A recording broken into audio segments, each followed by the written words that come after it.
Team Wars stream. Hello, Smarty and Kev, and just one more, trust me. Alright, what's up, everybody? Welcome to Team Wars 2, where we cast some Team Wars 2. I'm joined with Dual Track for this evening. You can say hello, Dual Hello, Track. people. Hello.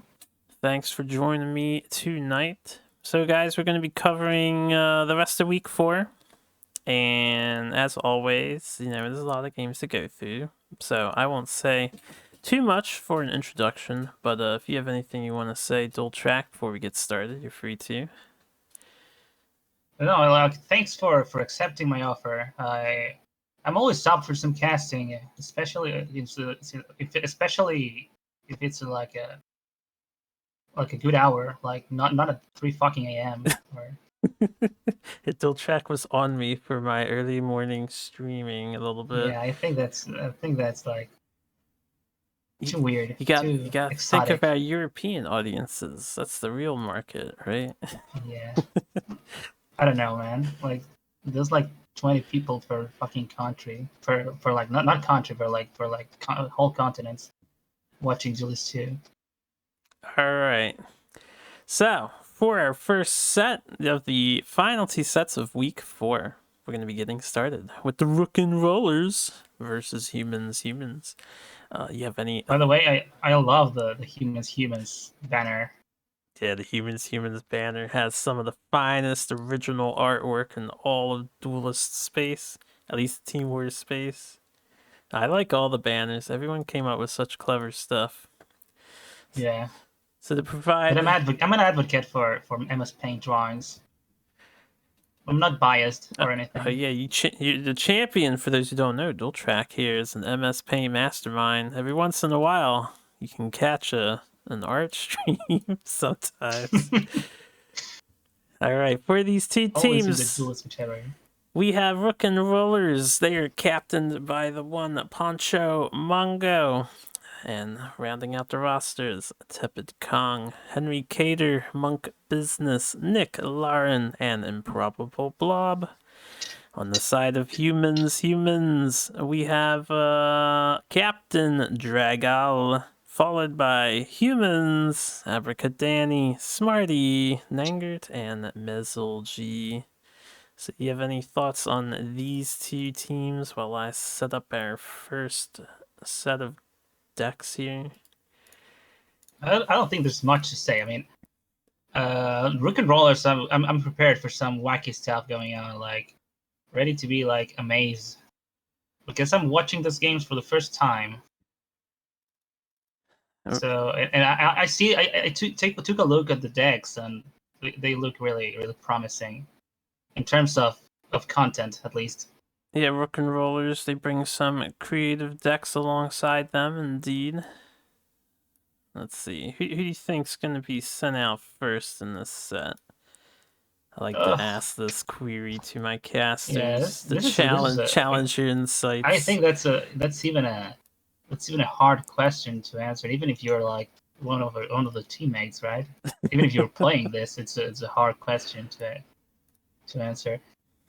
I don't know. The safest bet here would be, I mean, I just look at this Rook and Rollers deck, and I have no clue. I have absolutely no clue. All right, well, I'll reveal the answers here. It's all good. Even Smarty doesn't remember who they led, she says. We have Keep Locked Magmar, a Ladylock mid-range style Magmar featuring Keeper as named in the title. And then human size, drag face, like race, I imagine. Drag race. But the rest of that line is cut off, which is an aggro Vanar list featuring the brand new Mesmerize that's been updated. So here, no, go on.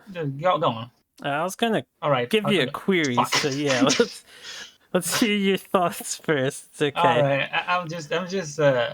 I just find amazing how this list don't play Razorback, because you expect like if you think of Razorback, it's like the card you want in an aggro deck most of the times because of its effect. But not seeing it here is Yeah, I don't they know. When I see this, when I saw this kind of decks, that was the thing that stood out the most for me. Razorback is put to the side, possibly to fit in the Spirit of the Wilds that we see with the artifact package, as well as Mesmerize. Cuts had to be made somewhere, I imagine, but it is an interesting thought. Even a one of Razorback could be an interesting inclusion just for Yeah, that like potential no closer. Razorbacks at all. That's what I find most interesting. And what do you think about Keep Locked over here? As well as the I, general spell layout, which I've been noticing all week long, has been identical for every Magmar list. We've narrowed it down to simply Flash, Nat, Select, and Metamorph. No other spells are currently being played in the Magmar faction. I mean, yeah, they basically deleted Plasma Storm, so that's out of the question. That is Like true, but other spells most, remain underutilized, in my opinion. yeah, No Egmores, no they also Spheres. took out Greater Fortitude was also like heavily nerfed in my opinion because like it doesn't Yeah, let you do those tasty trades with small minions that it used to. I never felt Greater was too oppressive before, and now it really doesn't feel quite the same. It's kind of like a worse first wish. You trade card Yeah, cycling for one more attack.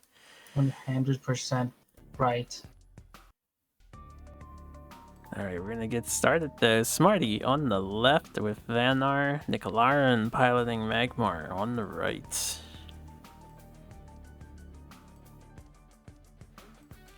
This is like a full mulligan for both of them, I guess.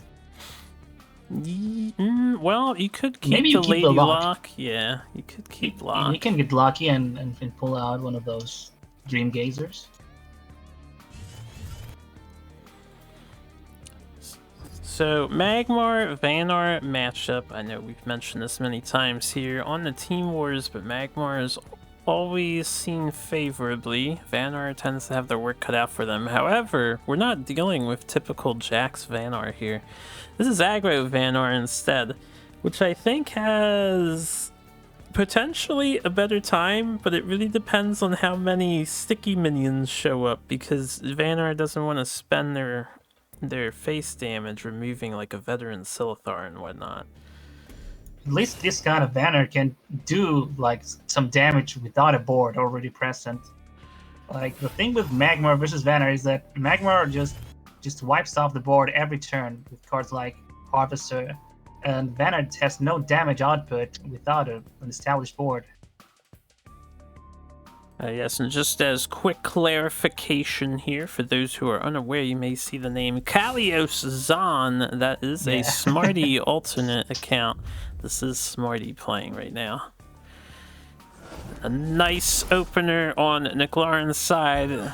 You hate to see it. Love it or hate it. 2-drop, Nat Select. It was a boy selection move. Smarty gonna be on the back foot with that one. And there's a boy now in the way. Boys are quite scary. You In could this kind of situations, they are like even better than a Windblade Adept. in this situation, it does make it awkward. You feel maybe inclined to back away, but Smarty could Snowpiercer up and take center and bring the board state back to neutral. I don't think you do 3 and 1 with Snowchaser because your Fenrir would just get beat. Although the Wolf would remain. But yeah, we do see the Snowpiercer equipped.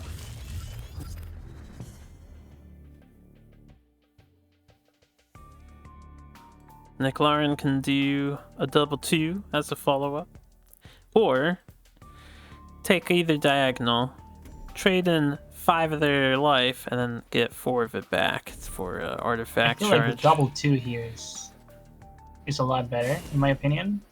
Yeah, I like double 2 You too. kind of want to deny like the Vanner incursion to your side of the map. This does keep Faye slightly out of Infiltrate. It also keeps Faye away from ramping to 5 mana, which could be relevant for 3 and 2 or some other play. And back in the past, this is where Glacial Bone Chill used to be a major concern. It's been a little bizarre not having to worry about Glacial Bone Chill ever anymore on ladder. It was quite a change into like the game itself. Bone Chill Barrier was just kind of oppressive. Well, Bone Chill Barrier, I think, was okay. Standalone. Bone Chill Barrier had no fault in that. It did not deserve what happened to it. Glacial was a little on the extreme side, though. Glacial was just like the blue harvester, in my opinion. Yeah, Bone Chill suffered from a lock nerf as well. That is true. I'm sure the card will have its time to rise again in the future, but for now it's going to be sitting on standby. Has had to pay the price for every sin of every other card. Yeah, Bone Chill suffers for the sins paid of for others. our sins. Died in the cross. Does that make Bone Chill the Jesus of Vanar? It's the Jesus of Duelyst, I guess. Bone Chill. Pray to the Bone Chill god. Locke suffered for Bone Chill's sins. That's an interesting way to look at it. You know, it's not as intuitive, but how come... I guess the difference from 5 mana with the synergy is a huge deal, as opposed to 6 mana. You never saw Lady Locke and Wraithling Swarm go down, which is basically the same thing as Lady Locke and Bone Chill. They still died to Harvester, like the Wraithlings. They still died to General Hit. Oh, that's a good to point. Tempest. Bone Chill is a 1/4. Oh. Or 1/3, so it does survive of Harvester. Yeah. So it all comes back to Harvester. Harvester, the crux of all balance changes. Harvester, if Bone Chill is Jesus, like Harvester is like the bad guy. The Judas. Alright, so far, Smarty managing one of the minions.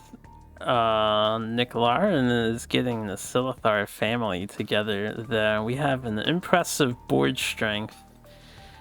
And they're surprisingly playing around Mesmerize to an extremely efficient degree. I don't know if that was their intention or if it just turned out this way for spending mana. Poor Smarty hasn't moved that spot in a while. Well, they chose to take another 4 to wipe out the Phalanxar, and they're hurting for it right at the moment. Granted, Nick Lauren is equally close. They're not far off of each other.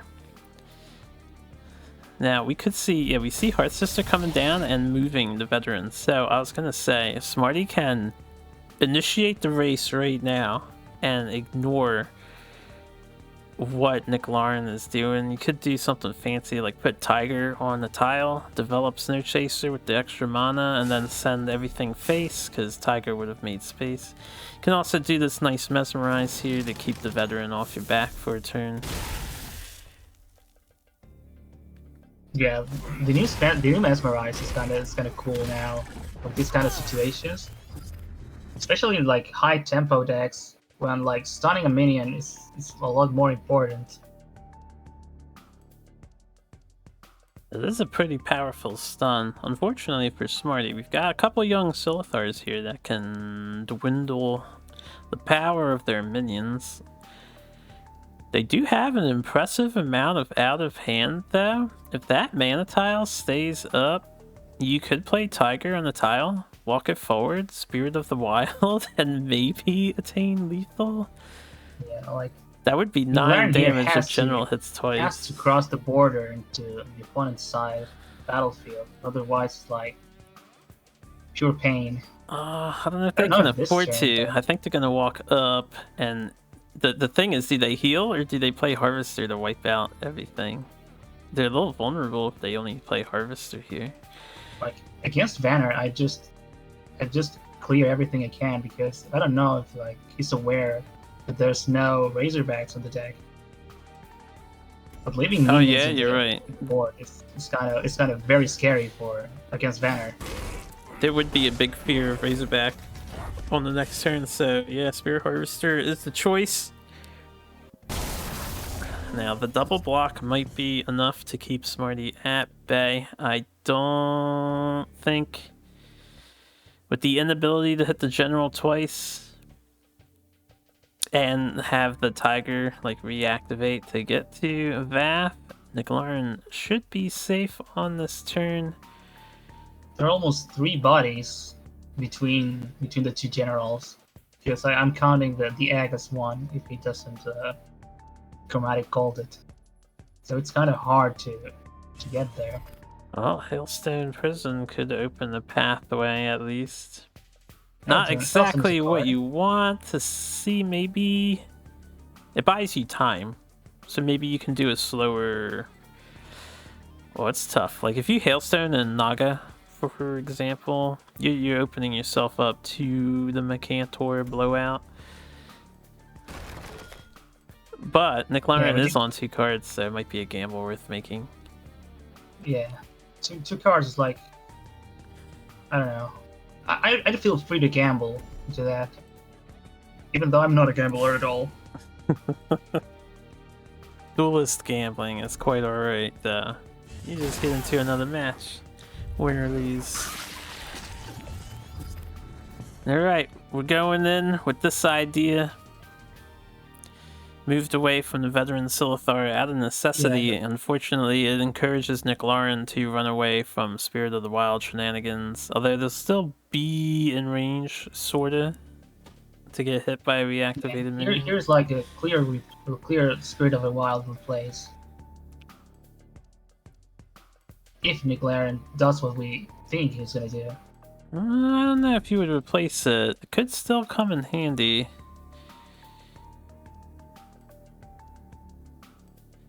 There's currently 6 out-of-hand damage with Primus Tiger, Chromatic Cold. Spirit of the Wild can help the Naga move around stuff depending on 1 or 2 minions going down. Unfortunately, healing for 8 is gonna... That gives Naga like a whole 1 space extra movement, right?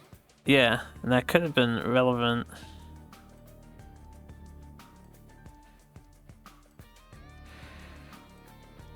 Double Rejuvenator coming in handy with the Very painful, Smarty. When I was recording this, I was like, oh man, I didn't get the memo. When was Glacius fire guy added? I had no idea he had like an ice themed skin now, but apparently it does. It's quite a footing, yeah. Like when you look at that, it's like you can overlook that very easily. The fact that it's a warlock of all the cards.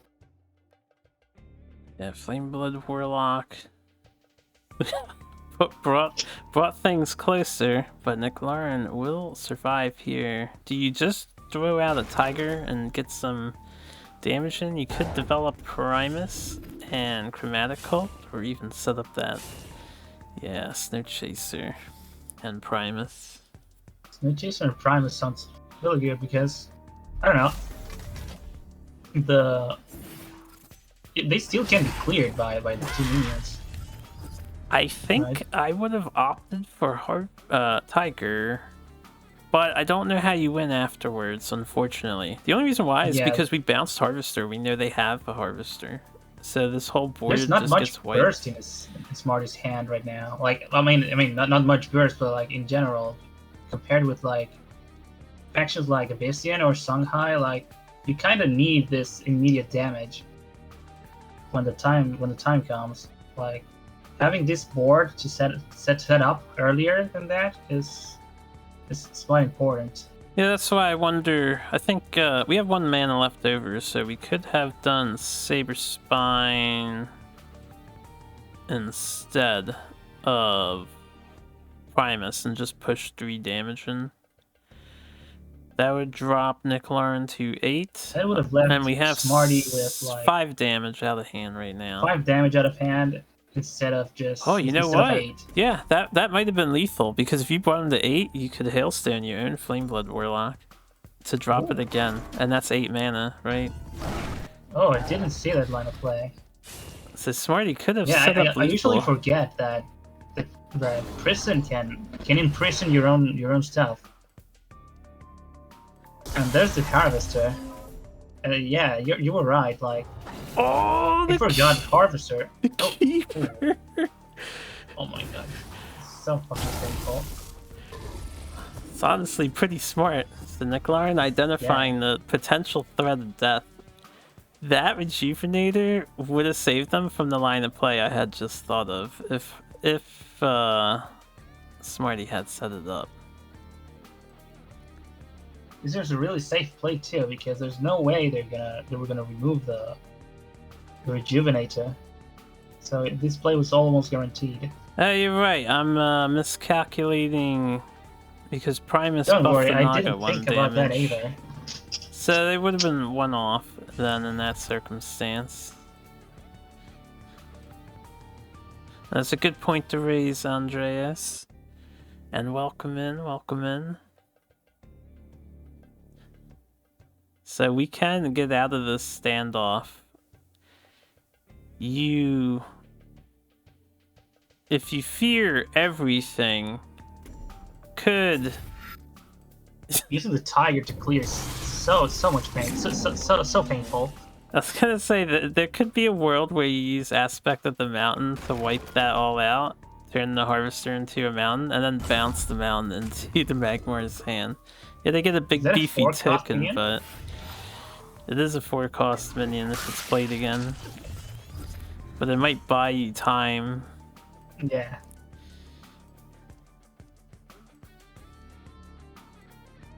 This is where Nick Lauren can start. Lycanthro Primus push 5 damage. They probably still want to respect Smarty's space though and not go in themselves. Yeah, here you play it safe, but it's this Magmar, I guess. There's no hurry to close out this game.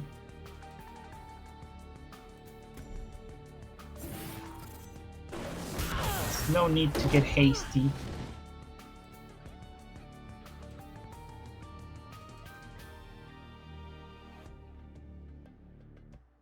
Things look a little bleak too.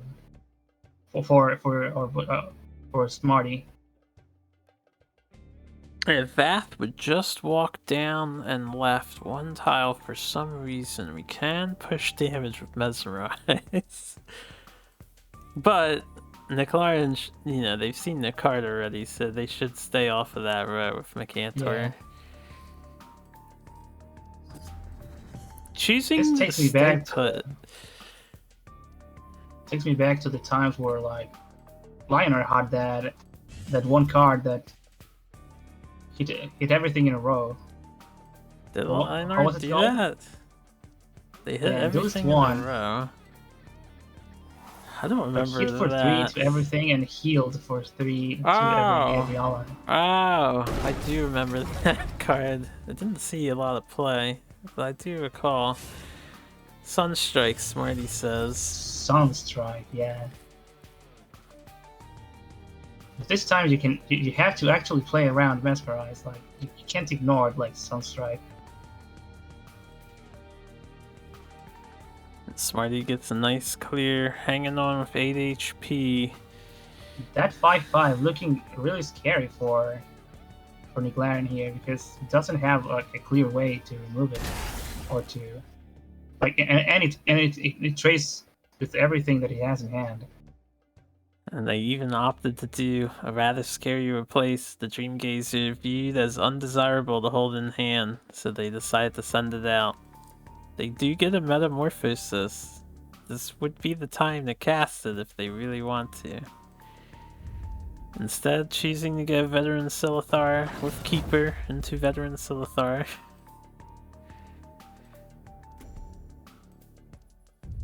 Not often If you seen. metamorphoses that 5/5, you put yourself in range of a lot of things.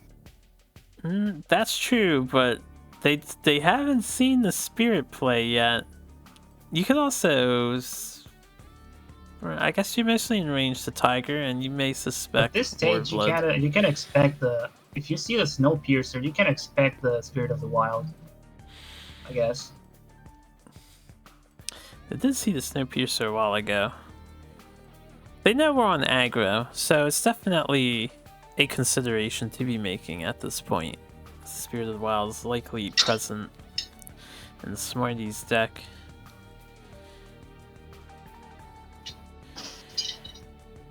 Smarty can clear one thing really cleanly. Maybe ignore the 1/1 veteran because it's only a 1/1. Mesmerize on Vath and You the kind of Dream want to Gazing. ignore that because if the 1/1 dies, it becomes a 4/5 again. Yeah. So this is what I was thinking. You could go for mostly full clear. Bounce Veteran back to stall. Set up Fenrir Primus, and then you can clear this Keeper the Veil. You could, like if you don't want to get hit, instead of buffing your units with Primus here, you could have walked to the left and just had Primus protect you from the Veteran. I guess you have to worry about Mecantor. Either way. Yeah, it was very risky because Mecantor exists. And that turns like a 1 damage into a 5 into 5 damage that also cleared your board. Well, it would clear the Primus. Like I was thinking Faye Yeah. could walk 2 to the left and put Primus just to keep Veteran off of her. Uh-huh. But we're living comfortably with the Veteran, and maybe trying to pet it. They do look like animals you might want to chance petting. It looks like a funny cow. Funny green cow.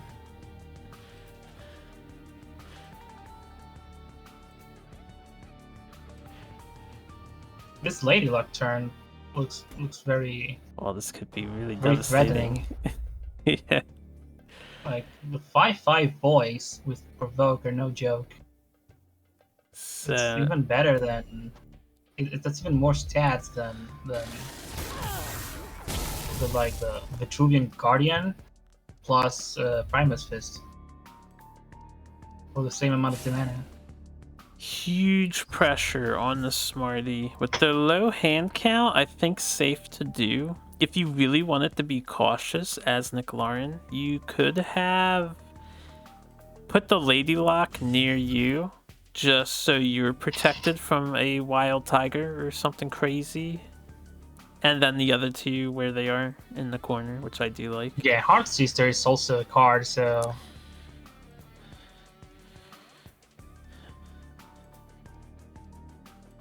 having a provoke minion near you is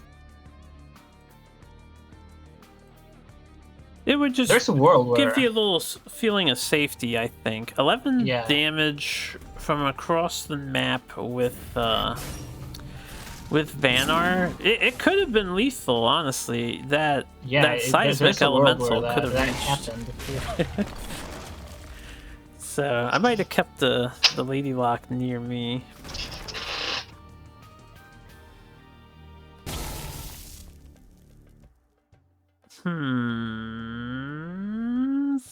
Solid clear. Yeah. Yeah, the egg has to die. There's no running away from the 4/3. Well, So, if Smarty had moved 2 to the left and then put the Snow Chaser to the left of the egg, the Veteran couldn't hit unless it got cleared. We do see the replace into Macantor, and that will spell the end for Smarty. yeah, when you're like aggro banner and you're put into such a bad spot that you have to play like a control deck just to survive, it doesn't look good. That was a really cool game to see, though. There was a nice aggro start, and then Nick Lauren was able to break away in the mid game And then they had this cool standoff going on, sort of. A nice dance. Alright, so Rook and Rollers goes 1-0 against the humans, and humans is going to bring in their anti-Magmar tech. We have Songhai. Instrumental Convergence, I believe, is what that stands for. What an ominous name. So we have Spell High coming in. This is not the nitty gritty all three ofs list, but the more flexible one that opts for a bunch of 2 ofs and additional cards. We do see some Killing Edges, and Ghost Links really is what's added in here. What do you think about the Spell High? I think I like it. I have not much experience with Spell High myself, but I like this deck because it has more bodies to put all those juicy buffs into. Yeah, I've been really... It sucks when you have only spells in your hand. I've been digging Ghost Links a lot in Songhai. I think Killing Edge and Ghost Link go together like bread and butter. And Killing Edge and Kaido go together like bread and butter, so it's just all the sweeter to have them both in the same package. Hey, McLaren has a Phalanxar, and then a little bit of a heavy hand, but I'm sure they don't mind. Humans probably replacing Mask and Eclipse here. Mask and Eclipse, of course. If you're gonna play Heartseeker in this game, it has to be on the earlier turns because of Harvester.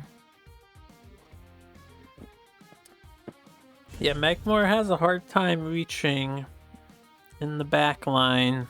Sans So Nat what does Select. Nick Laren do here? Does he play like the 2-drop that lets you play a 4-drop next turn, or just a straight up boy?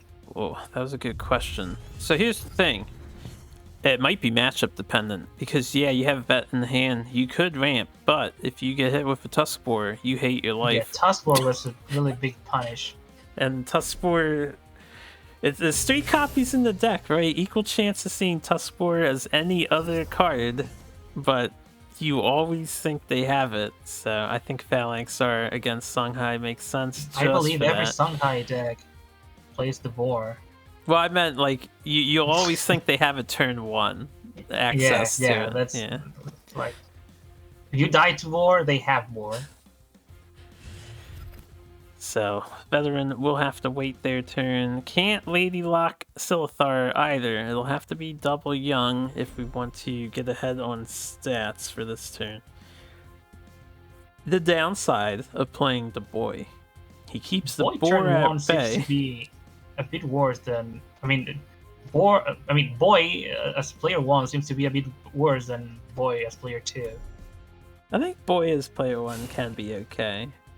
It forced the turtle opener on humans' part to respect it here.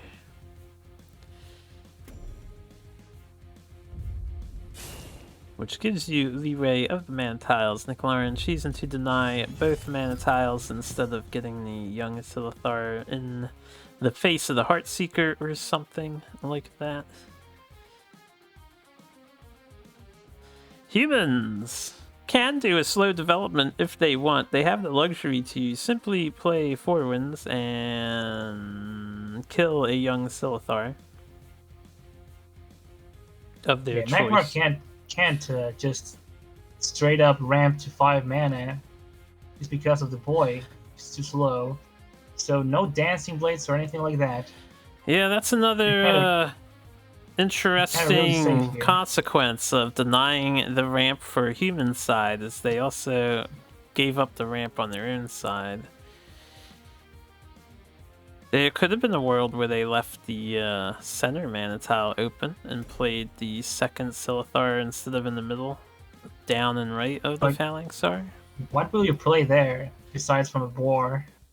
Would you even play a boar there with a boy in their face? Right, exactly. I don't think Songhai. If they put something there, they're going to interfocus it and probably throw on a Killing Edge or a Phoenix Fire at the end if they get Fox, right? So you're limiting the Fox Phoenix Fire play. There's merit to it. But I don't think Fox Phoenix Fire was particularly strong. That was Rope, I think. Yeah. Oof. I kind of panicked because they also did it in the wrong order. You didn't want to hit with the cat there to a 2-1 Yeah. Silithar, young Silithar. You're... was hitting first with the mouse lady. Heartseeker could have taken the 3rd HP away, and then Ghostlings could have had a free trade. Exactly. That was what I was struggling to say. You could consider this a weird means of denying Phalanx for return, if you want to think of it on a positive note. It's completely cocking the Phalanx Star from going to combat. Smarty sharing with us in chat. There's a big discussion about what to do there, and Humans isn't a high APM gamer anymore. They did. Yeah, I always thought that playing with another 5 people was just a blessing and let you play like at your best. But this is kind of like the other side of the coin. Oh, powerful follow-up from Nick Lauren. I feel like this has happened twice this week now. I'm getting flashbacks to just yesterday. Because Solifid, as Songhai, roped and horribly so against Magmar. So the Magmar players capitalizing on Songhai roping here.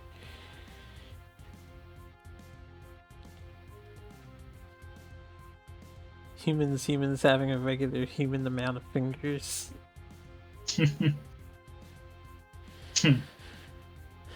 How do we fix this situation? Because we still have board. How can you salvage this? There's gotta be a good solution. We can start by maybe juxtaing the Provoke Veteran away, maybe even to your Lady Lock spot. Yeah. And then, I don't know what you want to do afterwards. You've got 5 mana. You could go Slink Lantern really Fox. Fast clock here as Songhai. Yes.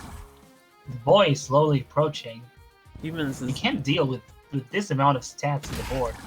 You can't fight for the board anymore. Well, Humans is digging for answers. Sacrifices the Heartseeker so that they can go face. Perhaps it's face race time. Yeah. There's no way to take back the board once this sort of thing happens, right? If Humans wanted to, and it might not have been a good idea, but they could have swapped the young Silithar with the 4 Winds and get some extra damage in. The 4 Winds was active to move there, right? So it could have moved back and get out of range of the young Silithar. It would create a devastating Flash Mecantor, but it was an option. Just to push a little more damage. And keep your Heartseeker more damage alive. Seems to be like the win condition here.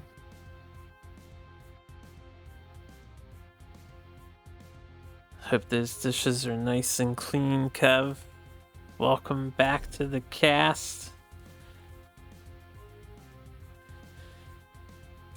Nick Lauren has a rather passive turn here. You could... So they're moving down, but they could stay where they are.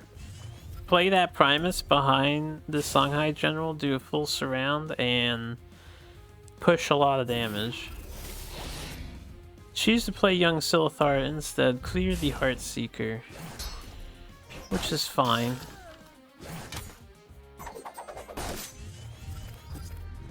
And they surround themselves in a blanket of lizardy, leathery comfort. Or whatever scales feel like. The greenest of shields. The family get-together is happening. Orvath is out walking his dogs. He's got the big Doberman veteran Silithar. And his son. Yeah, in the sun. Who found a really cool stick in the ground. I like this picture we painted today. The Magmar family. Alright, Chakri is coming in and moved to do some damage. Now we're just figuring out how to min-max this. You could... yeah, Juxta. Hit with Chakri before you cast any other spell, and then interfocus Chakri again. Get the veteran. Well, this Get might... the veteran dizzy. This might be Might kill him lethal. at some point. No. Oh, I wasn't counting the lethal. Yeah, I wasn't counting possible? either. I was just worried about the 5/6 with provoke running around. Holy shit! It is lethal. The extra inner focus, I think, was replaced into there, led to a crushing defeat of Nick Lauren's commanding board presence. Yeah, I didn't see how McLaren could have lost there, but he lost. That is the power of the Chakri avatar. So, The power of the funny 2-drop. yeah, Magmar goes down for the Rook and Rollers. Songhai. We know what loves to come in against Songhai. The Rook and Rollers are no different from any other team. We're bringing in Lionar to beat down the Songhai Menace. Rook and Rolling is the name of this deck. I love it.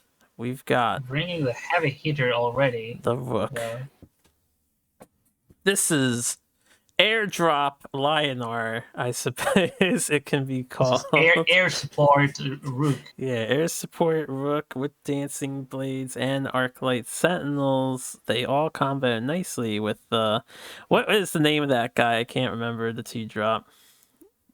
The gives airdrop. Like, God damn, I forget his name. I've seen him play like twice at most. Yeah, chat, you probably know. What's this guy on the left called? The first card in this list. Anyway, it's a pretty... Trivia quiz, chat. Sunstone Templar, thank you very much. Sunstone Templar, that's right. Yeah, so this is the first time we're seeing Sunstone Templar. This is going to be pretty interesting, I believe. It's basically a mid-range Lionar list, so they should have a fairly good matchup here against Songhai.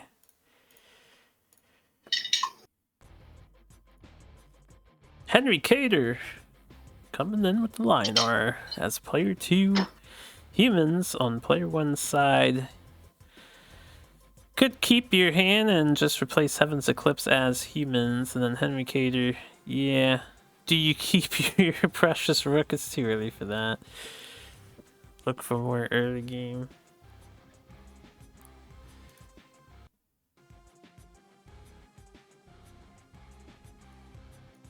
This deck even features Raki Headhunter, which is not something you see in Lionar very often. It makes sense considering they are running 4, 5, 6 minions with opening gambit at 3 copies The each. only non-opening gambit minion you run is Sunstone Templar. Yeah. Their deck is so cursed. We'll have to see how cursed.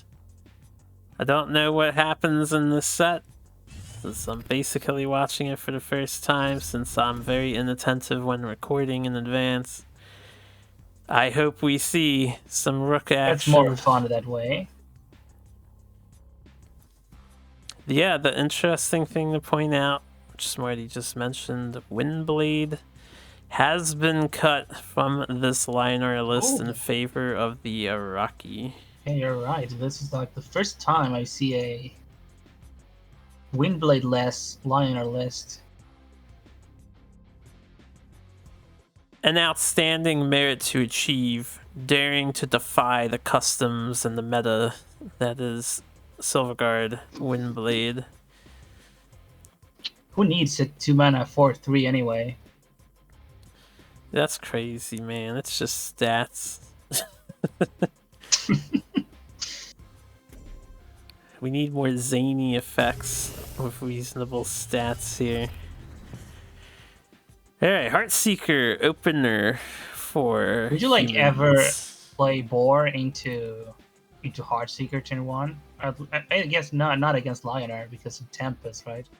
I would still do it because you get so far ahead if it works out for you. And if they hit you with that Golden Tempest, well, it sucks a little bit. But at Like least you it did didn't pay 5 off this time. damage. It kind of One, pushes your because agenda a little bit. yeah, one because the opponent didn't have Tempest, and two because it allowed the Lioner player to make this kind of potent turn one. The debate may be out for whether it's worth it to deny the tile or not, whether you have the Heartseeker Yeah. or not. And I think stopping double 2-drop as Songhai is always 100% worth. Unless you have like a Kaido opener or a Chakri opener. Yeah, or like a real 2-drop. Because as Songhai, the more you can stall, the better off you're going to You be. can fully clear here with just one pig. Oh yeah. The pig can take out the Mystic and you can comfortably protect it within reason. There's no need to run it forward, right? Yeah, you just keep it back. And then General can take center tile. You take 1 extra damage, but you and the Heartseeker can very easily clean up this double 2 opener from Henry Cater. You don't develop your board further, but you stop theirs from developing. Henry Gator can just do the same thing again, but it doesn't seem very worth it. They could do the exact same play again, and we might see that happen. Depends on this replace. Oh boy, Sunstone Templar Okay, instead. so I think like it's still the same play right here because maybe backlining something like the Iraqi. That unfortunate they didn't draw their Arclight Sentinel here. That would have been really quite nice. Yeah. Yeah, Sunstone Templar, humans being in the central board position can reach it from anywhere. So, while you could play the Templar, you know it's just going to die to boar. But then you know any of the other things you play are just going to die to boar as well. At least you put up a bit of pressure if you do like the exact turn 1 play that you did. You can't just cleanly clear your board with just a boar, because boar hitting the Iraqi is like a dead boar. That is true. So keeping the Iraqis safe is a good idea. It will trade with the boar, or demand the Saber Spine seal be used on Heartseeker.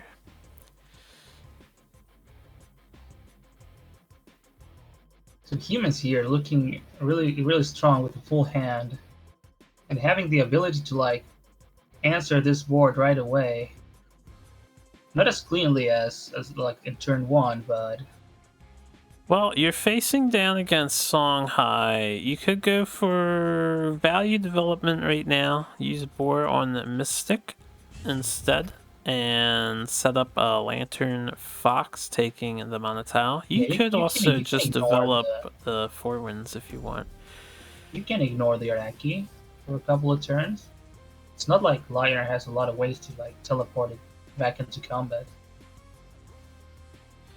I wouldn't expect like Magnetize here, so I just run away and play the Fox.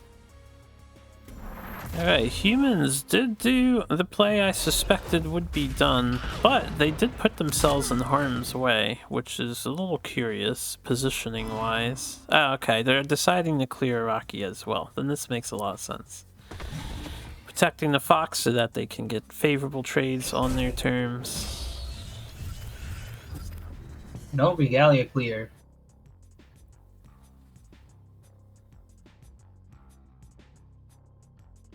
Henry Cater's in a difficult position. You What an awkward turn. probably, replace your guy. We see an Arclight Sentinel. Is that enough? I think it's still a. I mean, you can hit the boar and then, circle, life, Lantern, Fox, probably the bigger threat. You might have the impression this is normal spell high at this juncture, and there may not be killing edges. They already saw the lynxes in the previous game. You're right. They did see lynxes.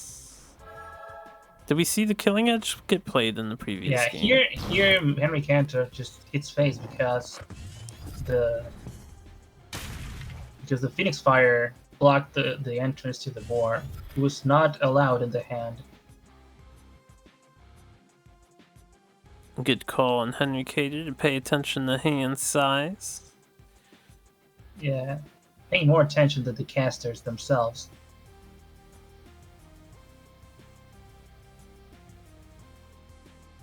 I have many bells and whistles to look at as well, so I get pretty bad talking here. mainly about myself.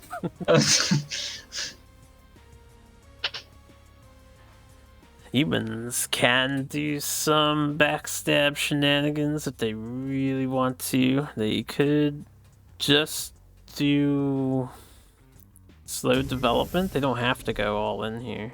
Playing around Holy MO with their general's movement. Yeah. For humans, this list already seems like a bit off, I guess, because of the Iraqis, right? Yeah, they might be a little confused as to what exactly they're dealing with. Iraqi is an unusual inclusion, and they're respecting that this could be some weird aggro liner list, maybe, based on what they've seen so far.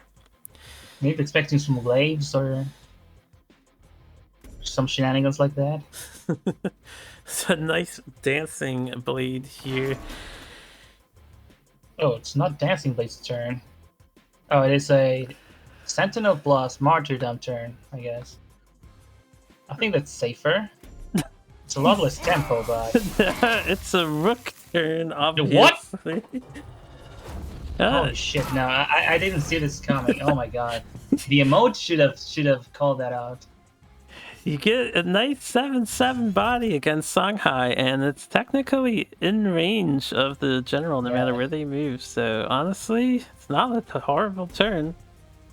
You just take 2 damage. I don't know, like a juxtaposition now would be just like... That's true. A juxtaposition would be so sad. Rook gamers out there, if you're playing Rook, right, and you can send it out far at backline things, why not play Magnetize to bring it back too? Is that too memey? I don't know. It's a really funny tech right there. Yeah. Imagine just rooking the 1/1 and then bringing it back. Bringing it back to Magnetize, yeah. Ooh. It was just like... It was like a 6 damage root to the 1/1. Oh. So, humans making an interesting decision here. Going for long time value. Like, the 4 Winds Magus is dead to another rook. Oh no, they played around it. Yes, playing around Rook and deciding to simply take out the Rook. Yeah, imagine you keeper that thing. I don't know if I would fear Keeper on Rook too much. That'd be quite funny, though. Yeah. I mean, they are the Rook and Rollers. If there's someone that would do that, it's them. Rook is kind of a big D blade. Still not explored often, as far as I've seen on Ladder and Team Wars. Rook is definitely in a better place than he was before at 7, though. You know, actually, with some of the Dreamsloth changes, Rook coming down to 6 and Archon's changes, making it, in my opinion, feel a little better overall. I didn't like Archon being the de facto 6 earlier. Is that if someone plays Rook against you, you're never gonna forget their name, and you're gonna play around Rook forever. Like, you'll be branded for life. I think it's worthwhile. That's like when Kevin for Stephanie comes to mind if you've ever encountered them. They champion Avalanche, and I always try to avoid their Avalanche now because they nailed me with it. I've never played them before, but I've seen them like in some streams.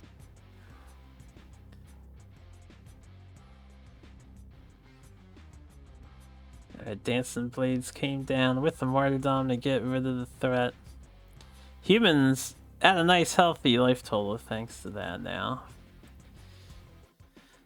Oh, we're going we go for for the Queen's Gambit. We're doing it, you know it.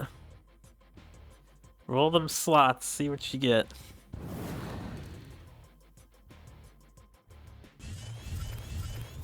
Not bad, honestly. That's a good juxtaposition for the next route. You could use the Juxta now, move the Heartseeker back, and then protect it with Ghost Links. The Port 6 is also worthy of juxtaposition. No inner focus though. If you want to be really spicy, you can juxta your Chakri avatar to where your Heartseeker is and get prepared to bring it back in later. Crazy! It dies to root if you do that. well, you keep it. Right, I was thinking you use the Ghost Links to do that, and you keep the Heartseeker as the Rook shield. Somewhere cosmic sneezing. Oh,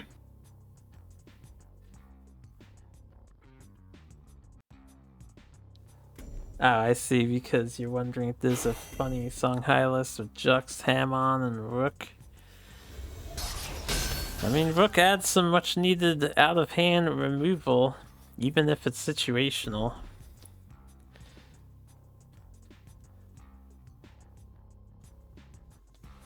Holy Immolation with Arclight Sentinel will be able to deal with both of these minions. Henry Cater can stay nice and healthy too. Looks like we're choosing to do Circle of Life instead, which clears both minions. This is even better than what I was looking at.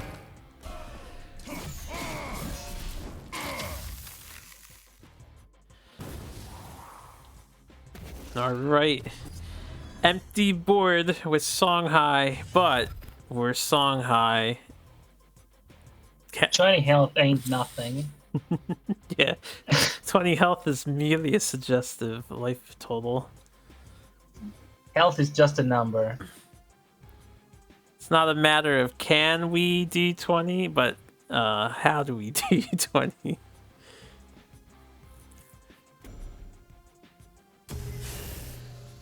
Alright, we're just working. We're not rolling the Gamba wheel. Cashing in on all the available damage now. They say, if health's red, you're dead. Oh, that's a lot of damage. Yeah, I do like this. This, even with Lionar healing, you're gonna need some. Some Sunny Delight juice on hand to come back from that deficit. And we do not have any Sunny Delight in this Lionar list. But what we do have is another great Rook. Unfortunately, you leave your HP low if you do that. So healing and Holy Immo, the more boring but accurately proper solution to this problem. Yeah, I would have loved to see like your Rook take out the 4/4 over there. No, this is definitely the right approach. Triple Tempest in hand. Henry Cater has some burst. Oh no, with Chakri on the replace with Inner Focus and Heavens. Is this over? Like the potential 4, 5, exists. 6, 7. Depends on how many mana vortices we see with another Saber Spine or Phoenix Fire.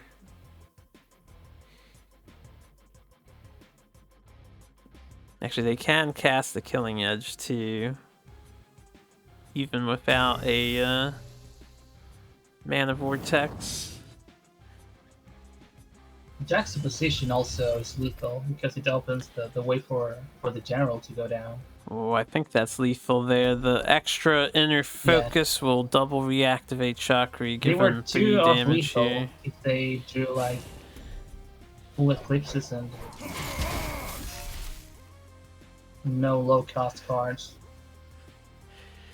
Well played to humans, the mark of a true Songhai, given disease. Out. Just draw what you need. How can you toss a Z's against a root player? That's disrespectful. Humans is the toppest of memers, right? Alright. Well played by both sides, though. Loved the rook action. We did see a little bit of it. Moving into game 4. So Songhai has overcome their Achilles heel, or supposed Achilles heel. And typically, when they do that, their second supposed Achilles heel comes in to meet them, which is Vitruvian. This can't be serious Vitruvian here. We have new Sandhowler on display for 4. I love the Sandhowler plus Hexblade tech. Like that does bring down to 0 attack the enemy minions. And also for, I think, the second time in Team Wars, Crossbones is being featured in a deck. Very interesting. So it's kind of like a sabotage list. Very unique. We see the one of Entropic Decay as well. A couple of Blind Scorches. Some Maelstroms for finishing in the endgame, I imagine. Zenrui and Sinja as well. This is a pretty unique Vitruvian list coming in the I've Duel never seen a Songhai. Vitruvian list like this. Also, triple Hexblade. I don't think I've seen any deck that plays 3 Hexblades, not even Artifact Vitruvian. I've tried triple Hexblade before. I don't hate it personally. You know, sometimes Hexblade is like a Adamantite Claw, but you lose the charges rather quickly. Unlike Adamantite In terms Claw. of health, yeah, I can see that. Excuse me. Alright, pretty decent opener for Poncho Mungo. Humans probably a full mulligan coming in, unless they're a believer in Phoenix Fire turn 1. If you hang out in the Humans Discord and somebody Phoenix Fires turns 1, somebody, you're gonna hear about it. And you're gonna be made fun of. Just so you know, ladder players, don't do that for the newer Duelyst players out there. We will make fun of you. If you're new to the game, welcome to the cult. Like, thank you for being here. We do love seeing new blood, and we're happy to teach and help each other grow Definitely not stronger. a cult, by the way. Turn 1 Phoenix Fire yourself to assert dominance. You know what? Maybe that could be an interesting challenge to do when everyone's done with the current high ladder climb thing. You could have some of the best players play a Songhai, and they have to post evidence of them winning while turn 1 Phoenix firing themselves in the face as a handicap. It would be like taking your bishop or rook away in shogi. I think that's a fair handicap to do. Like, going to a public speech, like, you're going to make a speech and then peeing yourself in front of everyone. Well, you don't want to make it embarrassing, right? Anyway, Saboteur coming down for Poncho Mango as a sturdy body. They know Heartseekers are in the list, so there really wasn't an option to play the Blitzseer unless you want to lose out on a potential clear. Humans doing a forward Chakri Phoenix Fire. Kind of risky. Because a lot of Vitruvian players have played like to play Bone Swarm nowadays. Bone Swarm's not too common in Team Wars lists at the very least. I think it's a fair risk worth to take. It's getting blood tiered here, which is really good for Poncho Mongo. The highest or worst expectation that humans may have had is they waste a Rasha's curse and their turn to deal with it. Which would have been really good for humans because they can follow up with what they're going to do right now. We see Lantern, Fox, Tusk Boar ready to go. They can choose to get the Boar above Xerix, denying the walk-on mana tile, and take out the Blood Tier if they so desire. The early game for the Vitruvian player looks really good right now. Like, they have an answer for everything. Clean answer for everything. Well, we'll have to see if they can reach the things they want to answer.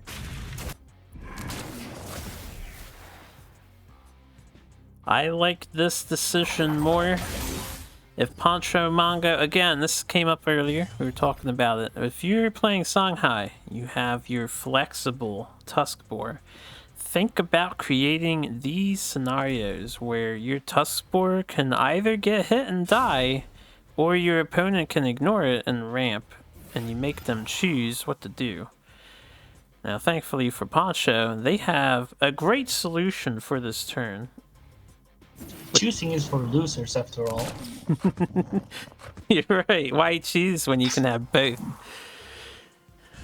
Blood Tier Alchemist coming in handy again. I have been seeing the murmurs in some chats, which it's always been there, but Blood Tier is starting to get popular once more, especially in factions you don't normally see it in, like Lionor.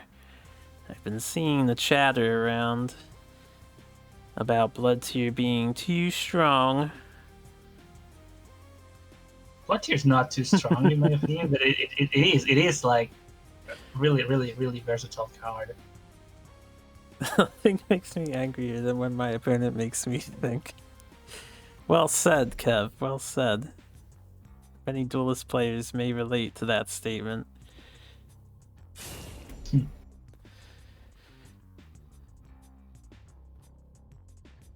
Humans doesn't have to waste the Phoenix Fire on the measly Blood Tier Alchemist. They could just develop a second Lantern Fox and send the first Phoenix Fire face if they want to stay on curve.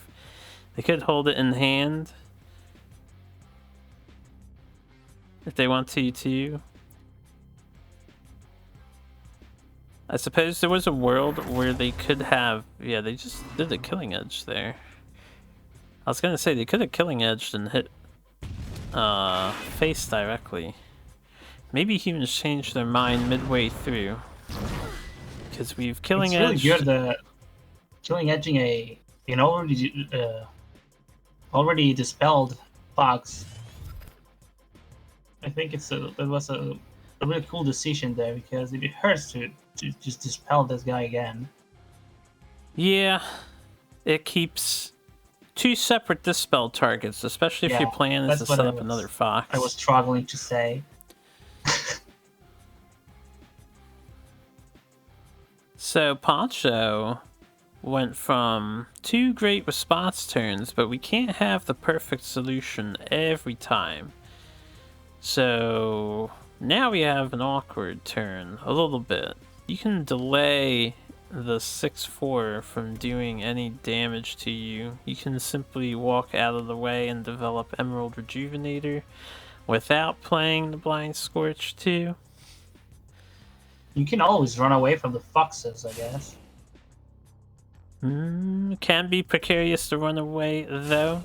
Humans has shown their willingness to play from a distance. They actually like the spacing rather than necessarily being in your face. Using Blind Scorch on the undispelled Fox to prevent Phoenix Fire generation on the following They're more turn. worried about Phoenix Fires than 6 damage. And I guess that's fair. I can understand the worry, but I'm not sure that's entirely worthwhile. If the Fox is coming after you, it's probably getting an attack buff with it. And unfortunately, attack buffs do overwrite Blind Scorch, I believe. It does not maintain your thing at 0 attack, although some people believe it should due to the wording. Keep the attack at 0 for the entire round. even if it gets buffed later, which I think would be a nice little buff for Vitruvian if it worked that way. I had no idea that buffs overrode Blind Scorch. Yeah, they come on after and they get added onto the attack. It doesn't remain at 0.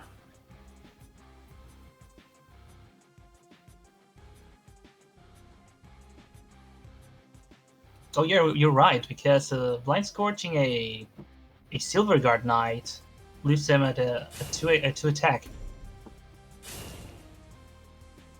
The power of zeal, baby. Pretty passive turn. And just Yeah, it hurts to Phoenix Fire a Blood Tier Alchemist. I love seeing the old line position. You don't see this position too much anymore. Star's Fury a little out of favor at the moment, in my opinion. And Syzygy is all the rage currently.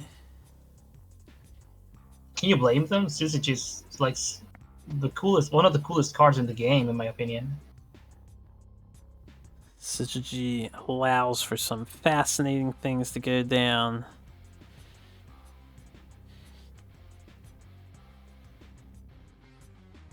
What does Pancho Mango do here, though?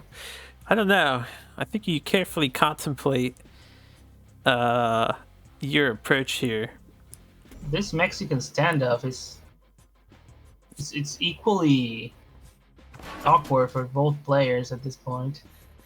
It's not favored for Pancha, that's for sure. 4 wins, In the long being term, a step above. Humans wins against Yeah.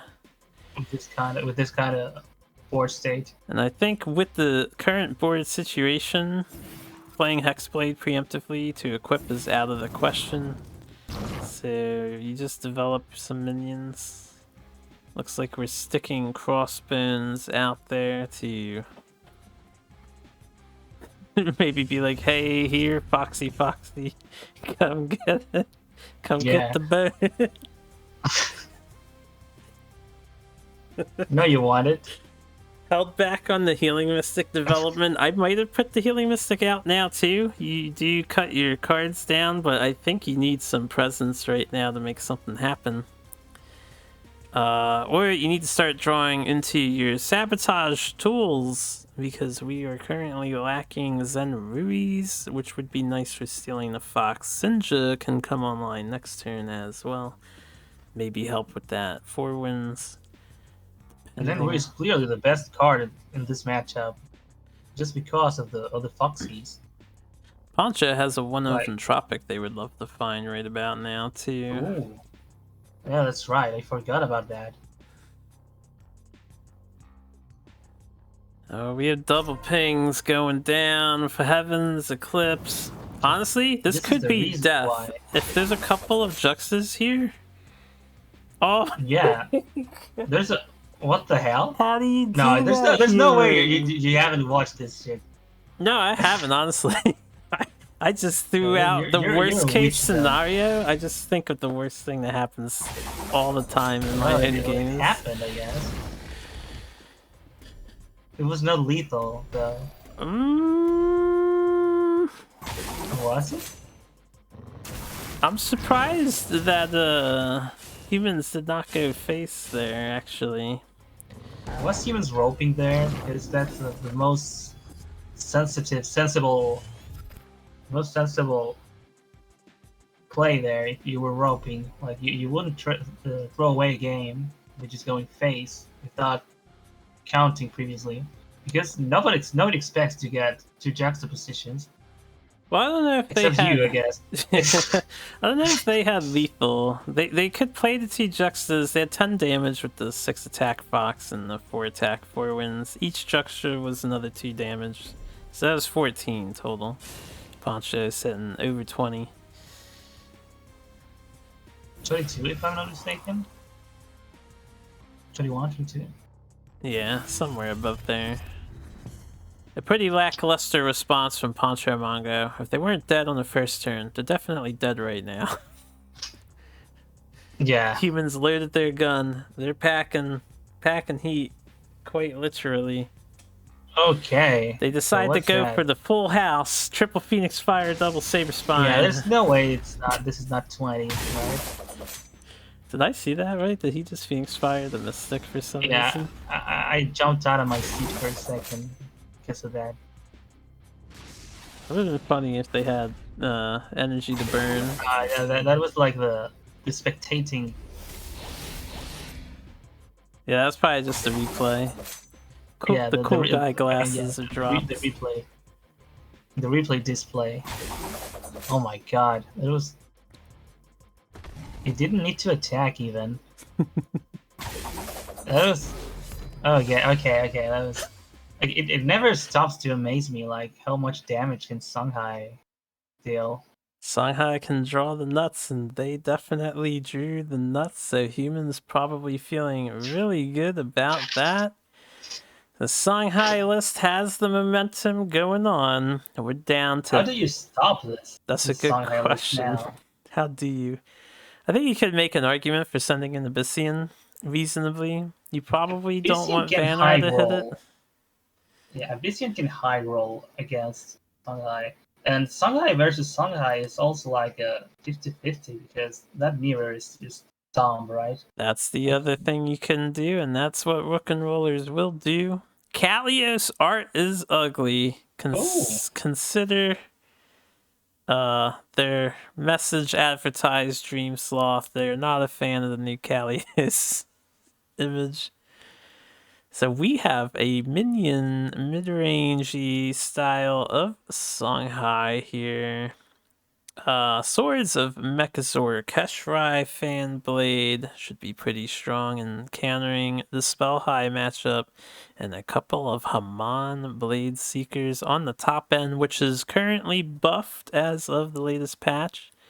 Oh, I'd say the Rook and Rollers are favored in this matchup because like an 8-8, how do you take that out with Songhai, right?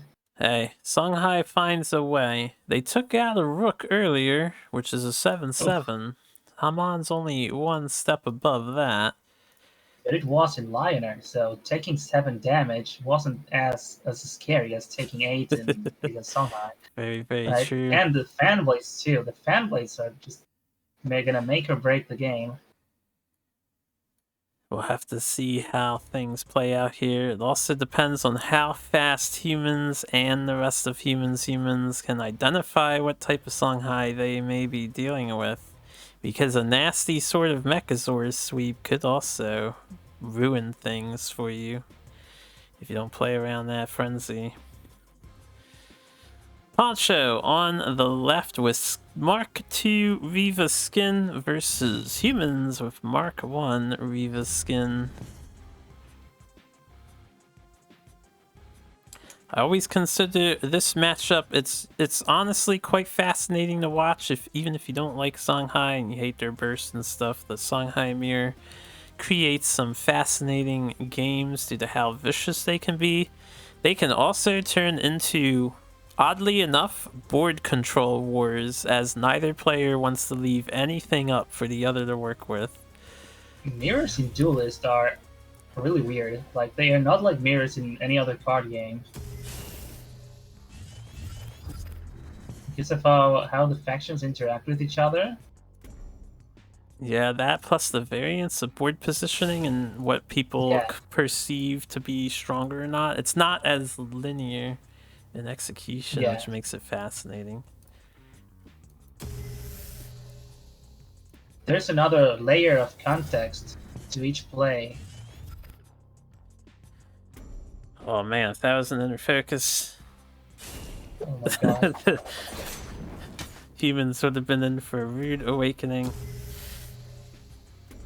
Alright, Phoenix Fire, Kaido coming down. A good clear for Poncho Mango. They will take the early board lead, and their cards currently appear to be standard spell high in style, so their deck should still be a secret, unless Humans has a really good read on Poncho.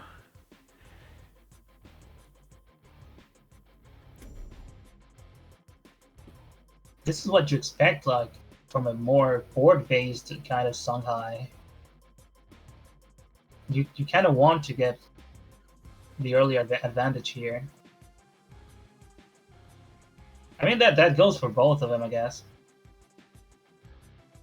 Yeah, humans can make a reasonable Ghost Link's Phoenix Fire turn here, taking out the Kaido Assassin, which is often perceived as the larger threat compared to Heartseeker. Or they can cash in this Inner Ghost Focus Link too. plus Inner Focus.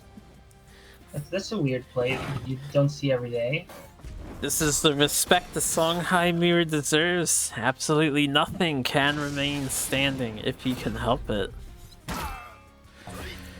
Ghost Links will keep that hand at a healthy size of 4 instead of dropping down to 3.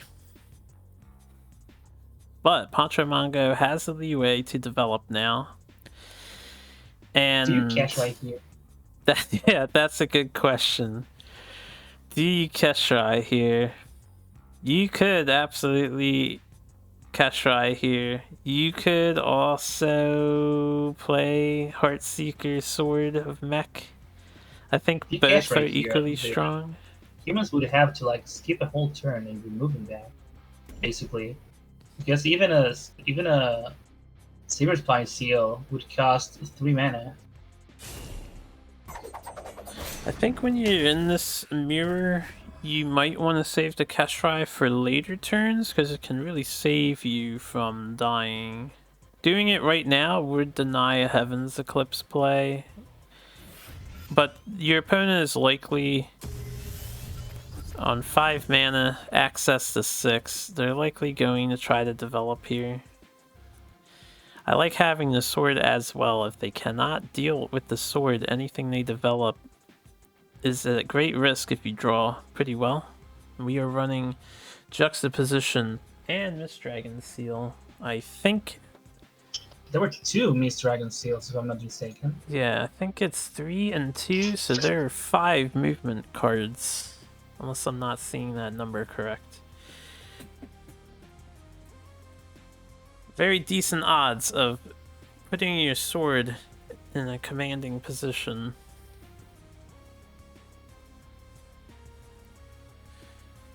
Yeah, Humans is thinking here for the exact thing that I just mentioned. They could move up and develop 2 powerful threats, but they could be ruined by that sort of Mechazord if that's what they choose to do. You could stick your 4 winds out to die and hope it just trades into the sword. Well, the sword would hit you in the face, I guess. Now you can move top right. Put 4 winds on tile. Once you see a sword of Mechazord, you automatically think about a Hamon, I guess. I don't know if I always think Hamon's necessarily there. I know Songhai lists that have swords, and they're basically spell high. They just really love swords inner focus combo. Yeah, especially since they're like rook and rollers. Like, who knows what they can they can come up Rook with. and rollers are bringing the surprises, so you're can't never assume quite anything. sure what's going to be showing up next. Humans went for an aggressive play, just developing the 4 winds. They could have put the 4 winds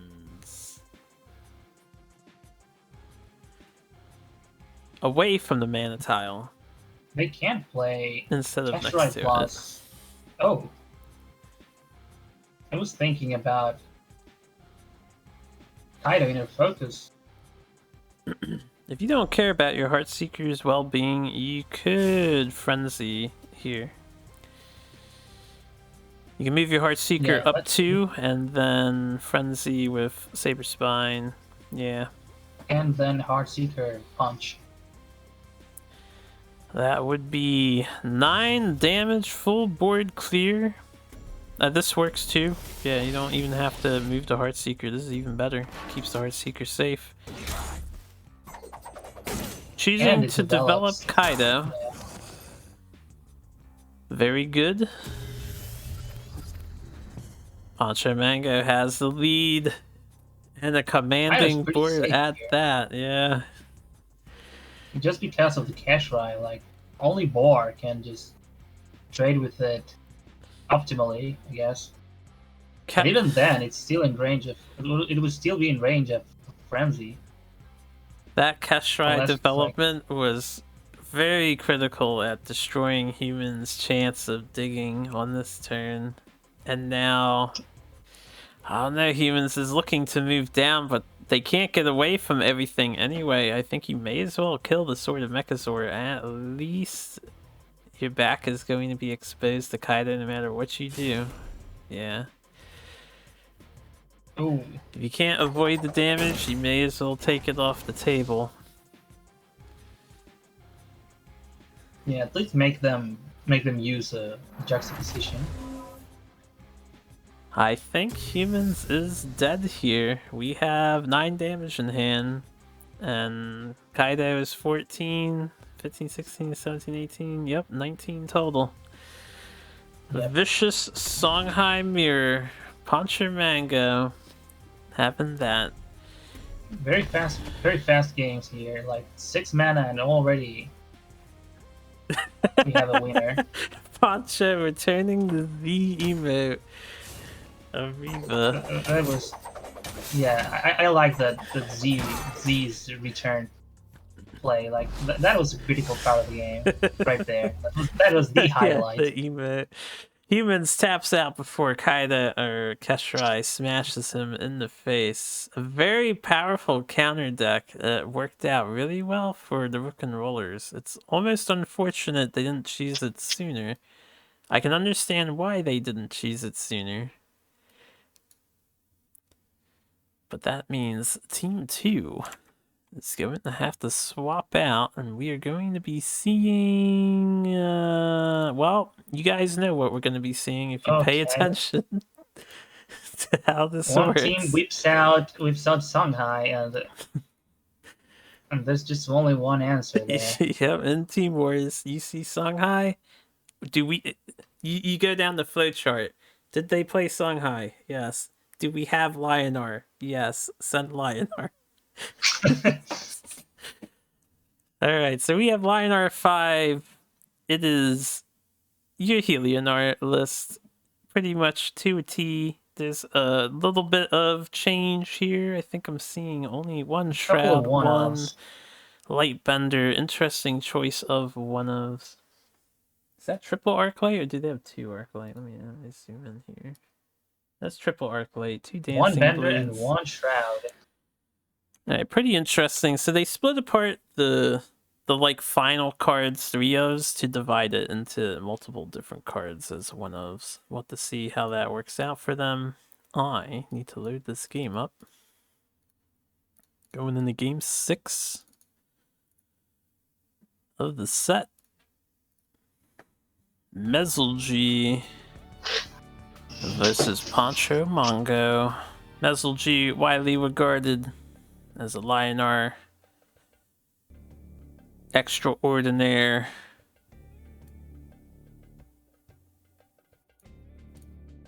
I wouldn't expect anybody else in the Lionar seat. Only if they really needed to fill. If Mezelgi was unavailable for a week, but yeah. Now this is minion-based Songhai. They probably have a slightly better time against the healing Lionar list than your Spell High brethren. This could be an interesting match. A good timed Keshrai can even translate to damage, because there's less healing that you can do in a single turn, right? Yeah, Keshrai against Lionar is actually very useful. Lionar is currently one of the heaviest spell users in the meta. And Keshrai definitely works at gimping their Sunriser combo turns.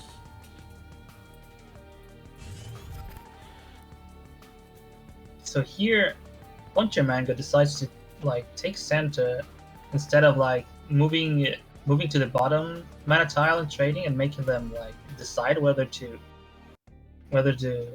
ramp or take center or kill the boar. Yeah, I've talked about that before. I do think that was a misplay. It's just not as strong as a play to not send your boar onto the mana tile that the enemy minion is at, so your opponent has to make a Unless you choice. really value the center for some reason.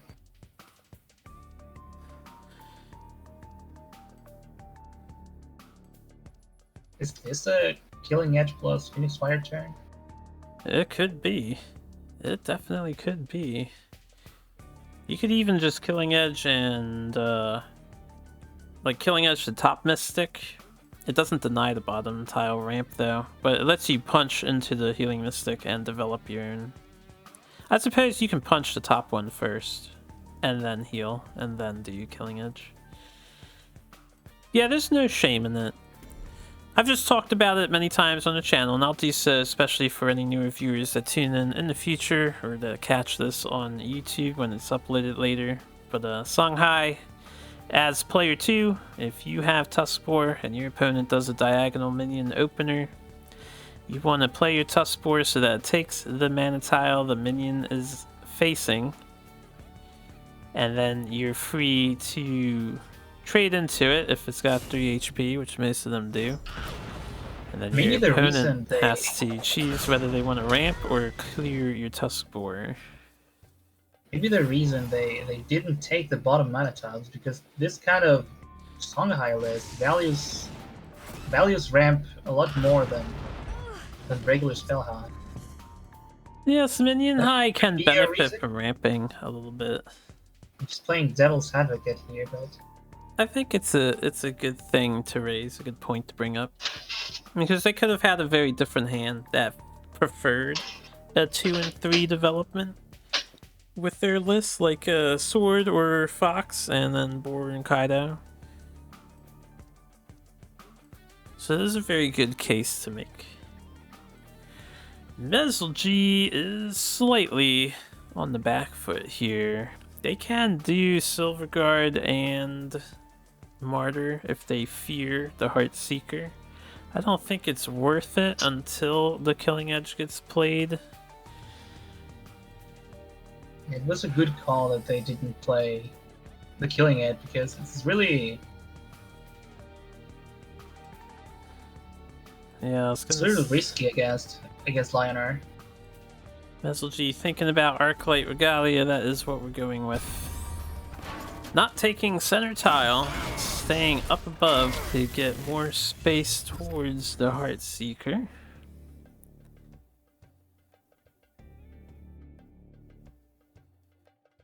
Contra Mongo here has the ability to destroy the Arclight Regalia with Phoenix Fire.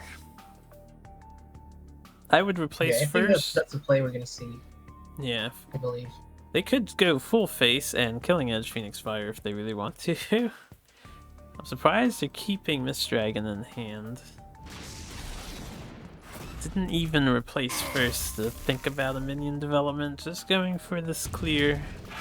I would have developed a minion and then played the Phoenix Fire if it was me, rather than get the extra 4 damage.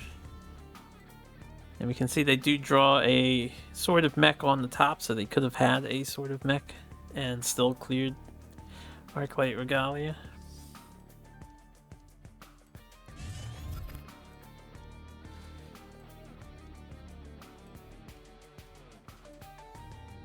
Well, now you definitely want a Martyrdom. It's not a terrible position to be in. You can, since you know you're dealing with like a minion-based Songhai a little bit, somewhat. You've seen the Kashrai, you've seen the Sword of Mechazor. You can put a Silverguard behind you just in case they may have Dancing Blades, if you fear that. Mm-hmm. That's correct. Yeah.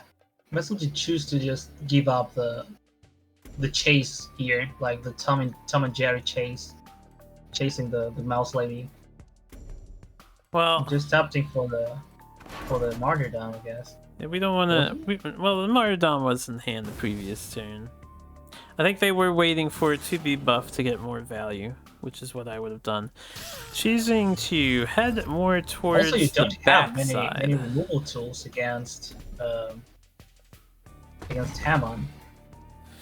Well, that is true, but they don't know Hammond exists yet. And their hands are tied in this situation. There's just no leaving up a 5 attack ranged minion and expecting anything good to come of it. So it needs to bite the dust now. Saber Spine Seal leading to a solid clear on the Silverguard Knight. I think you play out this mech regardless of whether or not you get to drop mode on the following turn. So you kind of want something out there, right? Yeah, block the mana tile ramp just in case.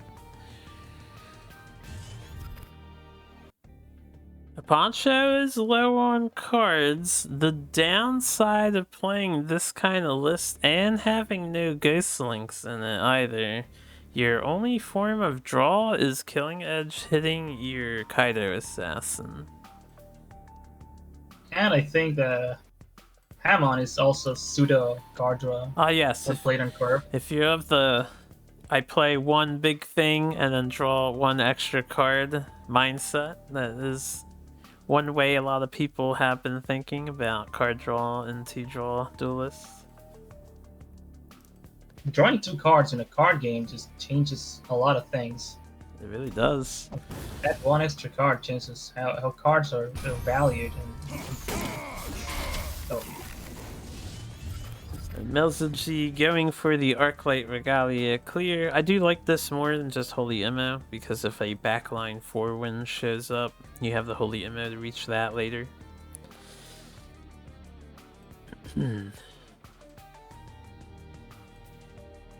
Just Arjun and his pal sitting around. Do we see Haman get slammed? It dies, but does a lot of damage. Definitely. I think there's no reason to not remove the 4/3 with your face, because the only thing that can realistically get rid of the Hamon is Martyrdom. You can choose to kill that Windblade right here with your face and then set up Hammond in a safe spot. I think you play Hamon above Argion and move 2 down to remove the 4/3 to play around Holy Immolation. The Tusk Boar draw here. You could throw your boar into it just to save some health.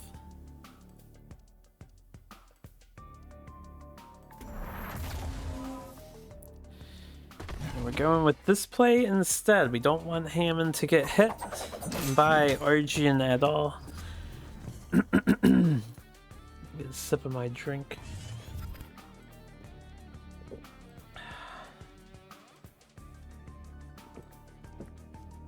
Speaking of drink, I might just have to refill mine after this game. No problem.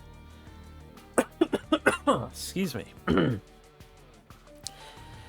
Okay, so Mezelgi does not have a clean answer to Hammond in hand. However, Poncho is very low on cards. I think if you want to, you could sacrifice doing 4 damage here and put Silverguard on the corner of your opponent, but if you fear the worst, you probably just maybe move down and then do an L pattern surround or something. So you want the Silverguard to not be near Hammond, and then you can like throw Rejuvenator down. The most important or something. thing is playing 2 minions beside Hammond, just so the opponent can't just jux the Hammond away from the provoke minion, right? Yeah, so this setup is what I was thinking. I was just thinking keep the Silverguard away from Hammond, because it's a more favorable trade if the Rejuvenator goes down to it. We get to see Hammond's buff on display there. For those who are unaware, she only pings you for 1 damage instead of 2. Personally, I feel like an unnecessary buff because it is pretty significant difference. But it is a buff all the same. Yeah, I also feel it was like really uncalled for. Hammond is a strong card already. Hammond has excellent usage, and I do think as more cards come out, she'll gain even more usage, so there's probably no reason to touch her. She's just not popular right now because Spell High is significantly stronger consistently. Alright, we're going face and Tuskbore into the Silverguard Knight. Hammond looking to do a value trade here, which feels good for Mezelgy, I'd say, if she does not hit value face. trade here is just, I don't know. Do you heal Hammond or do you heal your face? I think you heal Hammond because that's your win condition. But you're at 9. You can die so easily. Yeah, like against a Holy Immolation, you would have been like 1 off, which is scary. So with Hammond on board, Mezelgy has 5 damage right now. 2-drop Holy Immo Tempest is 9, 10, 11. They actually have lethal if they don't kill Hammond. If they heal the Hammond. No, yeah, this is correct, and Mezelgy sees it. Very good on Mezelgy. This is lethal right here. And death through Hammond. Unfortunately, when you're on the back foot, Hammond will kill you for your opponent. The buff didn't matter here. Did it? Well, I mean, it helped kill them still. So, yeah, just not quite as hard. Lionar overcoming the Songhai, but well played by both players all the same. We didn't have the chance to see the Keshrai, how she interacted with. That's true. Keshrai did not show up, unfortunately. Kalios ran out, well, Riva deck there, ran out of gas for the most part. They were on 3 cards the entire game. I'll be back in a minute. I'm just gonna refill my... Yeah, no problem. Alright, on Team 1's side, we have 2 factions left, Abyssian and Vanar. Surprisingly, we're bringing in Vanar. Maybe not surprisingly. Vanar normally comes in as the Lionar killer. At least before Abyssian does. So we're still following the Team Wars flowchart that I like to think of. And we have the Mark of Team Wars Vanar list here. Mark of Solitude. Not often seen. We also have Frostfire as well. Some Veil Hunters, Piercing Manti. So we are looking to capitalize on some value. Mark of Solitude. Trading. There is Jack's True Sight present. However, there are no Prophets of the White Palm to protect Jax from the dreaded Tempest that Lionar has. Should be interesting to see. Vanar definitely has the ability to get some value here. Depending on if the marks work out well or not. I have to say I'm slightly concerned about the added inclusion of Frostfire. I think Frostfire is strong as a buff card, but if it's not hitting a Vesper, it's really not as great as you would hope it to be. All right. Welcome. We're back. Welcome back. Oh, I loaded the wrong game. Hold on. We just watched this game.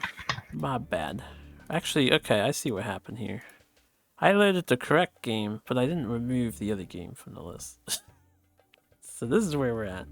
Improbable Blob, piloting Vanar, Mark of Solitude Vanar, full mulligan. You can already see something's off with this Vanar deck. Something off. I was just playing this earlier today. Well, my own take on Mark of Solitude Vanar. I have some differences that I think work a little bit better.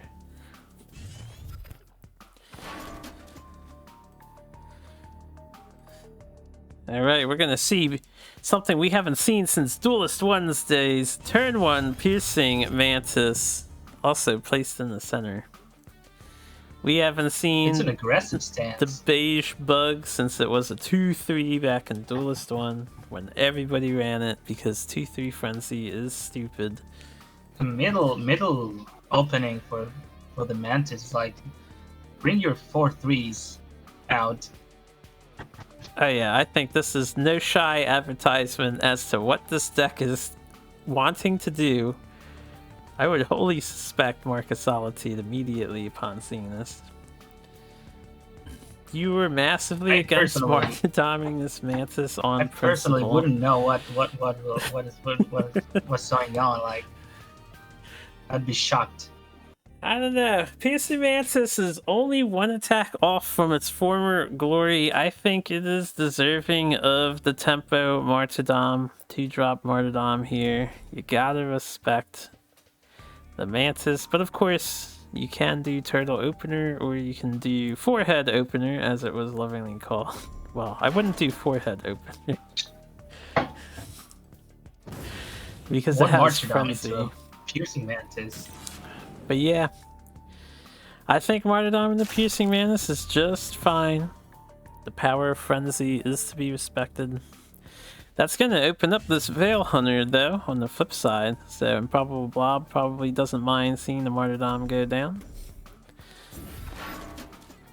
If the Veil Hunter can stick, things can turn out very well for Improbable Blob. If the Veil Hunter doesn't stick here, then Improbable Blob might be in trouble. Downside of using these slightly less sturdier minions is you can really fall behind against Lionar as they delete them. But it looks like Veil Hunter will stick. So anything Mesolgy plays right now is going to die to Marcus Solitude Veil Hunter. Yeah, 5 damage is like the sweet spot in this patch, right? Yeah, 5 damage to deal with Spear Harvesters and Silver Guards and Veterans, a couple other things. I think 5 damage is where you want to be capable of doing.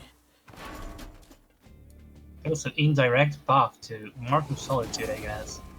Just the context. I do That's like a scary Mark. Light Chaser. 5 attack, fairly significant. You can... So, you could be cute in ordering. You can drop Snow Chaser first, Chromatic Cold, and then walk on the tile to do Marcus Solitude on your guy, Veil Hunter.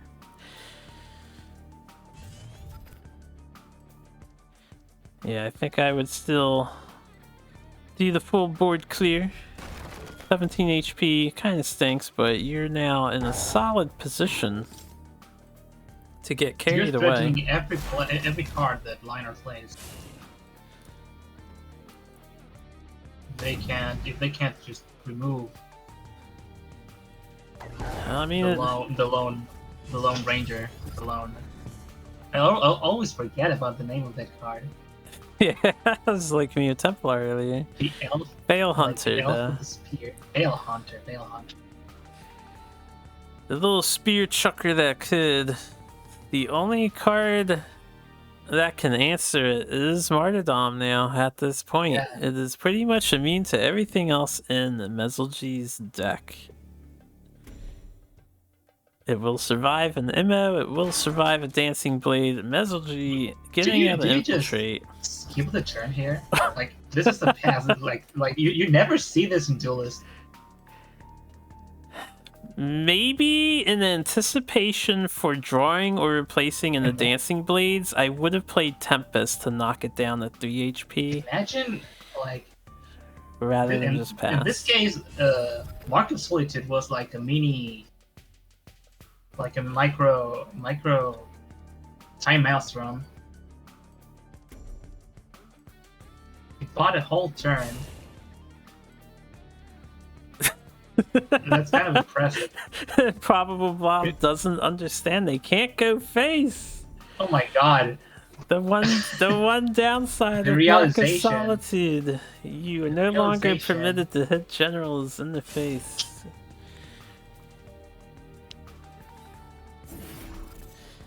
Oh my god. I'm sure they probably knew, and they're just kidding around a little bit with Mezzalgy. Yeah. Blob is a great player, so. So Bale Hunter having nothing to do for this turn. Snow Chaser did willingly leave Infiltrate to deny Arjun approaching Bale Hunter. Tempest goes down now. Silverguard to lock in Veil Hunter. But no. we have Heart Sister to swap it away. Is this a... Yeah. Heart Sister is like the better play. I was thinking about Mountains or some stupid shit like that. But no. Oh man, sending Veil Hunter the other direction. Oh my god, like... This is like the most heroic Veil Hunter I've seen in my life. Mezzaldy's in some deep shit here, but they did top deck second Martyr. They'll be happy to see that.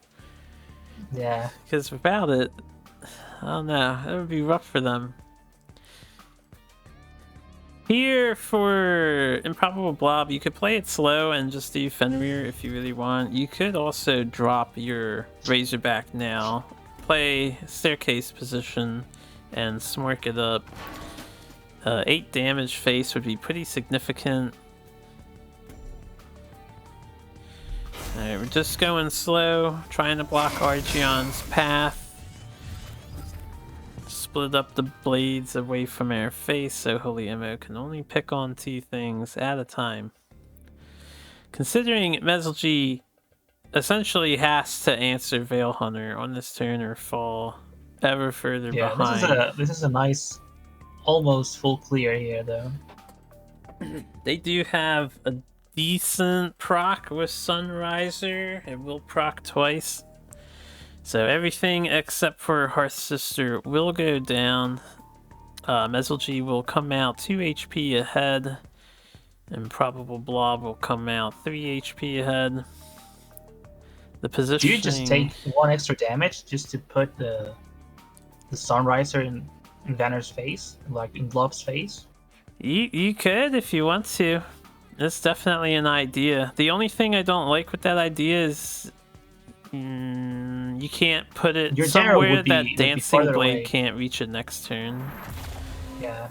Also, Arjun would be farther away from the enemy general. Sometimes that's not good.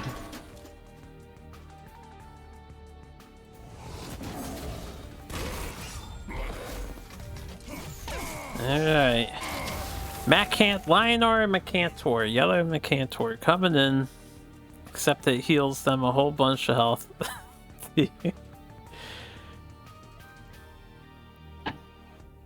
So we could see the Jack's Tree Site follow up.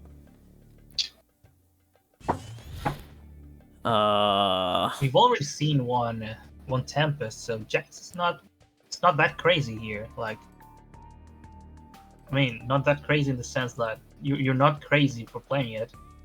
Yeah, there is a slight, maybe a little more comfort in dropping it down. They might not have the second one ready to go yet. I don't think you can get a significant... you can Dancing Blades and clear here if you want. But that's all you play is Dancing Blades. Did Blob already replace? I missed that. Yeah, they replace. Okay, solid turn on the last. Triple Jack coming in, saying, "Hey, choose me for your next turn." Triple Jacks. Alright, so unfortunately, this was a pretty slow turn. Mezzalgy can come back into things. Full clear. Yeah, get the Red Sinja. Full tempo reversal. You could ignore the Hearth Sister. It's really not that big of a deal to leave up and just punch face instead. Take center tile and kill the Dancing Blade. I suppose it depends on what you prioritize. Yeah, we're going face instead. Hearth Sister, not a huge deal. Banner still needs 4 more damage if Improbable Blob doesn't want to punch that themselves. Cryo makes for a decent clear. Unfortunately, you can't that was develop like the only punish.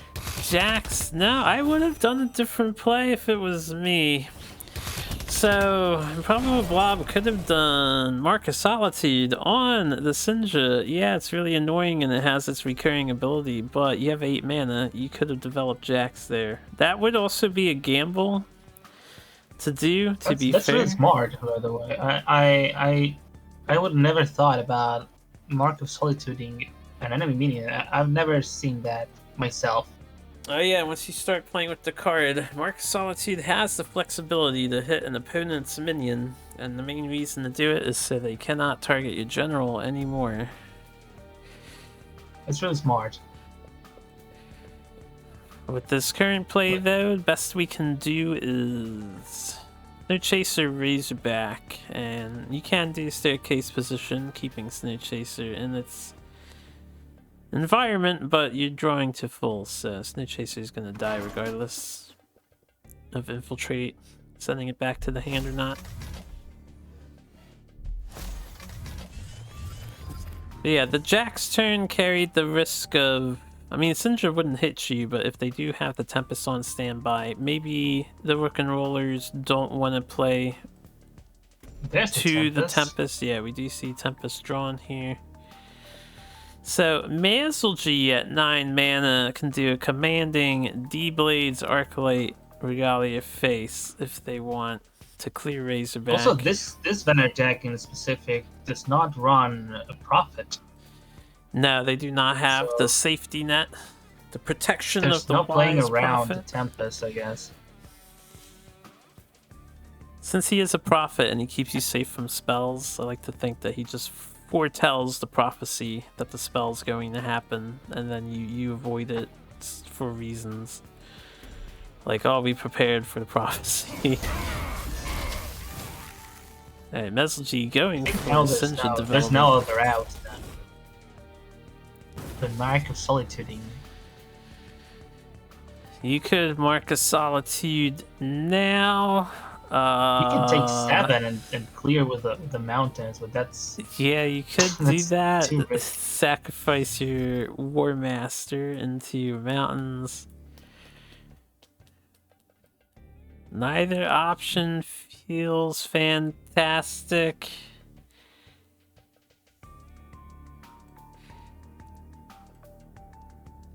Yeah, it feels so bad. Like, what can you do here? If you do end up going for the Mark of Solitude, you can Chromatic Hold the Windblade, step below the Windblade, clear it, and then maybe safely develop your Fenrir on the side so it can't get singed.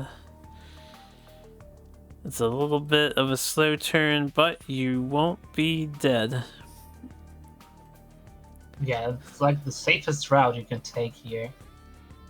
I don't think taking 7 is like a viable play here. I mean, you can do it, but Liner has some burst too.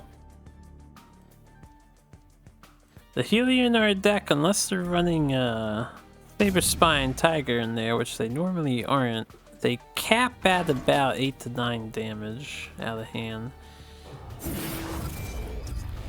We're going Jax, True Sight, with Mark of Solitude on Sinja. I think this is a turn too late because the punish, if they have Tempest now, is much harsher than if they had Tempest a turn ago.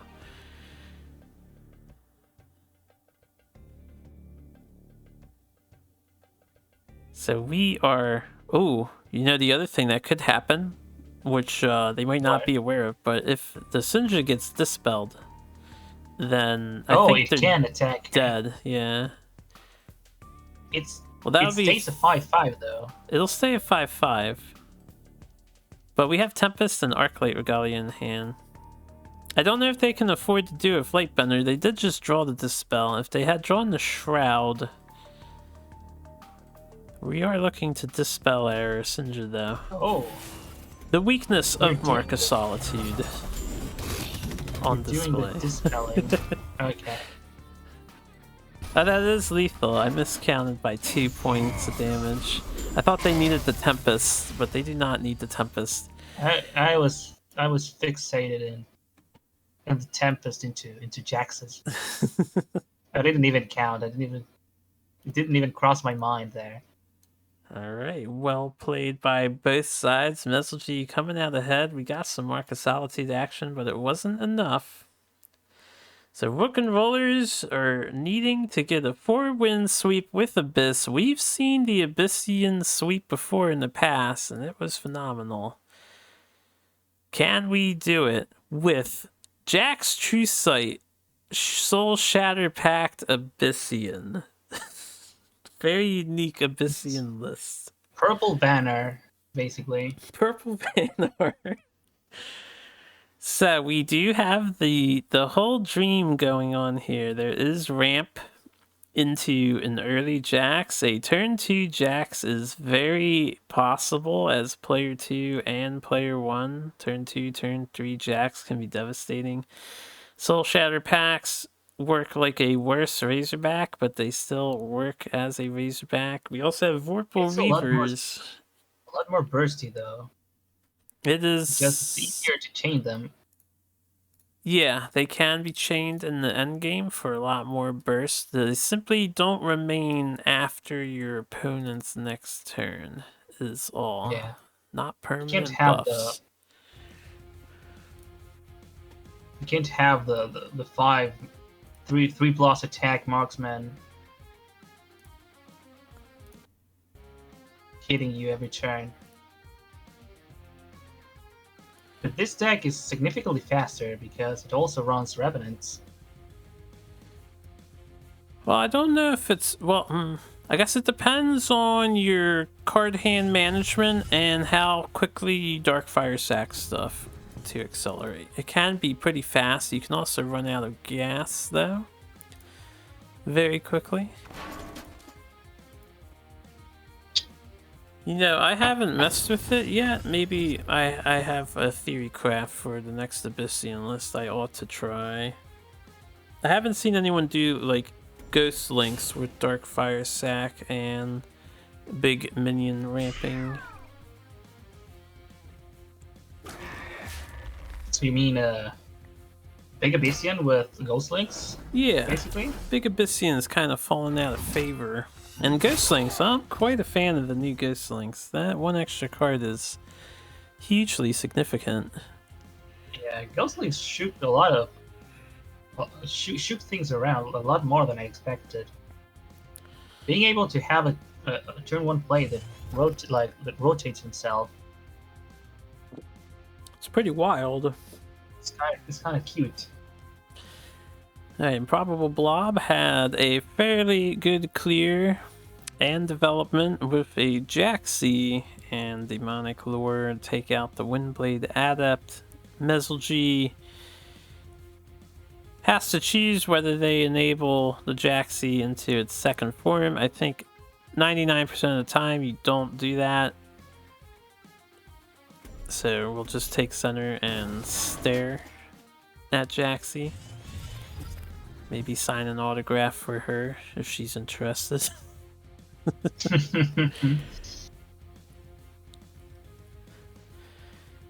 And Blob can do what they just did again if they want. Demonic Lures can be precious against Lionar for getting rid of pesky provokes like Silverguard or Ironcliff. We are cashing in on the lure though, maintaining the lead that we have while we can. I like this because we're setting up to ramp Yeah, we're threatening into Vorpal Reaver. The oops is dropped. Big boy. Improbable Blob accidentally pulled the Windblade Adept into Zeal range, so it gained 2 attack instead of putting it behind her, so it would not be next to Yeah. Archeon. I hope that doesn't matter in the long run. Well, It would be too painful. if they go down because of exactly 2 damage, we'll see. So we do. I'll be really sad if that happens. It'll be a little bittersweet for sure. Yeah. And this is going to feel a little bittersweet too. We get the ramp and the Vorpal Reaver. You probably suspect it's going to get hit with Martyrdom, right? Yeah, but Martyrdom Plus. Yeah, Martyr plus Holy Emma or Tempest, though. That's just devastating. That's like everything, because you can now clear the Jaxi even. That's true. Completely. And it only costs 1 charge of your artifact, since you're gonna zap yourself. On the bright side, you will return the full HP. On the negative side, you have no board against Lionar. Oh man.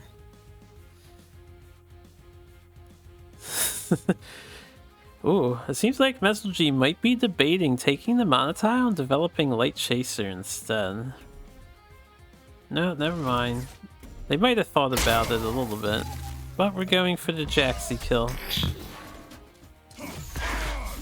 Just clear the board and play it safe.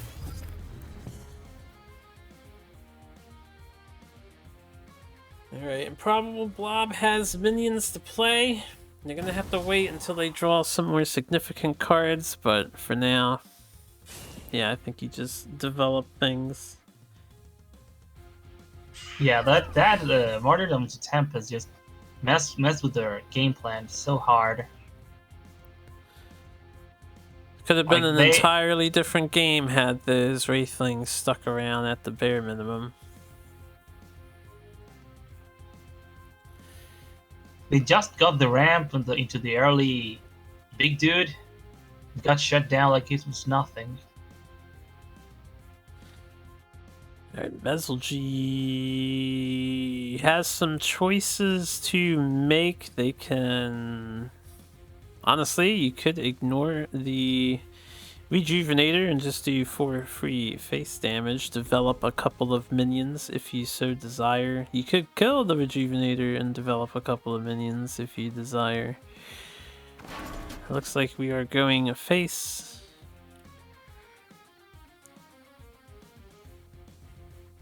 This could still be, in the Messelg's point of view, this could still be like Sarlacc Abyssian. That's very true.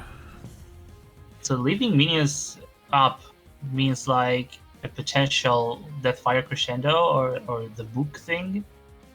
Soul Grimoire. As a punish. Yeah, Soul anytime Grimoire. you see Vorpal Reaver and Jaxis together, I think I would raise my eyebrow towards those ideas as well. The Abyssian ramping spells and artifact.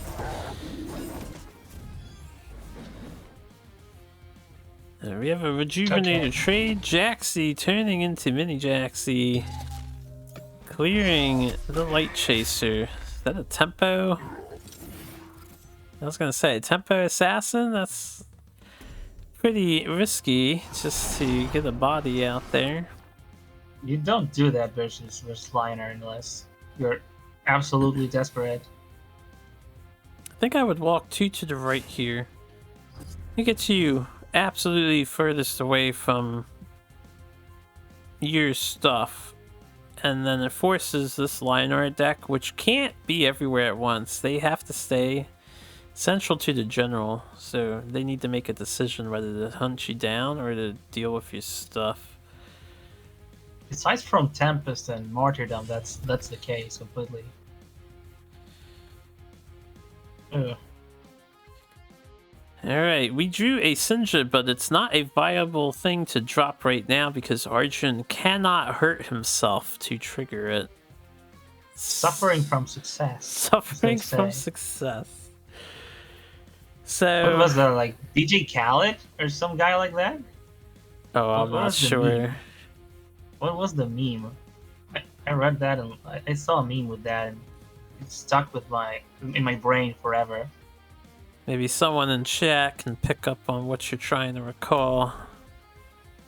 Maybe I'm just demented or something, like early dementia. Could be the case as well. Looks like we're going to double summon some threats. Ignoring the board here, like, very risky because you don't want to see like a fully stacked Jaxie, I guess, a mini Jax. Well, if I guess you have harder down there, but yeah, if a Deathfire Crescendo happens now, you have a solution to it. Mesligy could feel that if they don't put on this damage pressure now, they're going to succumb to potential Nova Revenant spam later. The deck still looks like it can be the Nova endgame deck. that weird mix of Sarlacc plus Nova, just with a bad hand, I guess. Yeah. Although there's Gloom Chaser in here too. I would almost suspect this to be Swarm Abyssy. Yeah. And they just haven't found Blood Moon Priestess and Shadow Dancer yet. Thinking about Soul Shatter Pact here just to deal with the Arclight Regalia. This is not a bad play at all. Like, I would have changed things a little bit. But this probably works out fine, yeah.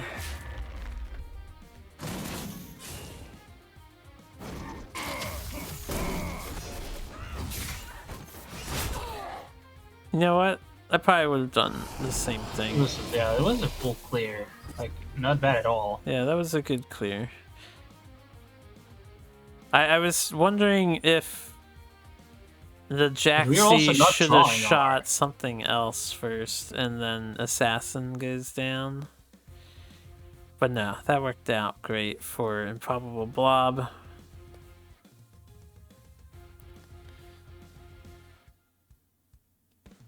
Unfortunately, they are a little bit low on steam. They will be able to answer something that comes down more than likely.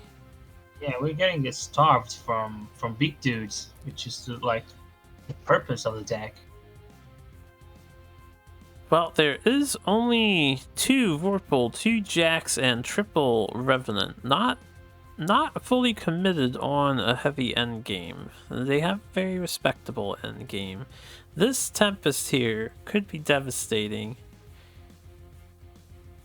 Only because Improbable Blob won't have a good way of assassinating in hand. Something else this Abyssian deck is lacking. They do not have the Blood Tier Assassin, Shadow Assassin combo. Blood Tier Alchemist. Yeah. That's kind of a staple nowadays in Abyssian. Yeah, and it makes sense too. It's pretty decent removal choice. Ooh. I almost feel like Blood Tier and Shadow is equivalent to. Yeah, I think if Blob just slams the Revenant, like, I think she's dead. Yeah, this is. Oh. What? I think they realized the dead. Yeah, they're tapping out. You're right. Saw the future. Revenant was a draw, but it wasn't the draw that was needed there. They could have stalled, to be fair. You could have done Rejuvenator. Walk 2 to the left, play Rejuvenator and Assassin. Yeah, that was like... You get blown out by Holy Immolation, though, which I'm guessing we placed bets that was going to be the expected outcome. That was the end of the first set, actually. We have finished. Humans had a powerful... I think it was a 6-2 against Rook and Rollers, but well played by everybody there. So we have the final set for week 4, and we're gonna get straight into it next. Senile Streamers versus Bladham's Miscalculators. Alright, Man, my Twitch chat just bugs off so fucking often. Like it like kicks me out. Like it doesn't kick me out. It's just kind of disconnects at some point and then reconnects, and I miss a lot of the chat. It doesn't oh, happen in my phone. I think I should open it in my phone because it happens less often. Twitch can definitely have some trouble on the mobile devices, and I don't know. No, never mind. I had another thought, but now I'm focused on putting in decks. Anyway, you have Anyway, you go ahead with that. any thoughts on these two teams while I load in their squads?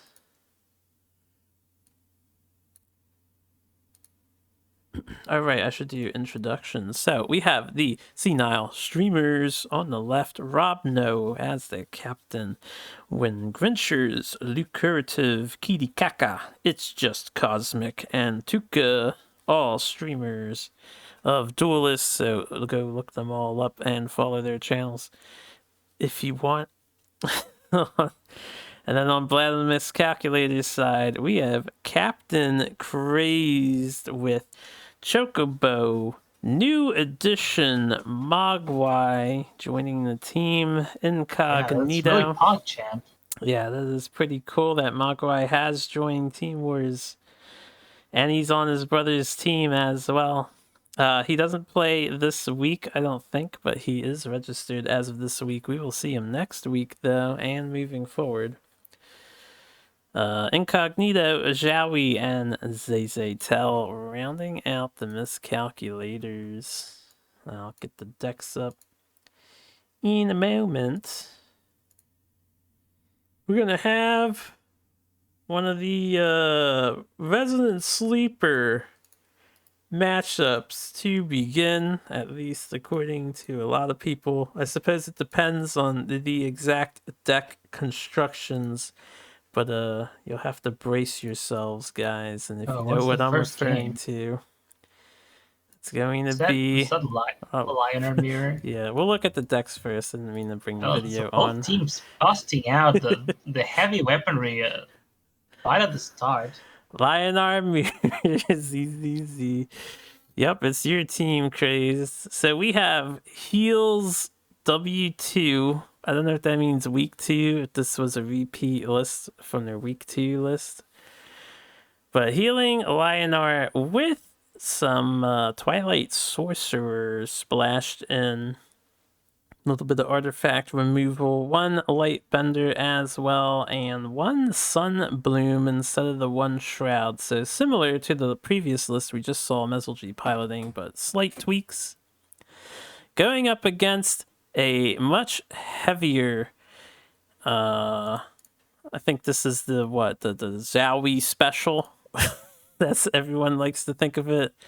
Featuring Chicken Dragon himself, Azurael, some Singes, some Zeers at the top end, Iron Cliffs as well, and 3 copies of the brand new Divine Bond. It is currently changed in the patch. It changes your attack to be equivalent to your health. I thought it worked as like a... I thought it worked like Mark of Solitude, where it sets your stats. I don't know if it's bugged or not, but apparently this new version... The white text on the white number of the attack is kind of misleading. It can be dispelled, this effect, and I don't know if that's intentional or a bug currently. I haven't seen the devs mention if that's supposed to be working that way.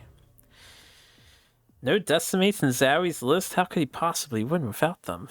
We'll have to... Also, 9 2-drops. We'll have to see if he loses or wins because of those or not. And yeah, 9 2-drops... 9 2-drops... special just to be like... It's a good number to have, in my opinion. We've done the numbers before. It's like 84% or 86 or some range there of a turn 1 play, but a lot of players prefer to have more than 9. Zhaoui used to run like 6 some six time ago, 6 drops. which was hilarious. Like I think in some of the Flash they were like, Archons, there's criticism over yeah, someone for yeah, winning with a 6-2 drop list.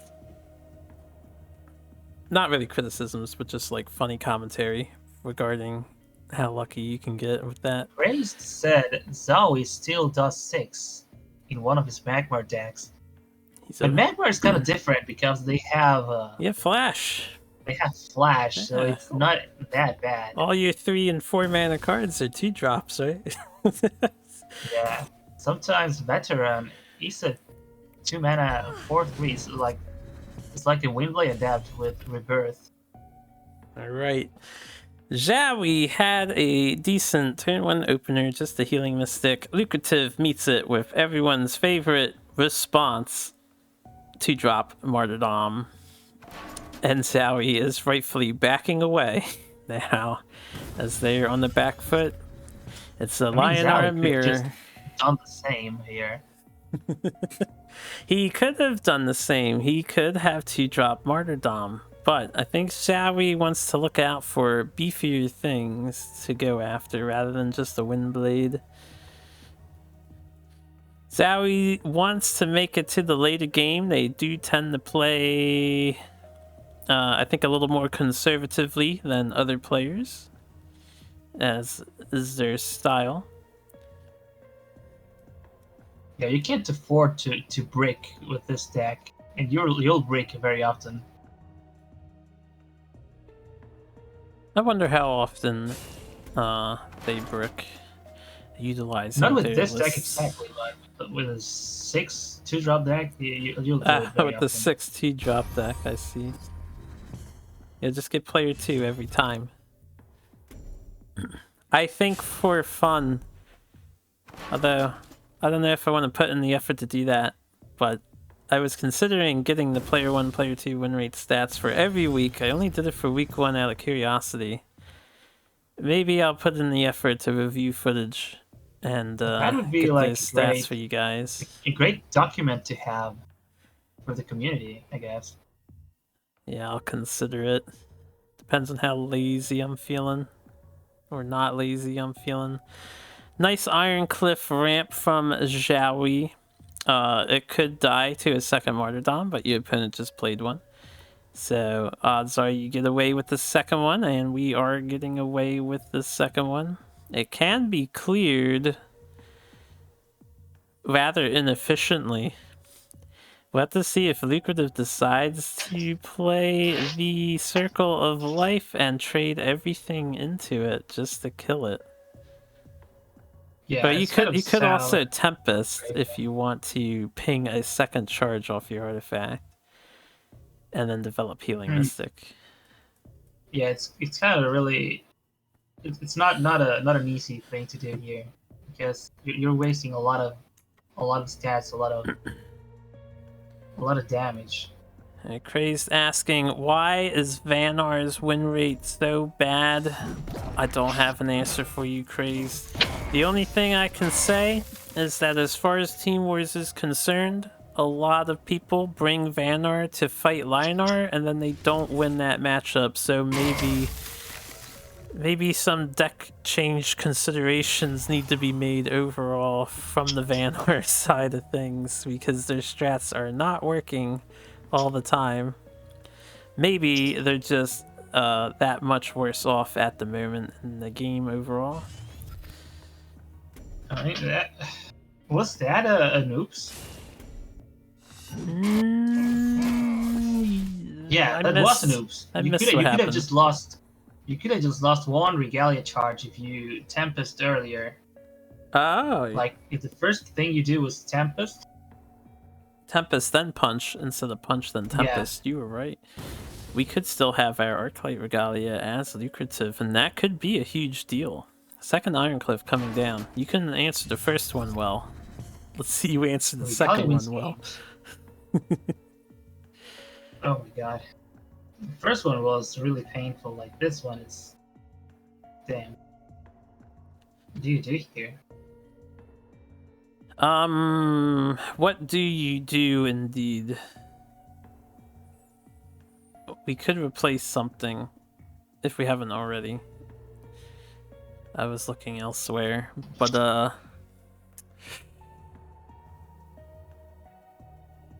you have to ask yourself, I'm fighting Xiaoyi, right?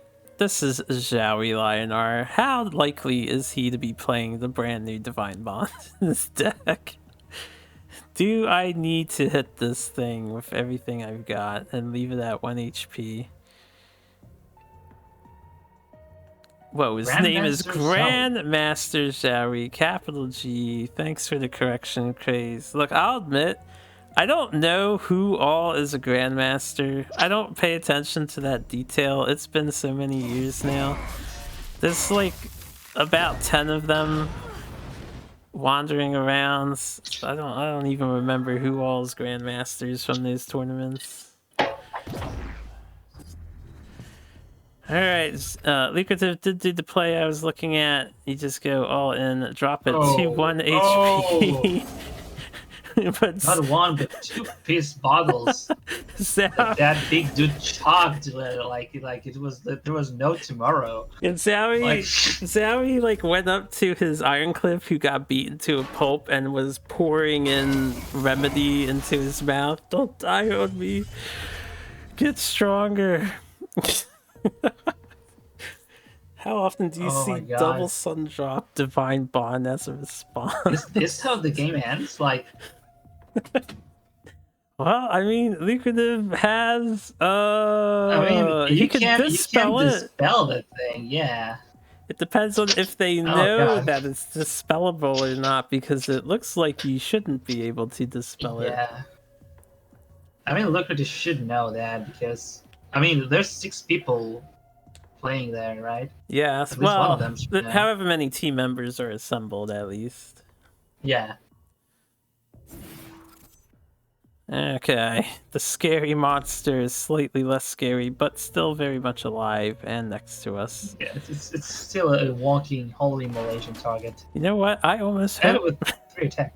I hope Zowie replaces in the Divine Bond too, and just sun drops and Divine Bonds again.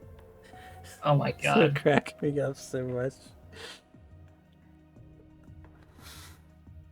This turn feels pretty bad, man. I would probably drink that Sundrop Elixir, yeah. Just to be sure. Yeah, there's a lot of things that can happen here. They already happened. Right. This game is probably one of the more entertaining Lionar mirrors we've seen to date. Zowie gets a full house in hand, Martyrdom, Singes, a very powerful poker hand indeed.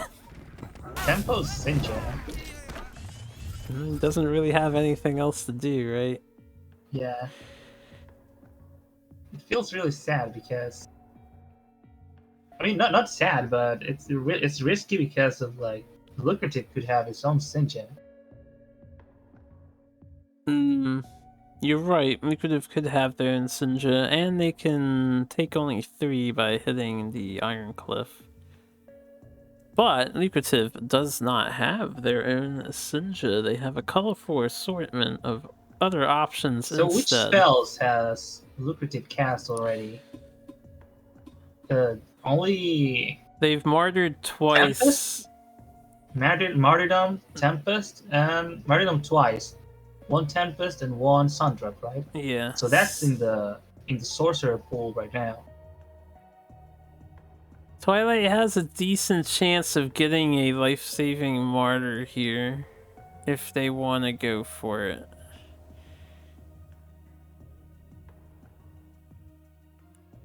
However, if they miss this martyr, they can't get away from the What else can you do? I mean, you can 2-drop Holy Emo, and no, a Tempest, I guess. Oh, are we gonna punch Sinja in the face? Oh, I think we thought about it for a second. Oh, you might just do it because. Nope, decided to just stay away. I don't know, this doesn't really accomplish much. Shawie's looking at his hand of giant things and needs to decide which giant thing they want to play next. Oh, I think this is also a slight misplay here because of they could have Lucrative could have played the dude like Light Chaser, the Light Chaser, yeah, that's the name.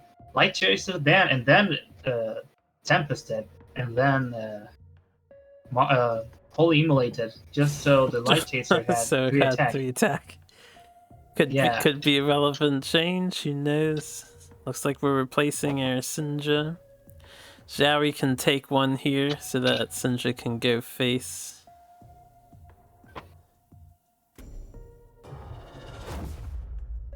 Double Sinja action.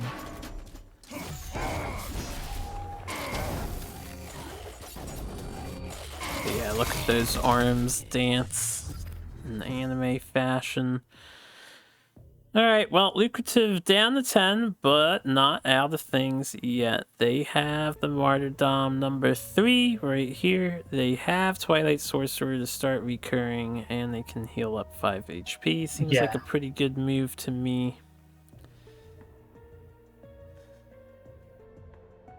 We might be getting into some fatigue-esque wars in a moment.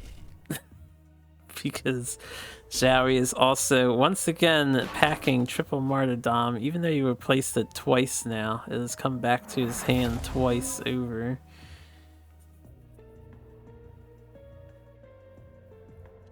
Getting hit with that definitely not replace bug. Oh, Zohan raised a good point. Counter argument to your suggestion earlier. If they Tempest after Light Chaser, the Sinja would kill the Light Chaser because it's you're right. hit the general. You're completely right. Yeah. You're completely right. Grandmaster attention Absolutely. to detail. Wait, Zohan's not Grandmaster. I'm sorry. Xiaoyi is. Wrong Z name. How you doing, Zohan?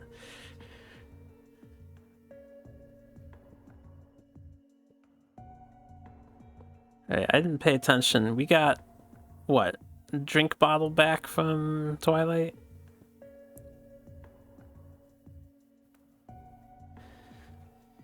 Yo, is that Chocobo Duck? Where? I didn't even know Twitch had a. If you have a Twitch open, Chocobo emotes coming in. I didn't know Twitch can let you squash emotes like that by putting _SQ. Is that a thing you can do? Or is that just an actual Chocobo emote he added? Yeah, I look forward to more comical skins down the road. I think Duck Obelisk paves the way for a whole new world. Duck Obelisk is an amazing skin. It really is. Oh, channel points modify. I never touch channel points. But if you guys touch channel points, you are free to play the SNES quiz game at your leisure. Hashtag self-advertisement. Do you feel like testing your SNES knowledge, metal, and earning meaningless points so you can permanently be on a leaderboard on my channel for whatever prestige that's worth? You're all free to do that at your leisure.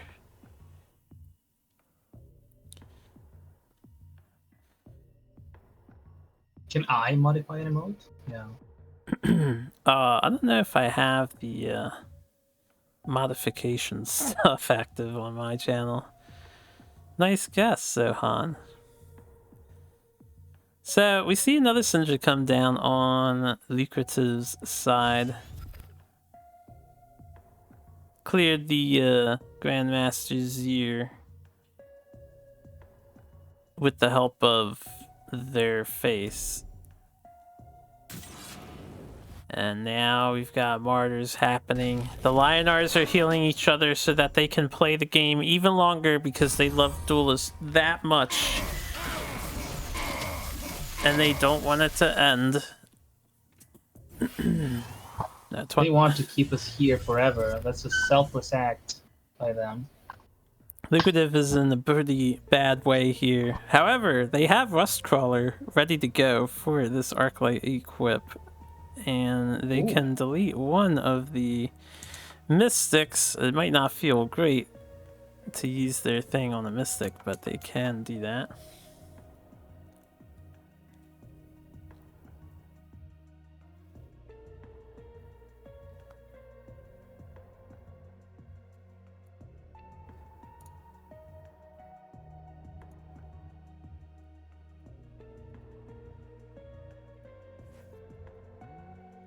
What?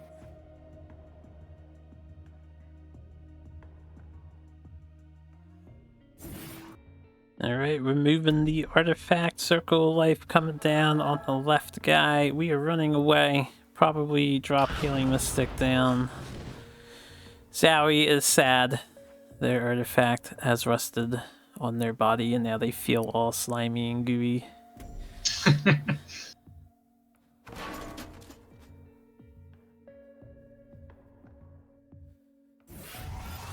Okay, so it does the staircase instead of blocking. It's not a bad idea. 2-drop Holy Yeah. Ammo or anything Holy Ammo is pretty devastating. Had they not staircased. You're at 18 HP now. You're a little more comfortable with letting Mystic hit you, maybe. Oh, shall we can armor up again if they so choose? They could kill this Rusty and then 2-drop Immo to get the Mystic and the other thing. I do like that Showery is running the Azurite line, and talk about that. Azurite line kind of takes the back seat a lot more now. I still think it's a fantastic addition to the Lionheart deck. Tends to be replaced by, what's it called? Light Chaser in all the healing decks. I don't feel like Light Chaser is that good in healing art even. Yes, I've I mean, heard it can just punch for a lot, but there's a few people that share that opinion. I'm indifferent to it. I think Light Chasers is basically Iraqi of a different flavor. But I do think it's true that Light Chaser rarely hits for more than 3 or 5 damage. So Lion, on the other hand, very often gets both of his hits in. Combined with Holy Immo, can do significantly more damage on average and probably should be used over Light Chaser in the healing deck. it's also great for mana tile play. I love the Sunriser skin, it's so nice looking with the Z Saber. For any Mega Man Zero fans out there. Alright, pretty decent clear and damage on Lucrative's part. Zowie starting to lose control of things here. Lucrative's done a rather amazing job of answering all the big threats. Zowie just replaced into another one. But you know what Zowie hasn't found? We haven't seen Zerail come in yet to save the big threats, so all of them have been permanently killed. Unfortunately, no Zerail to recover anything, which would have been crippling to Lucrative. It's weird to see like a Zowie running out of big threats. It's not something you see every day. Alright, Silverguard and aggressive Arclight Regalia going down. This could backfire. I guess I haven't kept track of how many Sunny D bottles have been drank. But if there was like a Holy Immo, a Sunny D, and a Healing Mystic at the bare minimum, we're looking at 7, 9, I think Lucrative 13 used damage. one, then got one back from a sorcerer, if I'm not mistaken. So there could be 3 left then. Unless they drank the one they got back, then 2. Yeah, I think he just drank it back, I guess. I'm just too bad for remembering those kind of things. Like Oh, it's tough. I should have written the that kind of things in You would a be notebook or something. you'd be doing a tremendous amount of work keeping track of which cards are played. I would applaud the effort. Well, yeah, at least I'm trying. Lucrative's in a little bit of a tight spot. They can't really kill the Silver Guard efficiently. I'm going with Tempest first. Sunriser healing Mystic on your Sunriser, on yourself. On ourselves. Oh, this is horrifying. Sacrificing Sunriser to get rid of the artifact out of necessity. Honestly, a pretty cool Sorry, got it play. down. Yeah, Yeah. Lucrative left in the staircase position to play around Holy Immo too, which is There's pretty nice sick. little choreography. Like the two sunrisers dancing at the same time. It was really funny.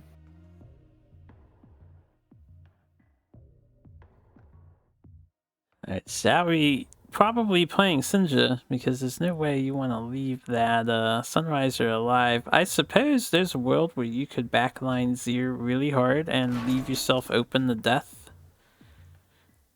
With the idea that Zir will save you. Because this play comes with some risks. They only need 4 damage to end your life. Yeah, one whole immolation and this is over. Oh man, Lucrative can dig for it with Twilight and replace for it. 2 chances to win the game right here, but if they can't find If you it... replace the sorcerer, one sun drop wins too because of like the sunriser procs. One sun drop... Oh, you're right. One sun drop elixir with Sunriser would be 2 procs. They're thinking along your lines. Instead of gambling with Sorcerer, gambled with the deck. I like the Sorcerer better only because it was 2 chances at finding what you need instead of 1 chance.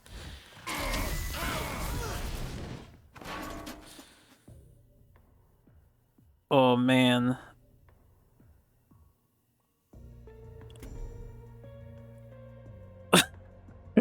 Thinking about trading damage here.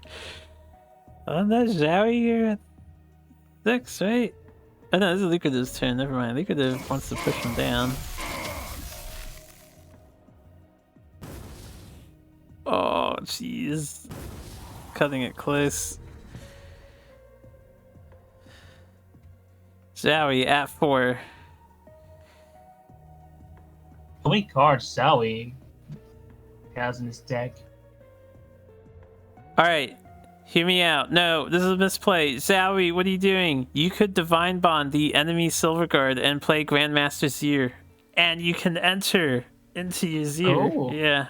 Oh, Zohan just called that out too. Exactly what I was thinking, Zohan.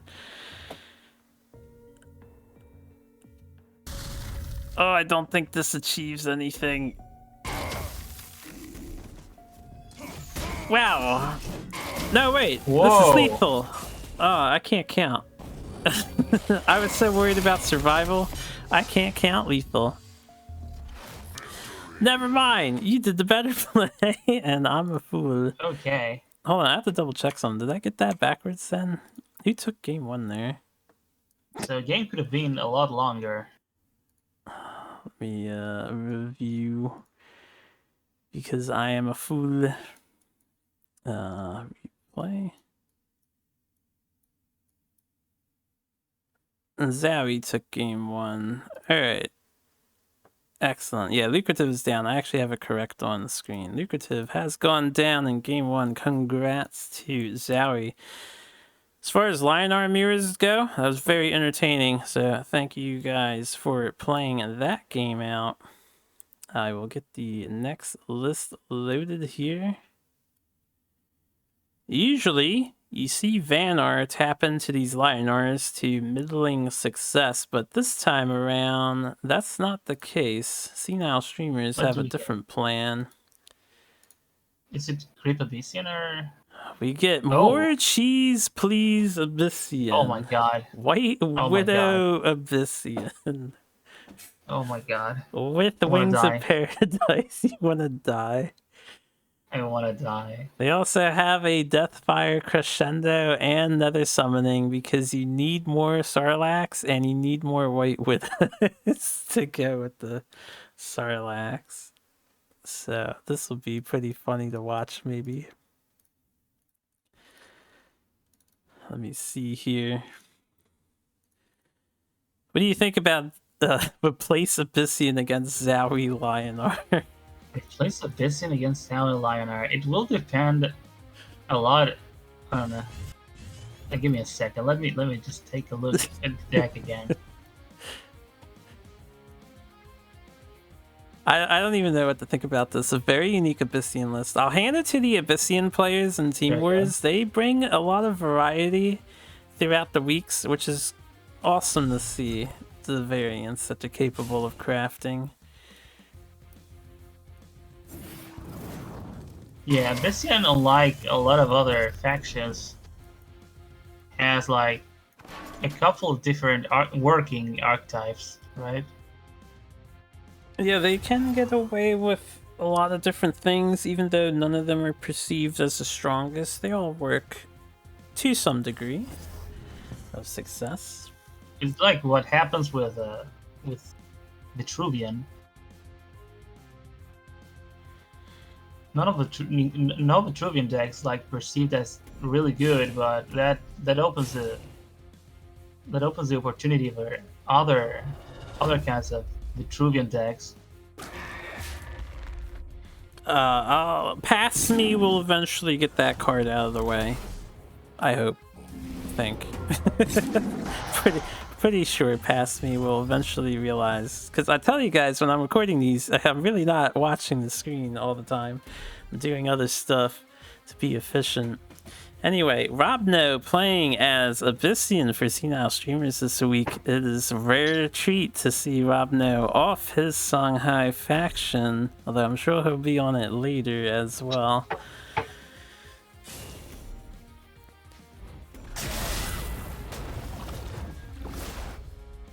I was a little distracted for the early game, but we had some small Abyssian Blood Tier developments. Lionar followed up with double 2. And then we went into Sarlacc Lure to clear the Azurite Lion.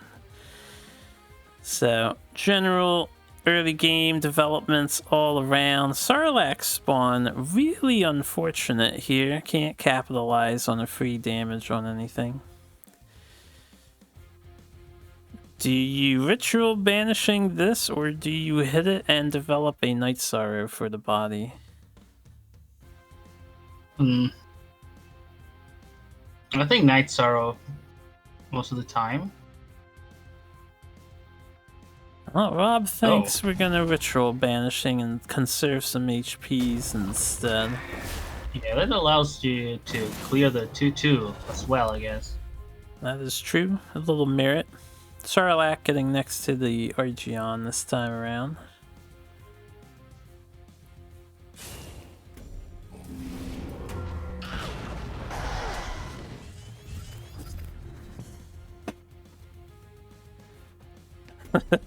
Uh-oh, the Divine Bonds are in hand. They no longer stack, thankfully. At least Abyssian can just whip it away.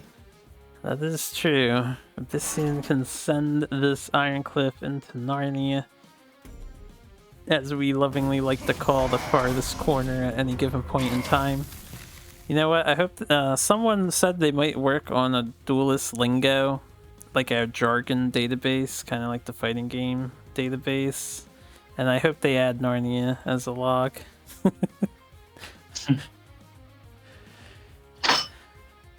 Now, while you can demonic lure this Ironcliff, you probably just kill it instead and save the lure for later. If you can kill it, like, why not? Right, that replace changed my mind too. That's why I said there. Yeah, Wings of Paradise getting developed now is pretty sweet. Didn't have that option in hand at first.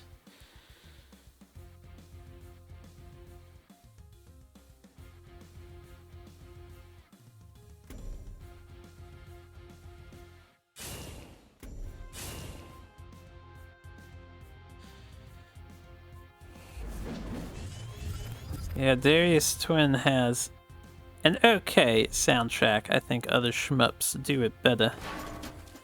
Did I take down the match reporting? You don't even remember what happened this week. Yeah, all the week 4 match reportings were gutted.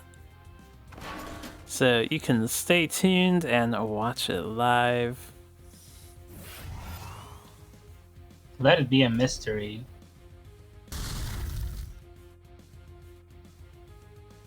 It'll live on in your memories. Whether your memories remember them or not, they'll still be there in your heart and soul.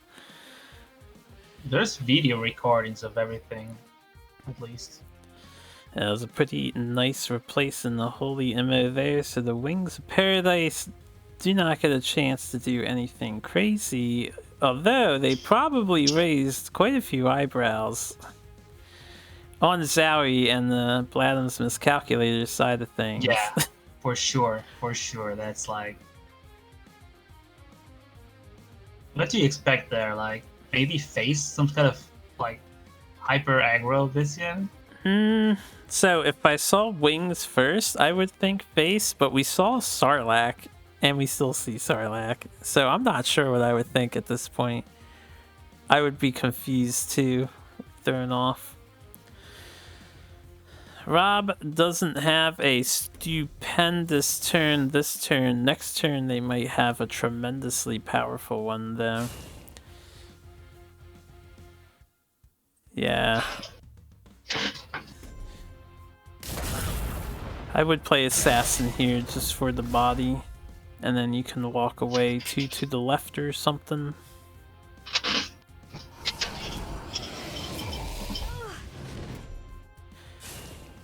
I probably would have put the Assassin in the corner though, so it's not next to my face. Or below the links, maybe. The minion was standing there. The enemy minion that got killed, the Mystic. Oh yeah.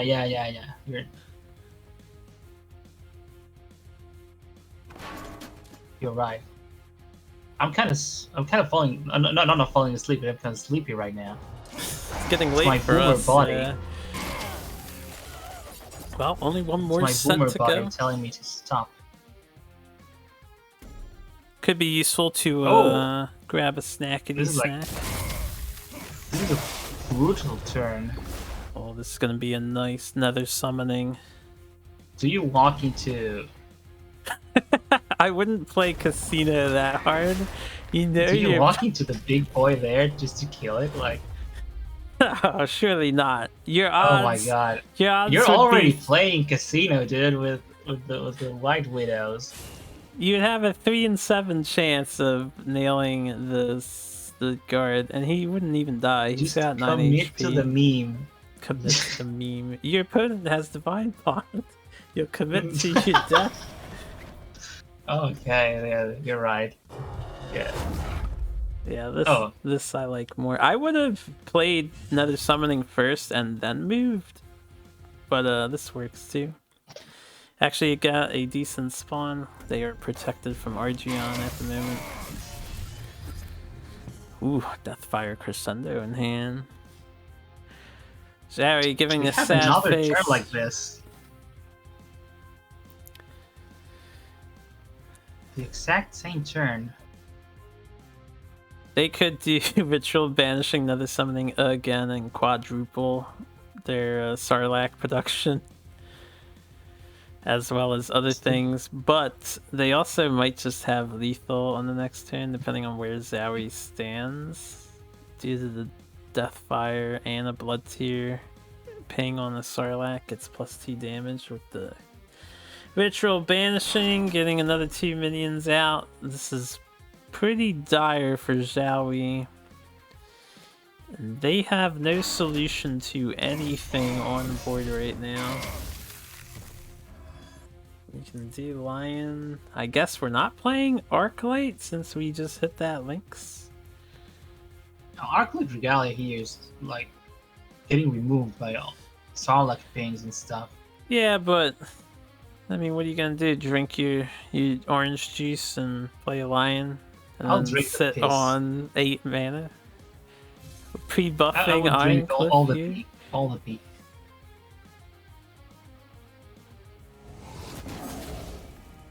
Getting a healthy dosage of vitamin C. Lion going down. Divine Bond on. Did we double Three DB Divine Bond. Ironcliff? Wasted Divine Holy Bond shit. on Ironcliff for the memes. Missed opportunity to Divine Bond the Red Sinja into a 7/7. It's the play I would have gone with. If you're gonna meme. Bobno doing some quick maths. So I don't think you can quite kill yet with the thing, but you can No, do a this is not tremendous lethal. amount of You damage. can't reach with. You can't reach with most of your reward. I think we're just gonna see another summoning happen again. Oh man, this is so painful.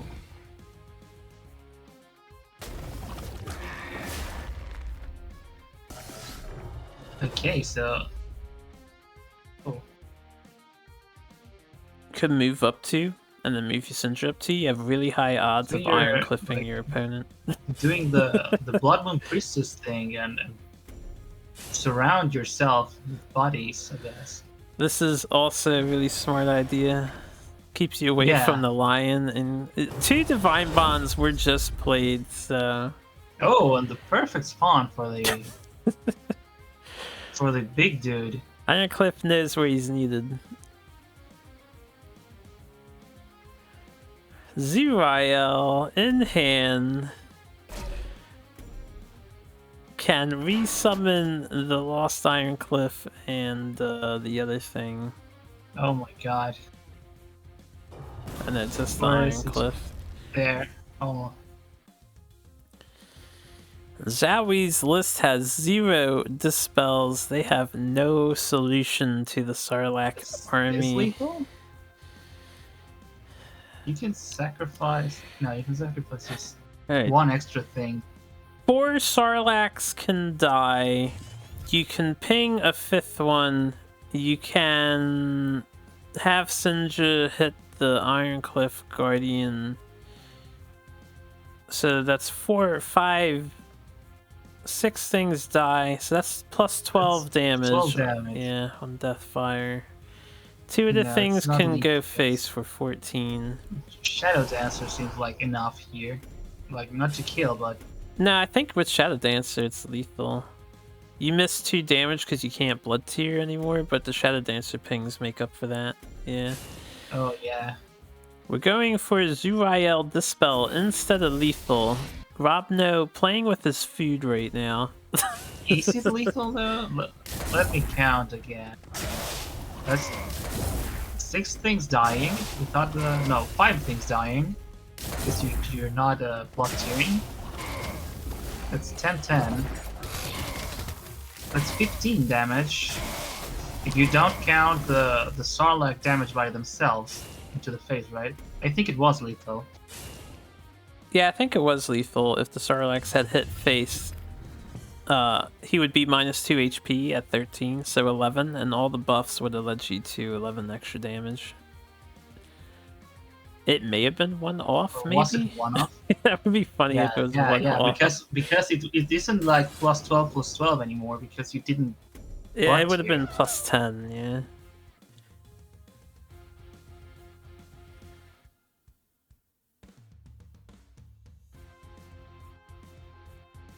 Nah, I think it had to be lethal because you got 5 pings instead of +2/+2, so that's an extra 3 damage, as opposed to doing 6 dead bodies.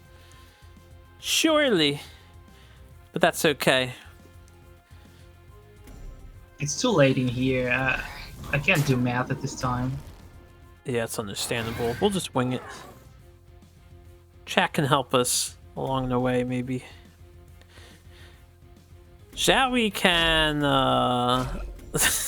hope that these ears don't get answered and maybe hide for a while, but they can't answer anything. I may have Martyrdom to Iron Cliff just Okay. because why not at this point? So this is definitely lethal. Yeah. 100%.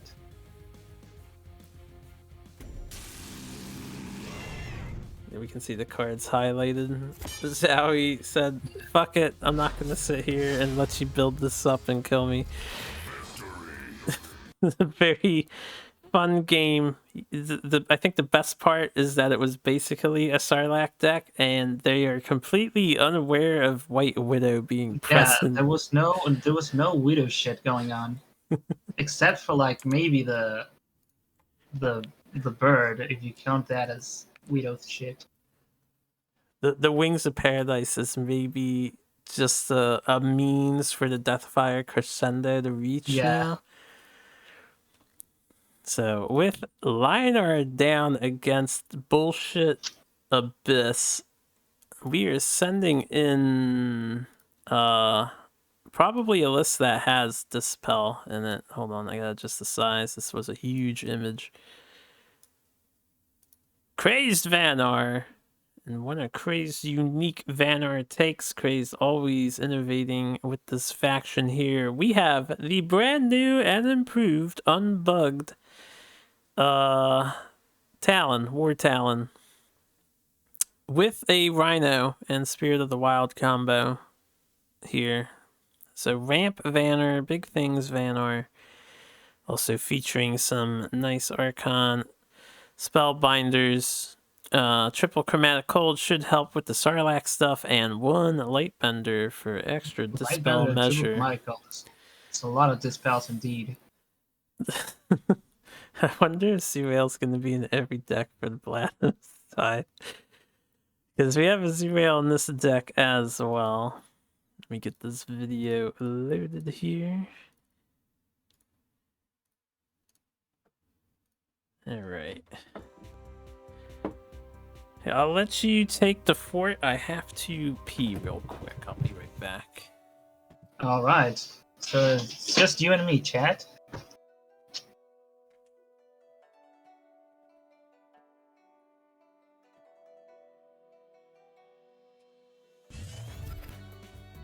So Robnu kept the little 4-mana Widow. It got oh my god, I can't cast by myself, guys.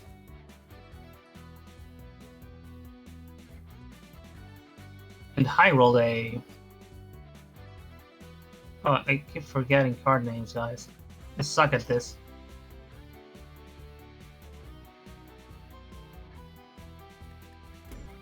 Now they're replacing little dude just to help the White Widow do her thing. It's going too fast.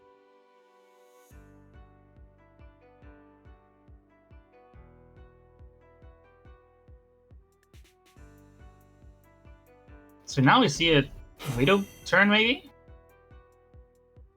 Is that what we... I mean, it has a good chance of killing the healing Mystic. Alright, I'm back. Which is really funny. Oh my god. Wait, you Thanks, Harper, for coming back. I was losing it. You really I was losing it. Alright, I was panicking, dude. I don't know what to do by myself. You just like you pick one thing to focus on and you start talking up bullshit the whole time. That's what I do. Craze, if you want to join, you're welcome to join the call. We are in the Team Wars caster thing. I can add you permissions for joining the channel if you want to hang out and reflect on the matches that you partook in. Let me just add Crazed. Yeah, get that fine booty in here, Crazed. We haven't seen you on stream in forever. Dude, I just can't stream. Where like all of my games just go horribly. How you doing tonight?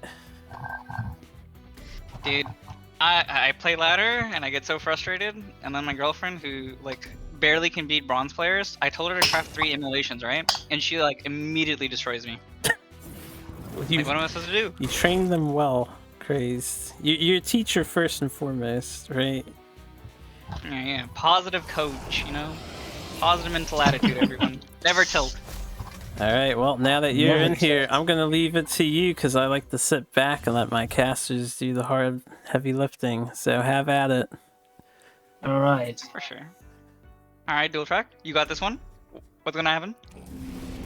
Please have it. I'm kind of sleepy right now, so I'll just be supporting here, I guess. Dang, making me cast my own games. Okay. Brush Oh, yourself for- into this For mess. sure, you know this game better than me, I guess. Yeah. So, like, you know, if I was crazy in this scenario, you know, I'd be thinking, dang, it's pretty unwinnable. What am I gonna do? I think, you know, if I think it's just Rhino here. Because, like, there's nothing else to really do. I could go for Zenuri on the 1-3. To be honest, I don't even remember this match. Like, I think I must have lost it because I have literally zero memory of how this week went. So, I think Rhino's the best play because literally nothing else does anything. You would play So, Rhino yeah, even look- though you have Spirit of the Wild combo ready to go?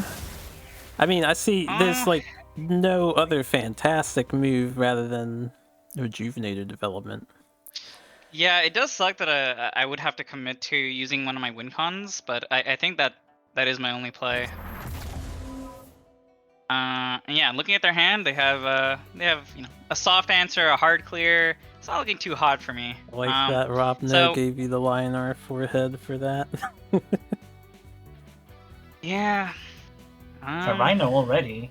Turn 3. True. You know, if they get if they replace it to Nether something, like it could just be pretty brutal. I don't actually know if that actually happened or not, but if it would, I'd rage quit there on the spot. Yeah, I can't blame you for that one. Okay. NSA is not bad. I guess that's what they're gonna do. There's no reason to use virtual banishing. So how are you? Actually, I can't even see the time. How are Go ahead, you sorry. feeling when you saw the White Widow in this Abyssian list with Ether Master? Oh, dude.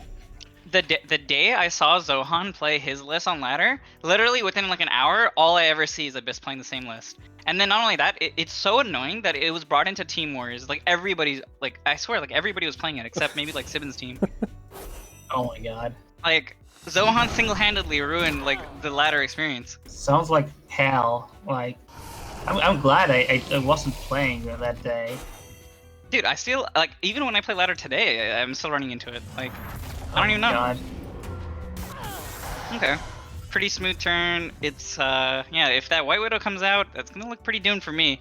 I think here what I would have to do is I would try to find a way potentially to try to Zenrui one of them. Since I'm so far away, might just be a healing mystic rejuve turn to play on curve and not clear anything, which would be like brutal, but it's either that or I would have to go Archon, but I think I commit to the heal.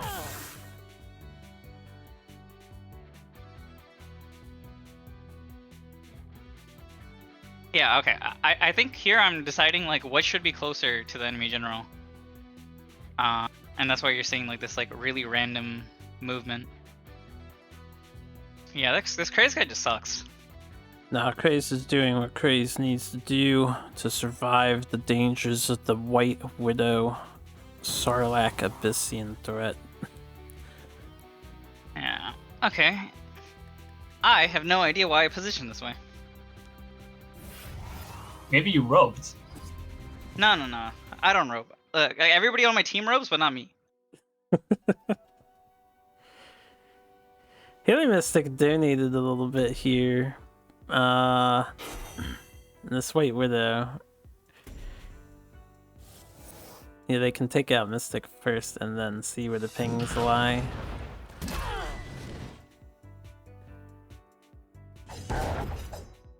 Oh my god. Dude, this guy's insane. Sniper confirmed. He missed the Alright, shot. bless. More? Oh my god, I'm...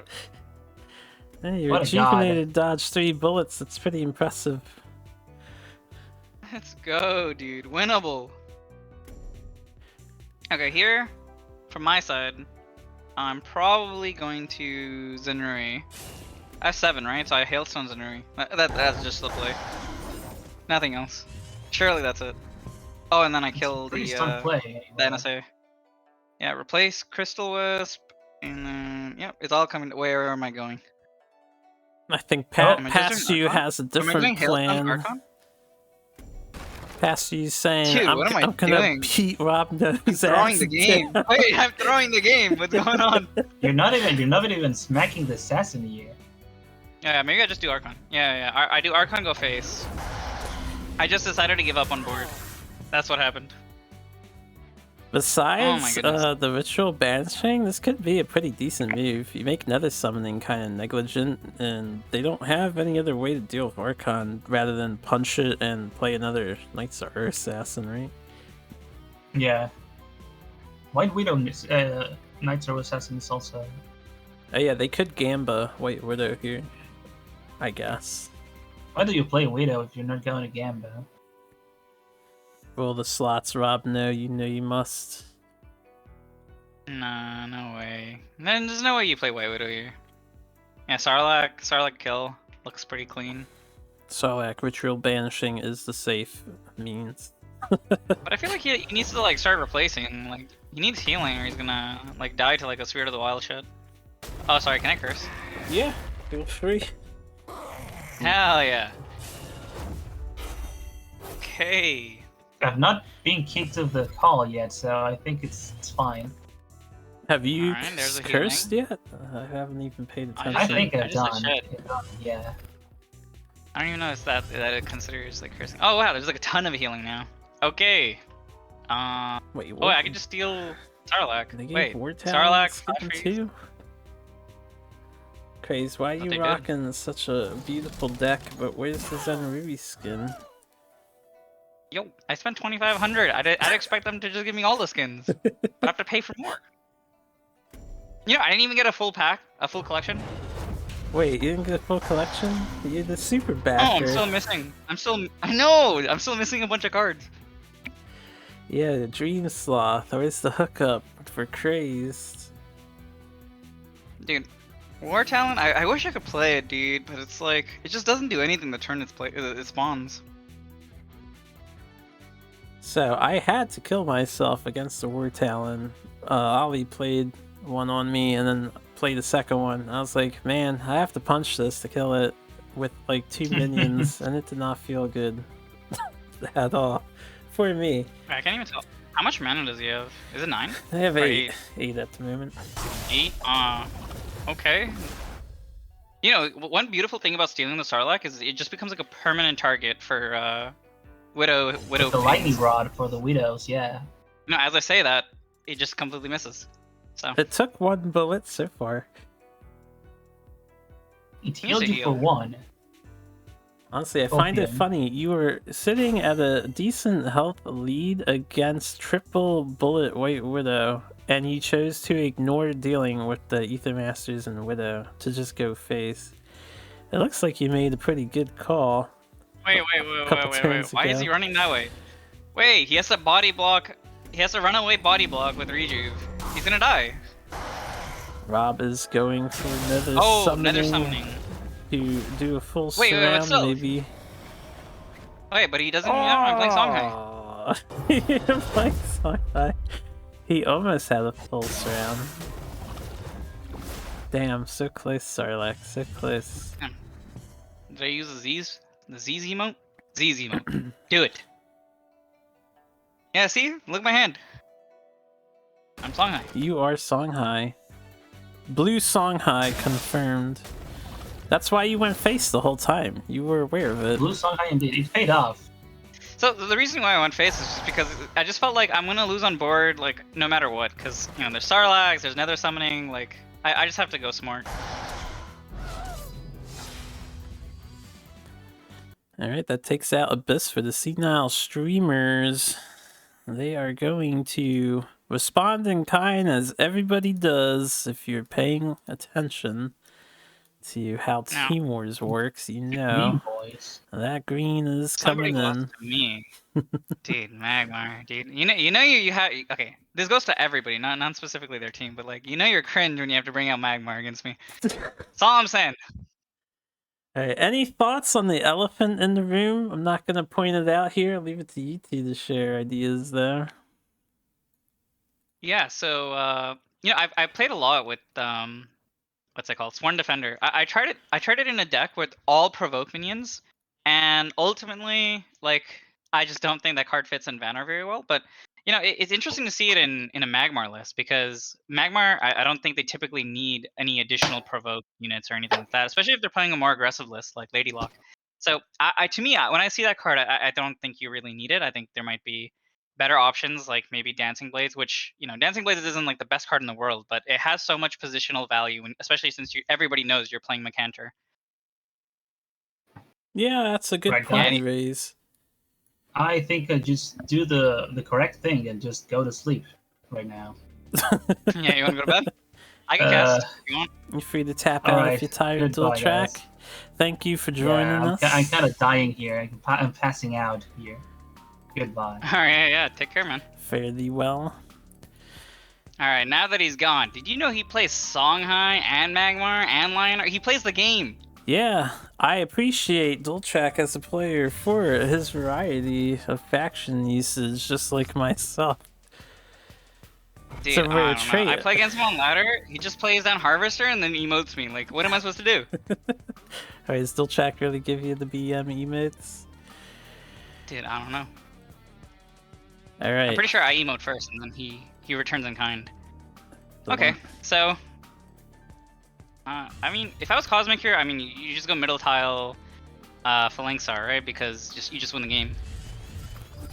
I don't know if you just win the game, but it is quite polarizing against Vannar, I imagine.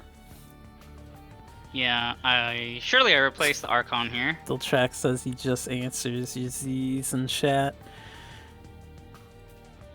Toxic, please, man.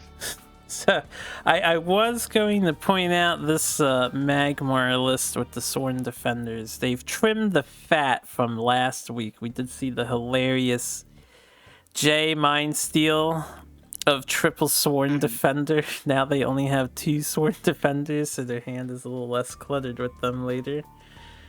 Dude, speaking of mine, did you see my game against Cranky when I played the first time I played Jax, like in Team Wars?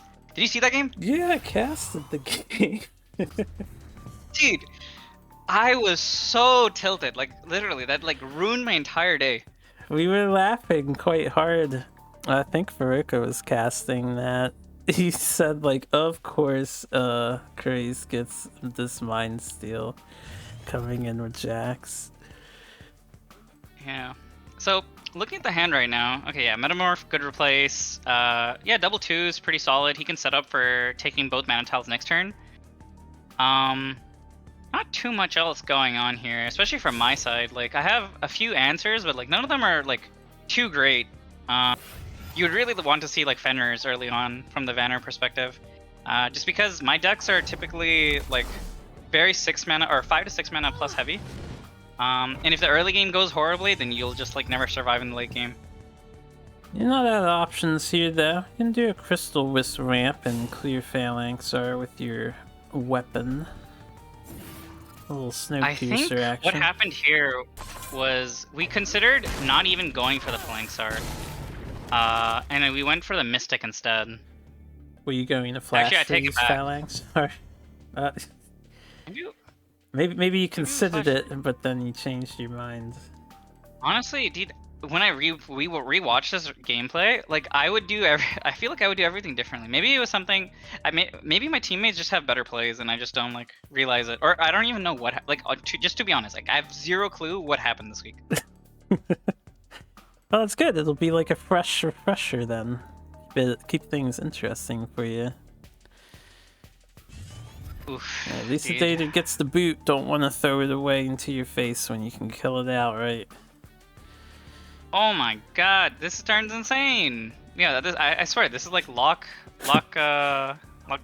young guy. Yeah, lock young guy. This is looking pretty good. You can get lock on the tile. Move your thing Or out of the way. Do they a diagonal want. young guy. There's a consideration of taking 5 and just breaking the artifact this turn, which doesn't seem too bad either. Ah, good insight. And it's actually what they look like they want to do. Mm-hmm. So artifact taken out. Bloodseer holding Craze down. I'm not too happy about this positioning. Like, I don't understand why he would want to put Blood Tier. Not okay, I guess on he wants your to provoke. corner. Yeah, but like I'd rather preserve the minion rather than try to use the provoke. Cause like Oh, I see what you mean. yeah, like I think it's far more useful for the 3 attack than it is for just like provoking me and making sure I stay in place. Because why does it matter? Why like it doesn't change anything. Well, it does make your placement of minions slightly more awkward if they happen to have a flash cantor follow-up. So it does help with that. True, true. I mean, yeah, that is one very specific instance, right? But from my perspective, or like what I would say from an aggressive Magmar perspective would be that if you see somebody who can't move, typically what they're going to do is that they're going to have their next set of minions try to defend, or not, maybe not defend, but try to block avenues of attack. That's a good insight to provide. It's a option realized- that they could take. They don't really have a hyper aggressive list though. All their out of hand comes from this Elucidator. They don't have any buffing for it as well. You know, I completely forgot that you were streaming on Discord, so I was watching the stream.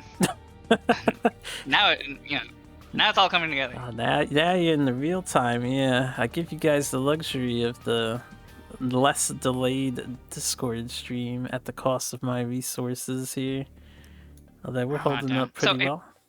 If that was Cosmic here, I'd be so greedy, dude. I'd like use the lock to make sure that the Archon has to attack it next turn, or like you have to use a spell or commit to spell. I don't. The safe play might be just you trade your minions in and then you harvester, but I like the greedy line. Like I'd go the greedy line all day. Taking face damage can be a wee bit scary for Magmar. Lionar. My bad. Yeah, but what if you went like Elucidator here and like just one face with the Mystic? Right, that's like 7, 9. You take 4. You go to 13. You would take. I mean, sure, you would we know- take 2 if you did Elucidator. Yeah. So I'm factoring that in.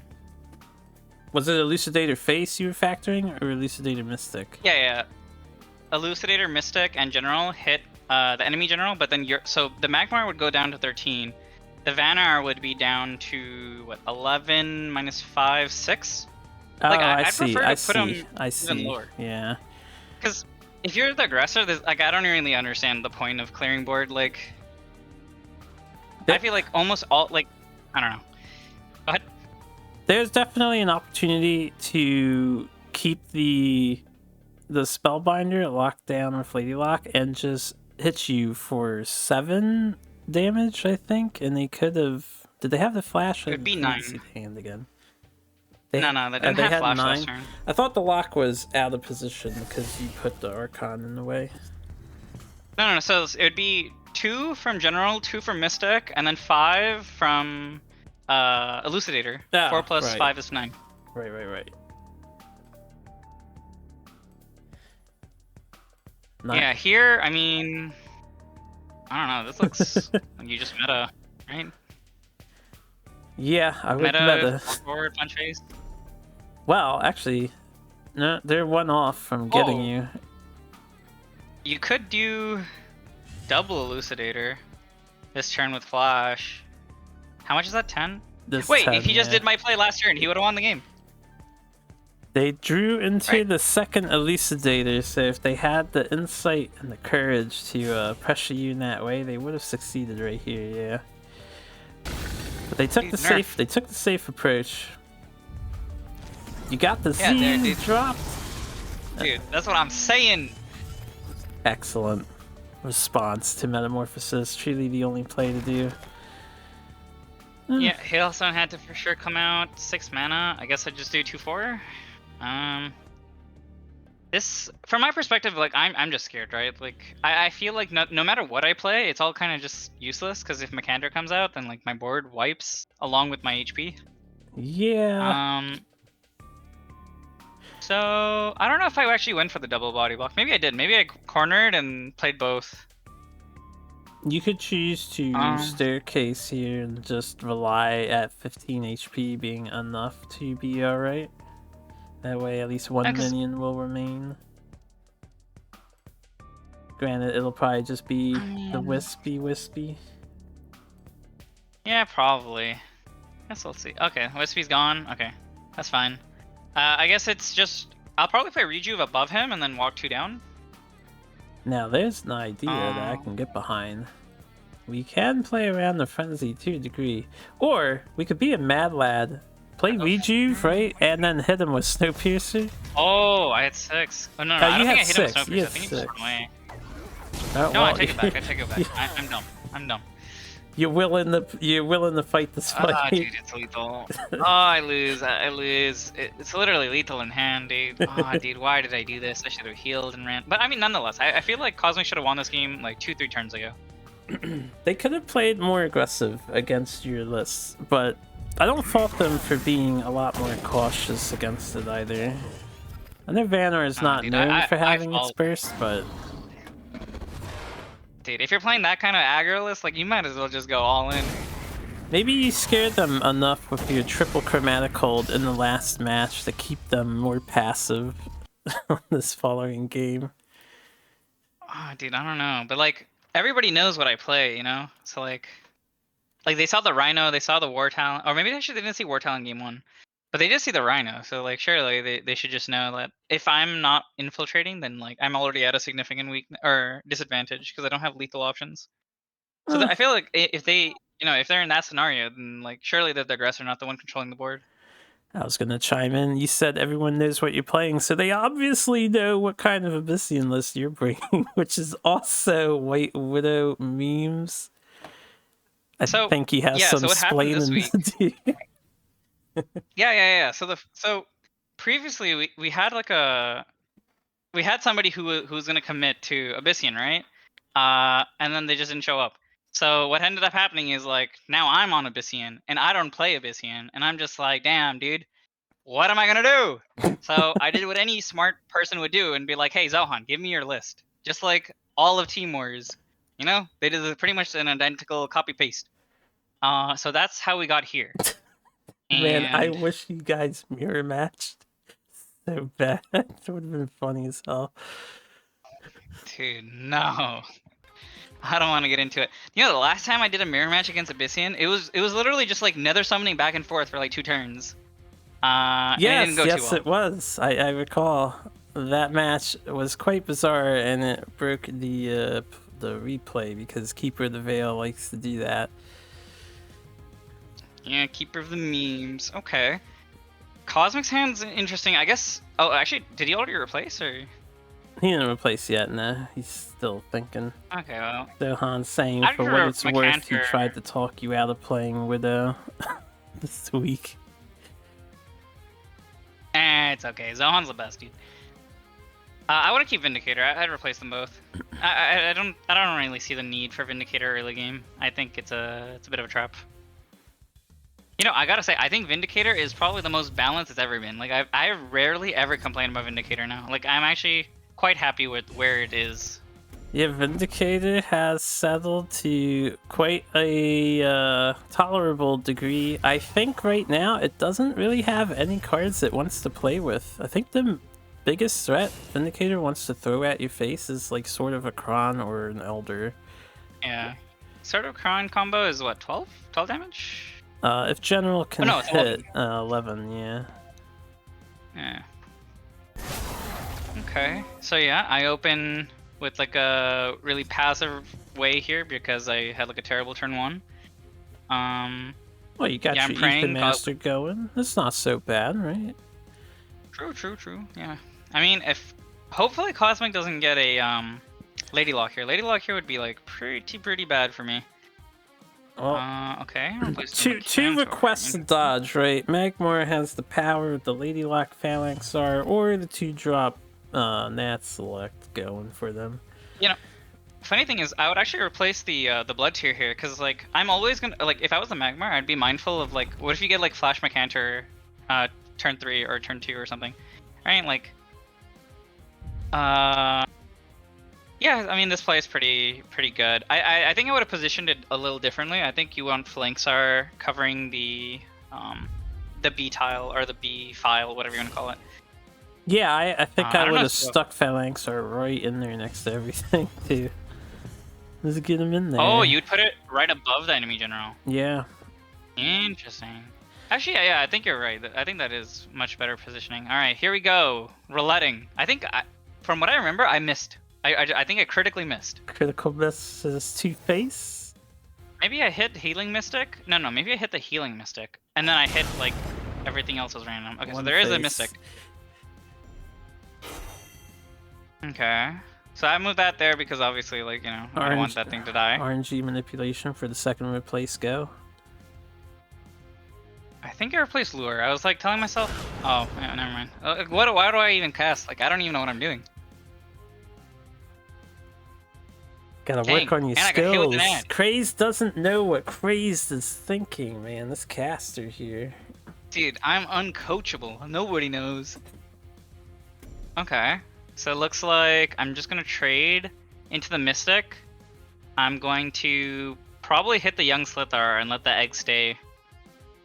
That's my assumption.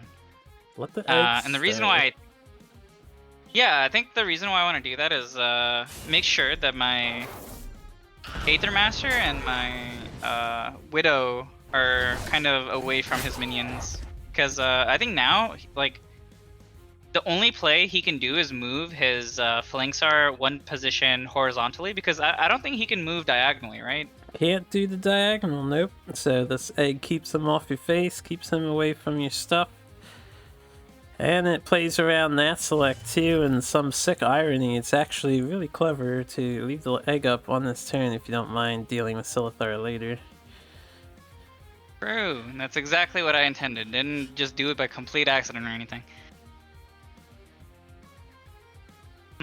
What about the team Okay, so discussion? yes. Surely someone mentioned, right? Like, Craze, you gotta leave the egg up here. Dude, our team discussions is like Zowie's like, I want to go first, and then we're like, oh, what list do you want to play? The Duelyst, and we're like, ah, yes, of course. I love it. And You then, guys have a good dynamic together. Yeah, and then what else happens? Then we have Incognito, who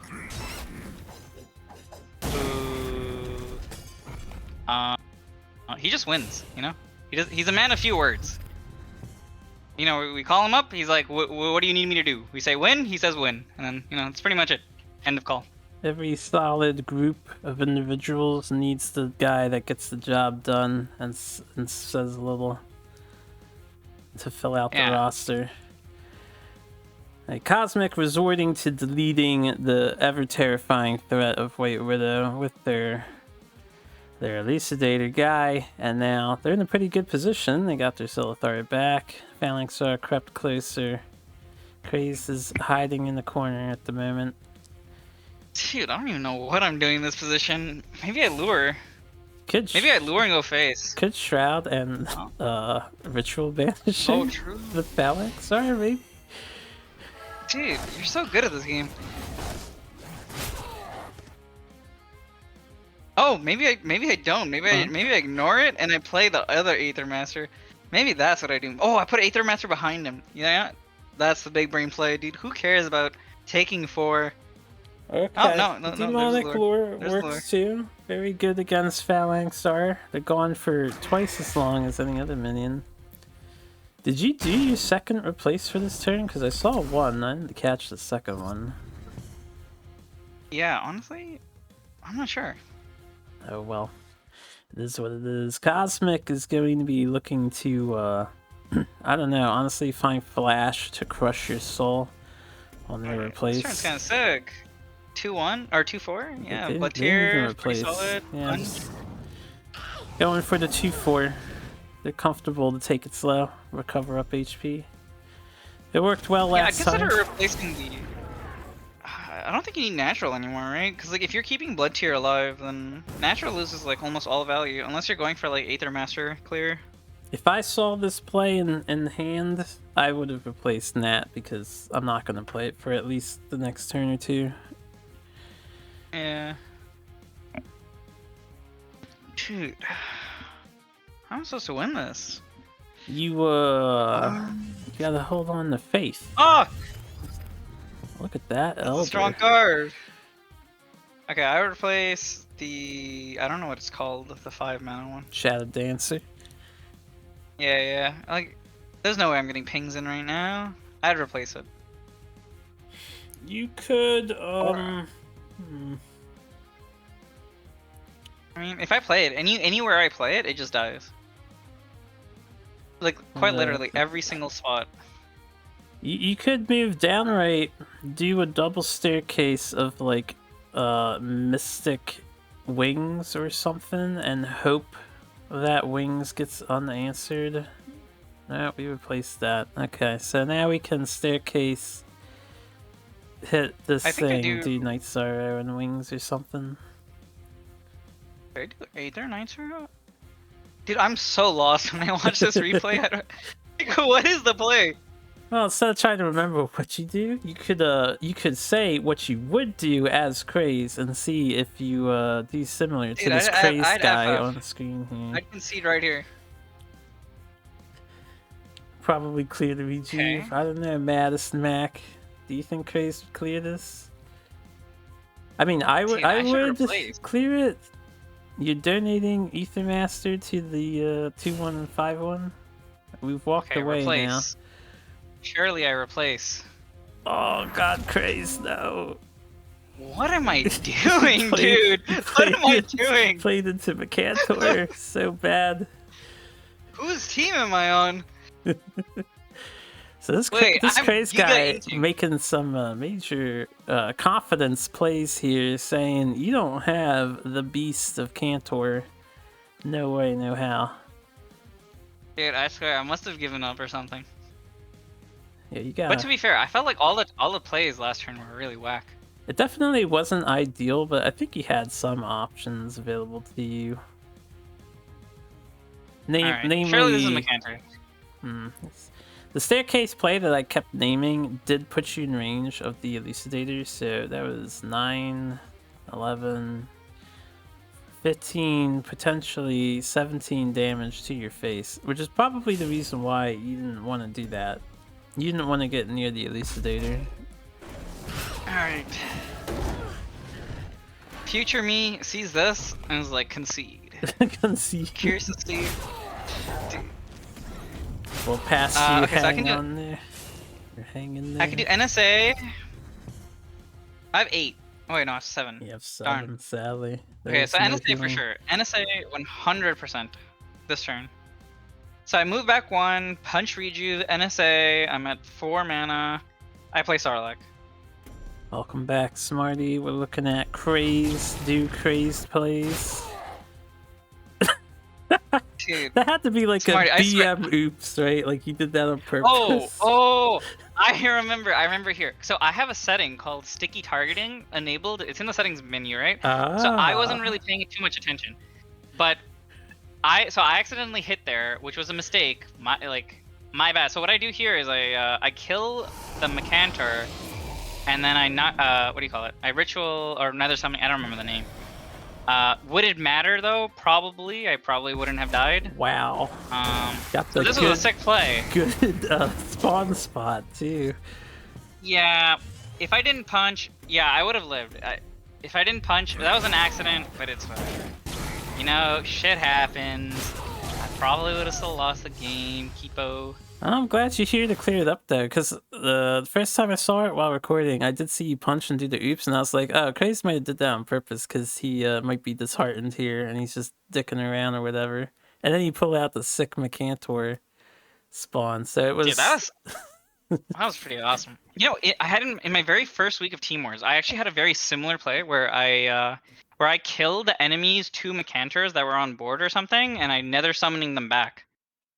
I remember that. Wait, hold up. Was it the Macantor? You did it with Revenants, didn't you? You got like double Revenant back. Somebody got double Revenants back on another summon, which no. Sick. I'm pretty sure mine was double Macantor. I think it must have been somebody else with the Maybe. the Revenants. I might be mixing up games. Anyway, we have Link's Spiral Blood Rage Mask. It is a spell high variant. Looking pretty spicy with some... You know, what most people might not know is I actually submitted the right list this time. I hope. Oh, excellent, excellent. I So, like yeah. I like that I think- Lynx gets in the title of the deck and there's only one copy of it, like he's the leader or something. Yeah, so when I talked to Incognito about this, he specifically mentioned that going first with Ghost Links is just so powerful.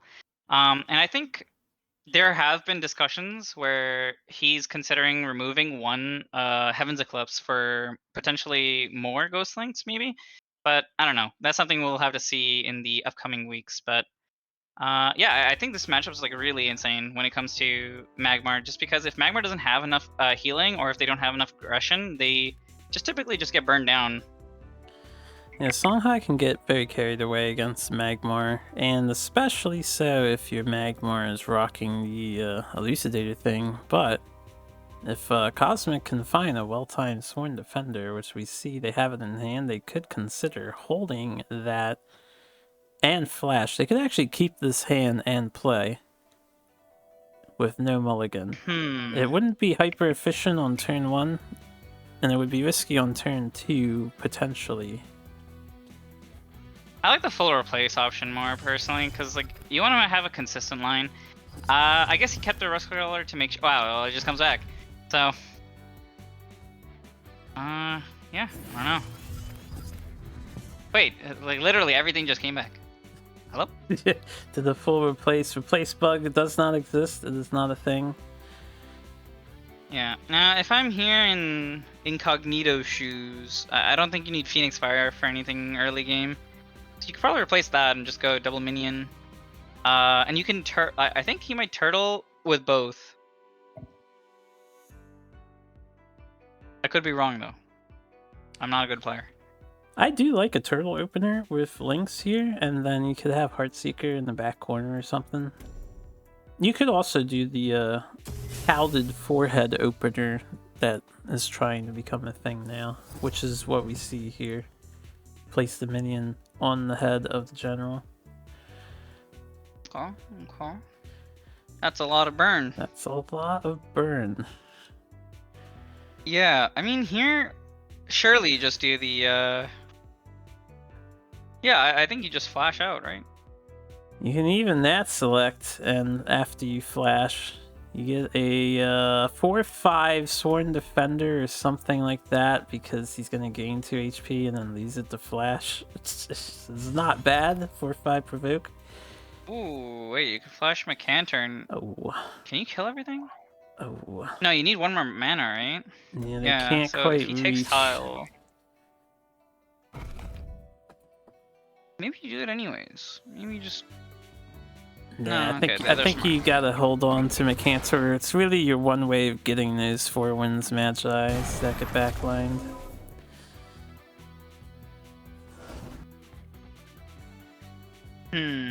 Yeah, now I'm thinking about it. This is probably the reason why they added Sworn into the deck, right? For these like cheeky flash plays.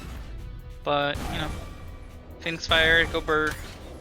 Well, I mean, Sworn Defender did take a fire, at least. It did something. Yeah, this hand's not looking too hot. I think. Oh, and no Ooh. pun intended.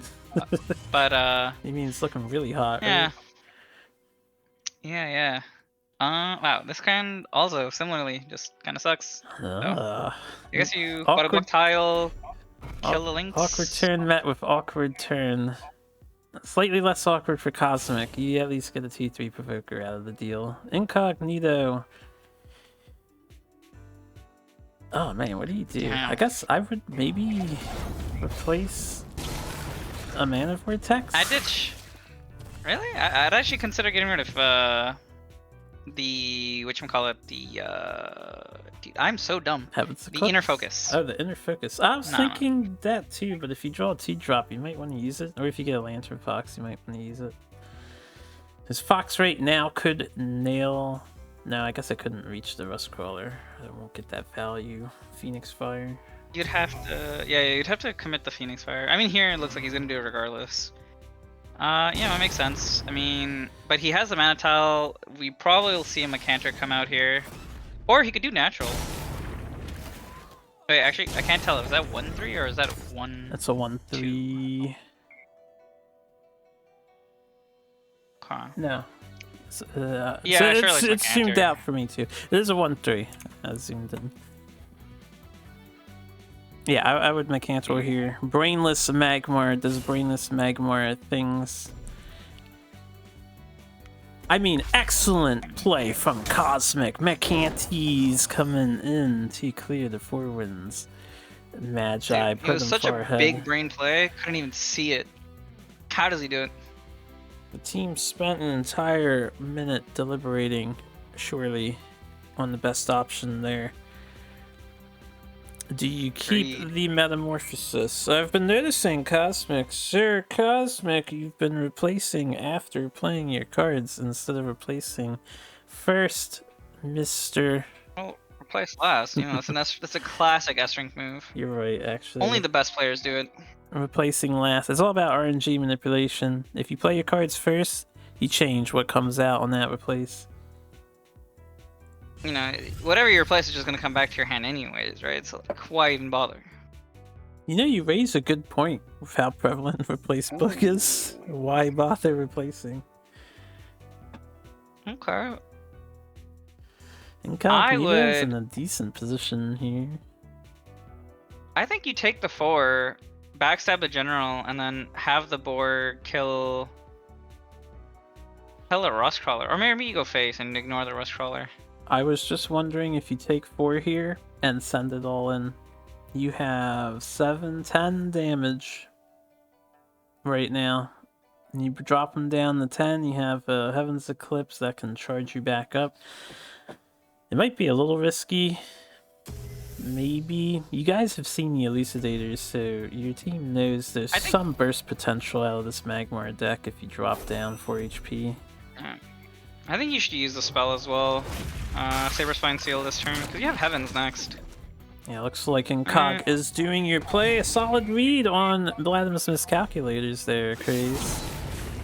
It's like, I was there that day, Excellent insight. but I don't remember too much of it. Cosmic Okay. probably doesn't mind that This is like- turn too much. They're gonna go down a bit. They can simply hit Kaido and Harvester in the face to, you know. Yeah, it's like the freest. It's like the freest thing you could do. If they're really feeling a little peckish, they could flash Mystic and heal themselves back up to 2 damage they're gonna take here. I don't know if that's necessary, but it is Songhai. And Songhai does Songhai things. I would replace meta. I don't think you need meta if you have natural and harvester. And then determine the play. But I do like the idea of flashing Mystic this turn. Actually, well, I mean, it dies, but... Okay, that's good. Well, it'll be nice for a future turn. I don't know if you want to use it right Yeah. now. I think it's good to slam Harvester in their face. I think playing Macantor in the back where it doesn't like reach the enemy general for like 2-3 turns is kinda, it's not the best. Okay, so I would also do this differently. I would go above the Chakri because you want to create as much space as you can against Spell High, just so they have no minion. Like so like juxtaposition loses value. And also here, if the Mystic dies, then you're just in range. Yeah, so like here, I think just creating more distance would have been good. If he gets inner focus, then I guess it doesn't matter because Incognito would probably have the reach regardless. I don't know if this Songhai deck has anything like a Ghost Lightning to Ooh. sneak in, but I also like the idea of creating more distance just to keep the general hit from not being a factor. Yeah. Because And, a like, juxtaposition to move the Mystic with the Chakri, then they can both walk forward and hit you. Oh, yeah, that's a big brain analysis. You know, I didn't even consider that.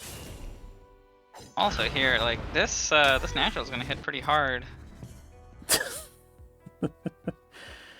Have mine saying surely you're Nat facing select Elder. into thumbs down emote. Let's go. Yeah, Elder here. Sure, He'd Elder. love to drop it, but Chakri's on board, and No, Chakri you demands gotta respect. get rid of it. And it feels awful for Cosmic because they can't tour this thing. Now they only develop a Vindicator. I think that's it. Yeah, just Nat, Vindicator, run away. I would maybe Vindicator top right, send it to the top right Yeah. more, and then run away to the left so it can't be juxta towards you. Yeah, I agree with exactly that. But it seems they're gonna go a different route. Maybe I don't really know. Maybe Incognito wanted to take the 5 damage. Zohan pointing out Incog could have cleared the Harvester without getting hit in the face if they really wanted to. Alright, we're staying next to our Vindicator, brother. A little scary. Wait, I could be mistaken. But didn't they just Phoenix Fire the they Phoenix Fired the Harvester and they punched the Mystic? Honestly, I I'll take it already too. forget what happened. I have to live in the now, or I'm gonna go a little crazy with all the information I need to process. Ah, I see Zohan. You know, Zohan, I agree with your play. I like that more. Okay. Here. Oh, you meant Here, I Flash just the Mystic go all in. instead of Flash Harvester. That was what we originally discussed. We originally discussed flashing Mystic, leave Artifact Harvester at full. Heavens. Artifact Surely, Heaven Artifact seems Heavens. good. You could live in a world where you Artifact and Lantern Fox and set up Chakri too, if you want to like go all in on board development. I don't think Plasma Storm is a real concern in Team Wars currently, especially not that it's been nerfed. This works too. Ignore what I'm saying. Like, what I would recommend is what Incognito should never do. I like Like, this he's a turn as tournament well. champion, right? Yeah, get rid of the Vindicator Rush off the table, and you still get Oh, Lantern dude. Fox and Mask ready to go for next turn.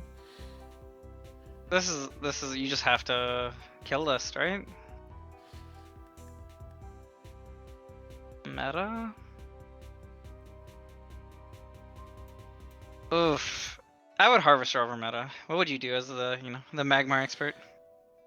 I would slowly fall to depression as I know that I'm about to get burned to death because I can't answer the fucking Blood Rage mask, and I'm 10 miles away from the Songhai guy. Yeah, gotta love this board-based faction, you know? Mercantor Mystic, maybe getting rid of both minions. If you really don't want to give the Phoenix Fire, you could, yeah, meta Mystic. Doesn't feel good because the board is still alive, and that could be relevant.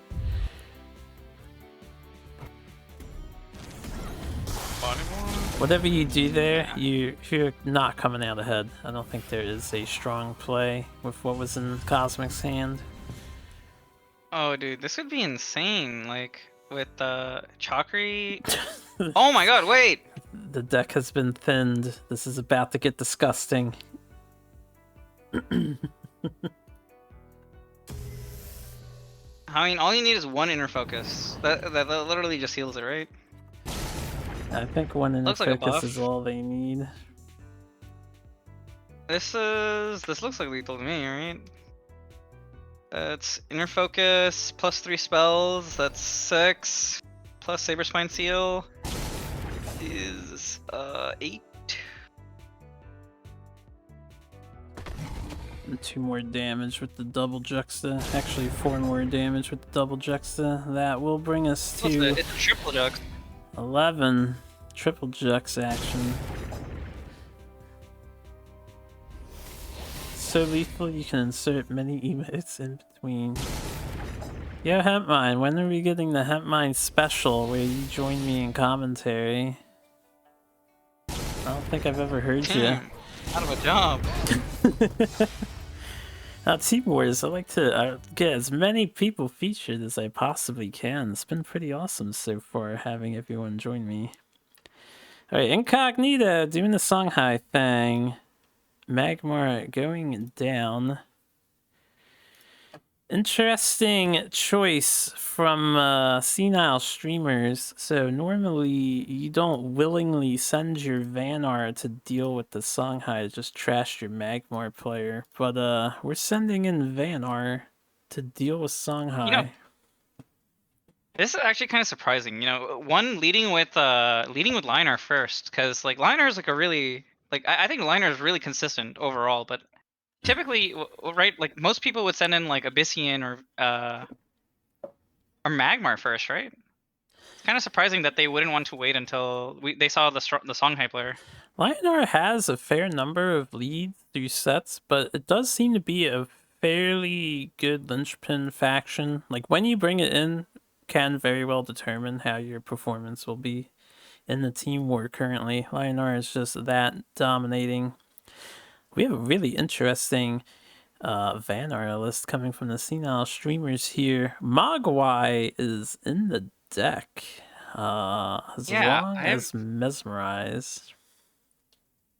So I don't know. I've had a conversation with Bottom before about this, where he would actually prefer the Mesmerize over the Chromatic Hold and just cut the chromatics entirely.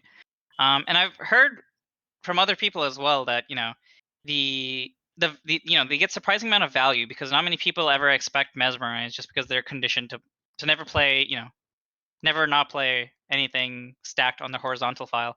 But another thing to note is like there's only 2 prophets. We see a tree. Yeah, no Spirit of the Wild either, especially considering that there's 3 artifacts. Very unique Curious. list. For Bladham's point, when I'm laddering, I don't know if I feel safe without my chromatic holds, because from my experience, a lot of people are playing Mechazor still and Sarlacc. And if I don't have Dispel for that, as Vanar, I don't know. I'd rather have Dispel to delay their game plans. It's pretty funny. I've had a conversation with humans. It's a little out of context though, but he repeatedly told me, if you're having trouble, you just have to win. And since that day, I just won, but mostly lost. That's solid advice. I'm getting there. If you're having trouble, you just have to win. I'll need to keep humans' advice in mind moving forward. I like the mindset. Tuka. Yeah, it's crazy how I couldn't figure it out. This turn, dude, this sucks. Like, knowing that you're against Spell High, I would not play the Prophet. I'd rather lose out on a Heart Sister, and let them potentially get Heart Seeker value. But nah, dude, it feels so bad when you only play 2 Prophets and you have to go turn 1 with it. I agree. I would rather play Heart Sister turn 1 if I have to. There is still a replace though. Do you hold Mesmerize or do you hold Prophet on this replace? I would replace Prophet because you want it much later into the game. I don't think I think Prophet would be great if you had Lady Locks. Actually, wait, I don't remember. Do you remember if they had Lady Locks on this list? They do not have Lady Locks. They have Mogwais instead.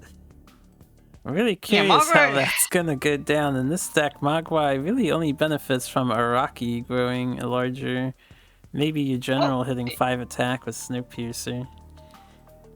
Yeah, I was gonna say that is an interesting interaction that I haven't really seen too often. But then again, I haven't seen Mogwai played ever. Maybe they just go Heart Sister middle, because it's somewhat good against Boar. Maybe I should give Mogwai more of a shot too. It is a 3 mana 2/5 at worst, and 5 HP on 3 mana is not bad. Looks like a Zenrui target to me. Yeah, I guess. Zenrui ruining everything. Just the forehead opener, Ghost Links on the top of Incognito's general. They get a nice Chakri avatar filled hand here. Tika has an opportunity to play the Mogwai we were just talking about. Can't really clear anything if they want to keep the Prophet. I would still replace the Prophet at this point. Agreed. Yeah, like you need another sister, or you just need like Fenrir. Honestly, like Fenrir would be. Actually, wait, they do play Fenrir, right? Just want to confirm. That is pretty good advice as well. 0_ says if you're losing, just stop, and then you will start winning. Just don't lose anymore. It's that easy. Yeah, true. Alright, we actually see Oh, Mogwai Prophet they coming did. down for Phoenix Fire protection to try and get early game board control going in your favor. So it's really unfortunate that this happened, because what they didn't know from their previous matches against Incognito is that he does play. I forgot the card name. Killing, Sabers. Is this Killing not? Edge. The, Yeah, the Killing Saber Edge, Spine Killing Edge. sword. That's Yeah, true. so, like- Incog has not revealed yet that damn it. Killing Edge is in the deck list. So, and Killing Edge on Ghost Links, you get a great. GC 5/5 body. It's like playing that 3-mana 5/5 we used to have in Duelyst 1 or whatever it was. Oh, you know what? Chakram or something. They could do like Chakri, Inner Focus, take the tile, and yeah. Actually, no. Maybe they don't even need to Inner Focus. They could just do Chakri on tile, because the general kills the Prophet, the Ghost Link moves forward. Oh, you're right, and we can just do Chakri and Killing Edge here. We get a nice clear. Chakri is a 2/3, so you will survive General Punch alone. I think it's not bad. It's a pretty decent turn.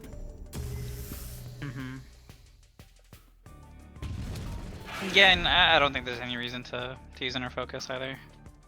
I don't think the 1 HP actually matters, because if they have Chromatic, they have Chromatic.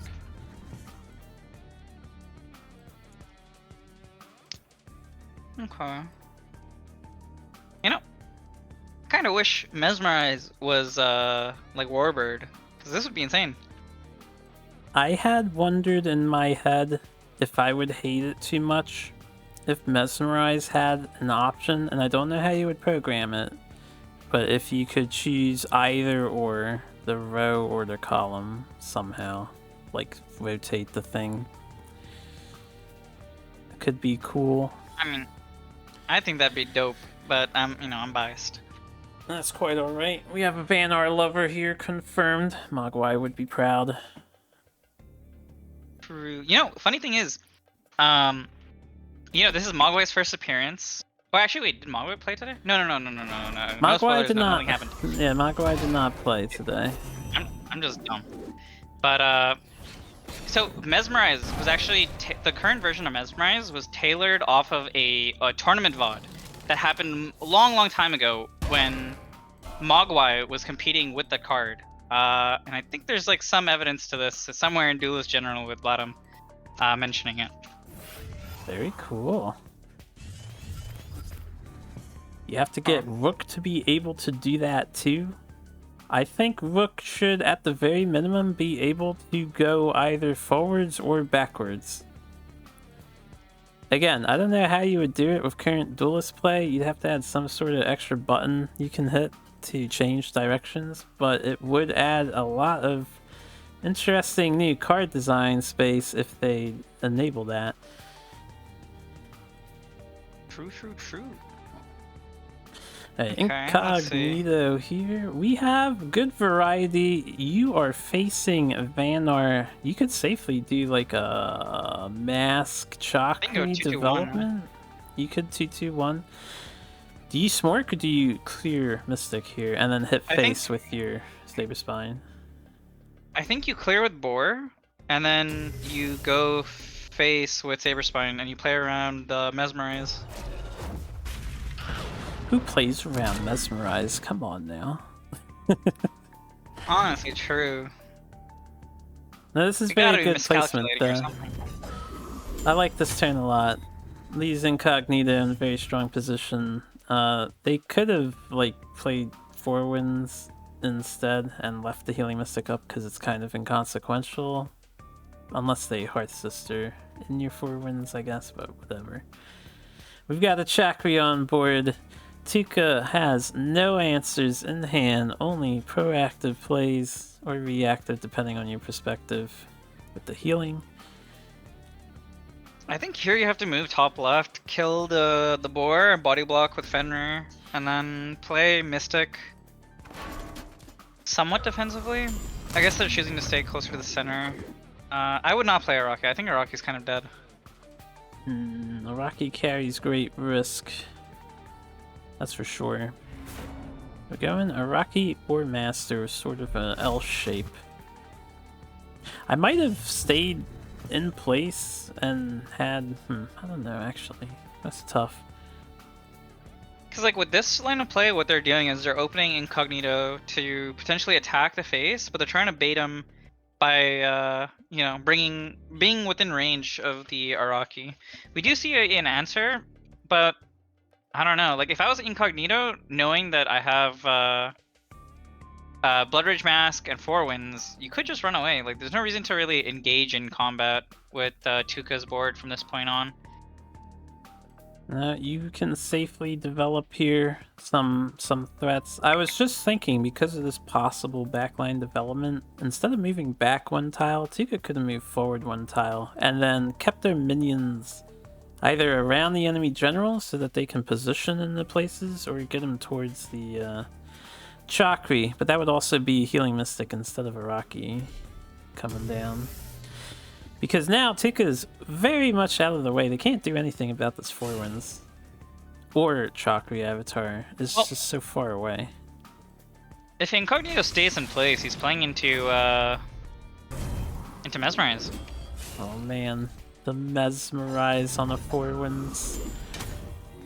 I mean, that's a start. Tuka's gonna need this kind of slip up to tip things in their favor.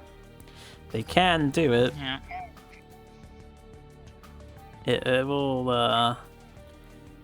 Okay, here, replace Araki. Surely. replace Shiraki. Don't put it down again. Oh, Chromatic Cold. Chromatic solid. I always like to run the test with the Chakri. people I talk with. Yeah, is Chakri so dominating that Chakri gets hit, or do you fear the 4-win spell pings more?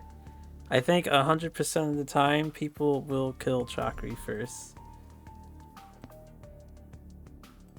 I guess it depends, right? Like if it's very close health total, then maybe you go 4 wins. But in this scenario, I mean, Incognito is practically full HP, so you might as well go with something that can potentially one-shot you.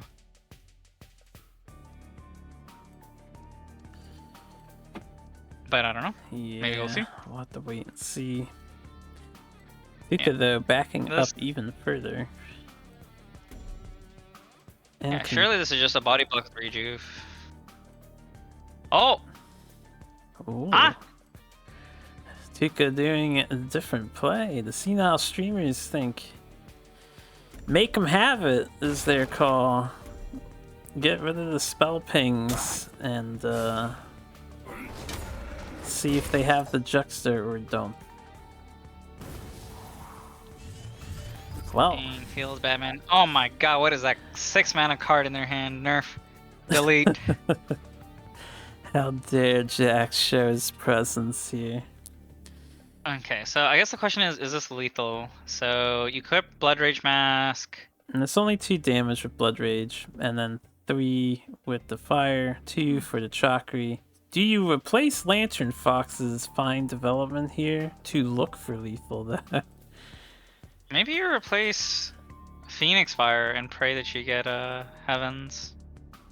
You could, yeah, you could replace the Phoenix Fire too. Or maybe they're considering replacing Mask. The Mask replace. 2 Yeah. mana, just too Thinking about much. Yep, Mask goes away. They do find Oh. Heavens. Now we're gonna see how the slots roll. I think Mana Vortex, Saber Spine can lead to death here. We got both of those. Oh, that's exactly it. Yeah, we got Jux, Saber Spine, Inner Focus. Not Inner Focus, sorry. Mana Vortex. How much is that? That's Mm, 5 plus 2, 7 plus 2 is 9. 9 plus 3, It might be shy 12. by like 2 damage. A little bit. Yeah. But it's Songhai, you know, like they always have damage. Oh, actually, this is another Heaven's Eclipse, so like it's probably lethal next turn if they don't heal. An amazing turn. They've made their choice, and the senile streamers are paying for their choice of not deleting the Chakri. Yep, 2 damage off. I didn't even actually count that. I just wagered a guess, so I'm feeling pretty good about my insight. What the fuck do you do in this situation? Mesmerize, Fenrir, heal, but yeah, it's kind of over. Like I feel like the moment you're under 15 HP against as anybody against Songhai, you're kind of expecting to die. Yeah, I suppose. That's just the way it goes. Sometimes they get you. More often than not, they get you. Sometimes they don't. Yeah, Tika can do a full protection with Fenrir. Could maybe dodge a bullet here. They need to not see another Jux come out of that Heaven's Eclipse, though. Yeah, Actually, I but, think with you know. Tuskboar they can't survive because Phoenix Fire Tuskboar is gonna kill the Mystic spot. And there's an inner focus, so Tuskboar is 6 guaranteed damage. They give out the well played, they know, they're dead. Yeah, just Songhai things. 16 HP is your watermark, above that you probably live. It's kind of like weird. We all have that impression of Songhai, and it's really true. It's like, oh yeah, you're at 16 health? That seems like a high number. They're gonna kill you.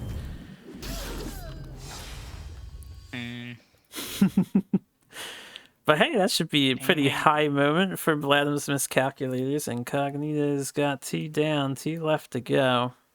This is usually the point in time where you either throw in Vitruvian because they have some sort of stigma that they're better against Songhai due to their high HP minions, or you risk the mirror match and kill the enemy Songhai first.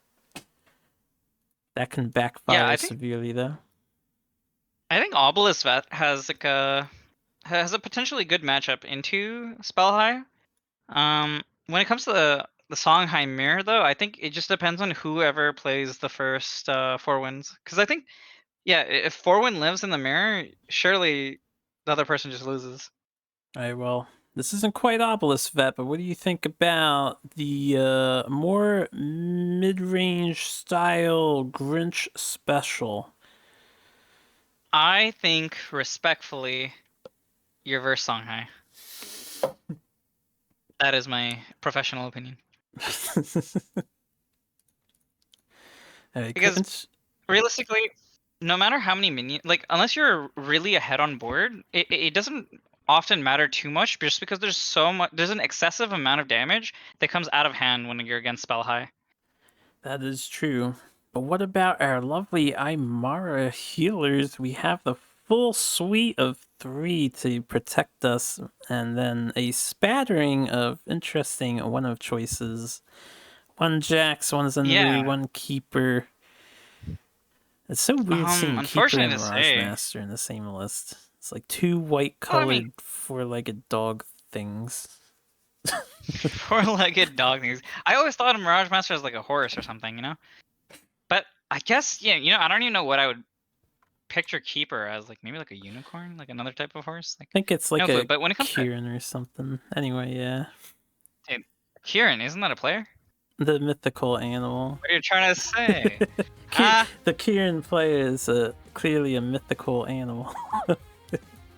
who enjoys those.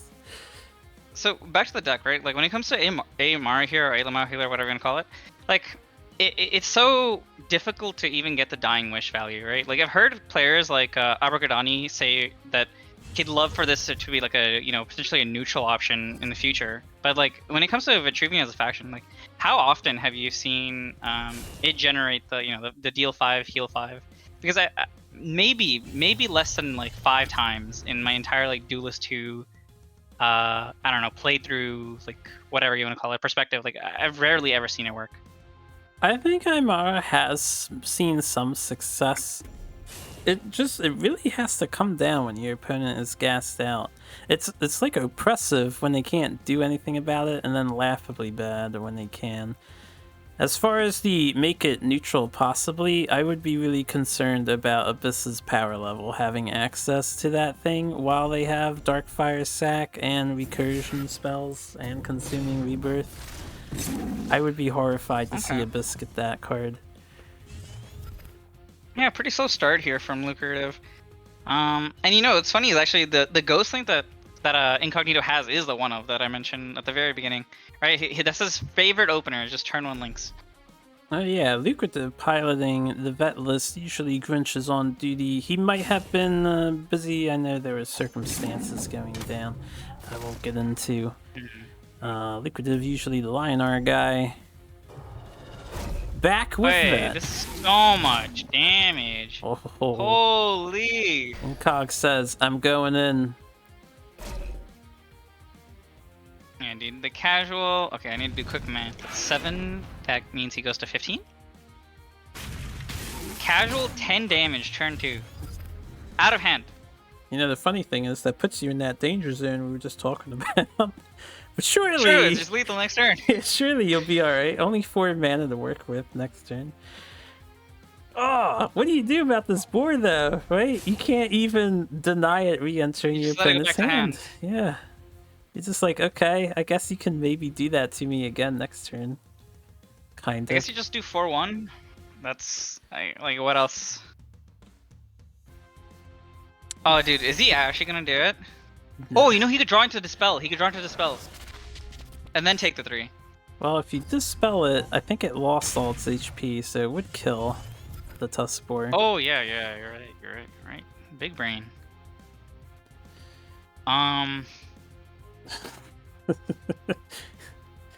Maybe... 4 wins, double Vortex for maximum memes. No, I guess you don't want to develop the 4 wins because there's a Shrike on board. It just dies. Yeah, it'll just die and I set you think, behind. I think you do 1 Vortex, Boar, and just go face, put him to 10. Oh! Wow. Wait. Did the Incog replace first? I didn't see if they replaced. No, he hasn't. Because realistically, I'm surprised they didn't. See, I can see this play because you're basically saying I'm getting a full hand. I'm going to kill you next turn with this Tuskspore I got back. True. That's a 5-card draw, 4-card draw, back to 5. Was an okay draw, not stellar. Yeah. Thinking about this too, you know, another way that they could have soft removed the 4 wins out of the game is if they had the Dispel. So this forces Lucrative to actively deal with it. Lucrative. They don't have a lot of spells in their deck, so I don't think you want to copy the 4 wins Magus looking for some desperate heals. You could copy and you know, as Strike, I guess. As Zedix mentioned in chat, you know, the 4 wins just had 3 procs, so it did identical damage to the board this turn. And also refilled the hand.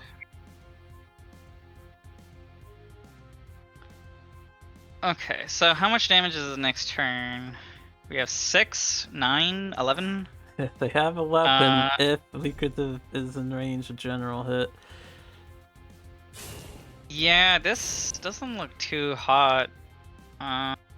Because yeah, if you play the 2, then you have to maybe commit. Maybe just play Tiger to body block.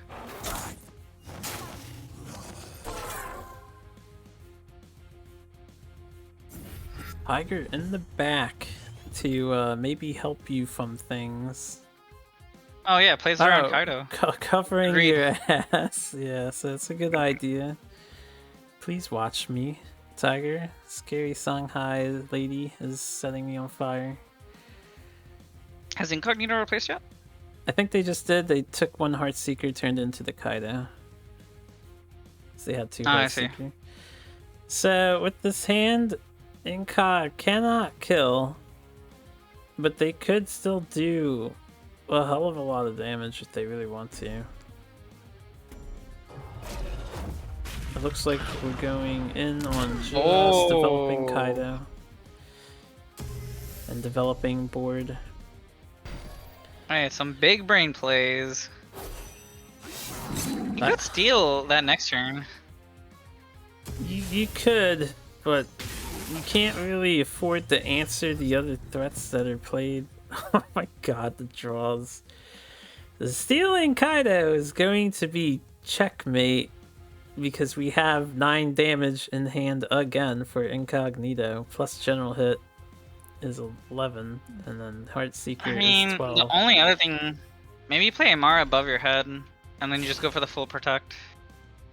Oh, I think yep, that's what Lucas is thinking. Yeah, In Aymara we trust.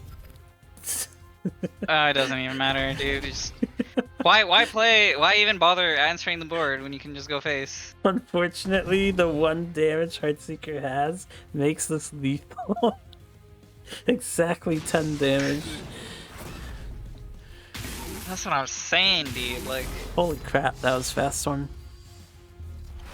yeah, especially like when you're in Songhai, like it really sucks when you know half your deck is pretty much like you play a minion and doesn't really do anything on the turn that it's played. You mean when you're playing vet? Or Oh, sorry. against Actually, Songhai? against Songhai. Gotcha. Just because Songhai is like, yeah, for sure value every turn. Actually, you know what? I'm looking at the list again. There's actually a lot of opening gambit, but it's not as comparable as like the combinations that Songhai can do. And I didn't comment on this, but the Vitruvian list is running the... What would you say? I don't want to use the word controversial, but the 9 2-drop number of consistent just barely or too inconsistent to be competitive. Whatever So field you I think stand 9 on is there. good. I think if you were to like look over at the math, I would say 9 or 10 is probably the soft cap of getting, or like the what do you call it? The point of diminishing returns on finding a turn 1 play. It's probably around 9. I like that term. All right, it's up to Cosmic Songhai to reverse sweep if they want to take it. 3 decks to take out, What's the or difference here? Incog. We have Okay, so Spell High on both sides, almost identical. it's one card. It's one card difference, which is I forgot my teammate's name. Incog. Incognito runs 1 mask and 1 lynx, whereas I don't know who he's against. Cosmic, more than likely. Cosmic plays 2 masks. Fantastic change here. That one Ghost Lynx, honestly, as a one-of, it seems a little strange, but it's been played in 2 of the 3 games. Doing some nice work. Alright, Songhai Mirror Match. I like to call it the Vicious Battle, but even though I call it that, it really does become board wars as they really fight hard to keep the board clear, harder than other factions, leaving nothing alive, ever.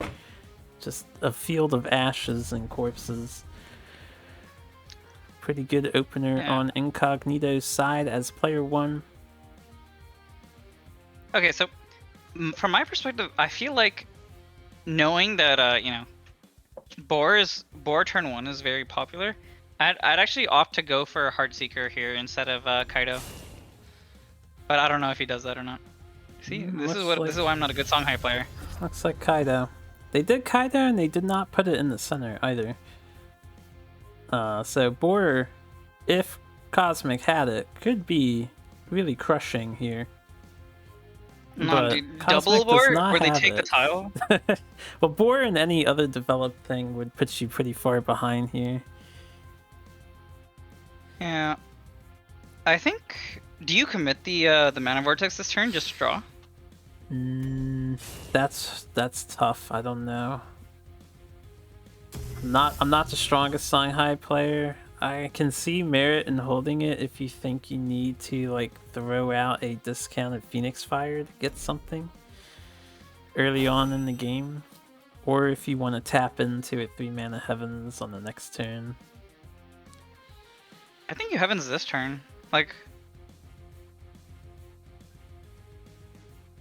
Well, for You Incog's could do position here, Heartseeker.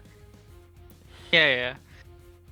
Would you actually Heartseeker and okay, he's never mind. You know, this is ever, you know, he's a good player. I'm not. ooh, His good interesting plays. decision was made there, though. I think he just clicked face instead of.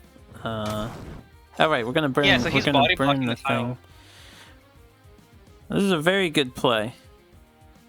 Oh yeah. All tiles Dude, taken. why is this guy so good?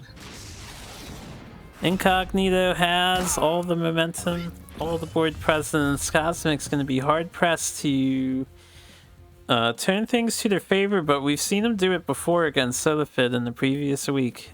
Cosmic was behind and completely deleted like 4 minions to take things in their Dang. favor. Yeah, it was pretty damn cool. But with this Okay, hand, interesting. not sure they'll be able to I think- pull it off on this I was actually turn. considering you keep the Fire Hand.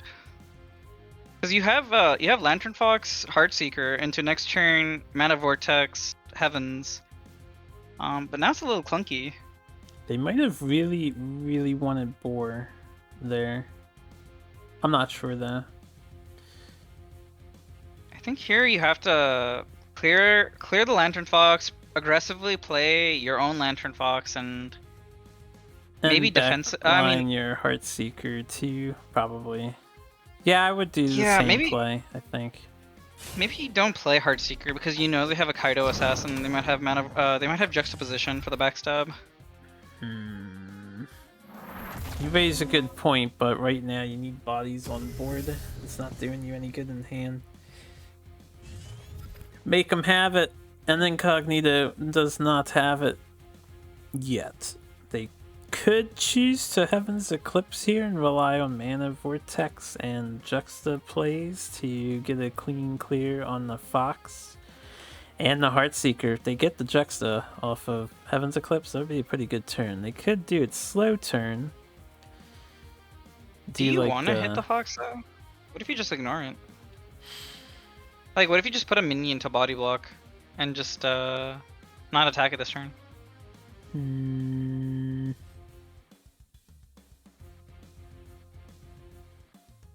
Yeah, I'm not sure. It's a tough call. You could push your lead Because if you and attack it, go face. It looks you're like gonna give 2 Phoenix Fires. Incognito might be backing off, trading the Heartseekers. I think this is an Yeah, maybe just okay fully run away. idea too, yeah. You can just do board development on this turn since you have the Ghost Links.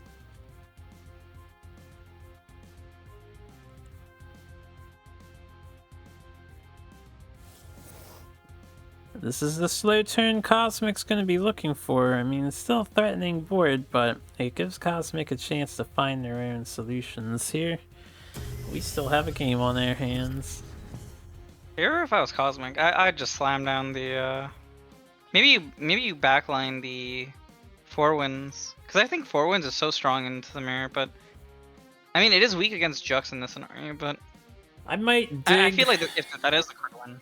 You have 5 mana. Oh wow, actually replace Kaido. I might have digged for like Inner Foci and Juxta with Mana Vortex Heavens there. Oh, he's digging now. Cosmic, listen to me, and replaced first, sadly. Replacing in the Heavens Eclipse instead of drawing first. Yeah, this is probably the first game that he replaced first. That's true, which is kind of Oh, funny. the hand. Alright. Oh, you could. Can cast Kill one. one Phoenix Fire, yeah. Wait, is the replay bugged? It says he has 1 mana. Replay, when it comes to discounts, never shows it correct, so yeah. He's got 2 mana left. Oh, I see. Mana Vortex never displayed correctly on the replays. You know, I would actually have killed the other Kaido assassin that was like higher above, because I feel like you have closer reach to the one next to the general. Oh, I was gonna say, your Fox is gonna lose out on Phoenix Fire value, but do you move it away from Juxta reaching you? And it looks like we're playing around Juxta, sacrificing our Foxfire. I mean, in this position, Yeah, I mean, there's not really much you can do, right? You have to play aggressive. Yeah, similarly, I just like the idea of putting down 4 wins.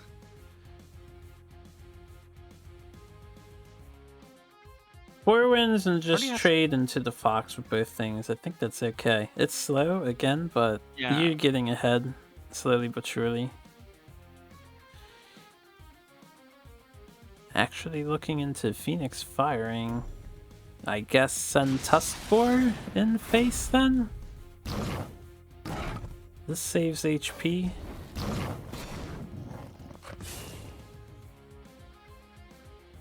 Keeps the Kaido healthy.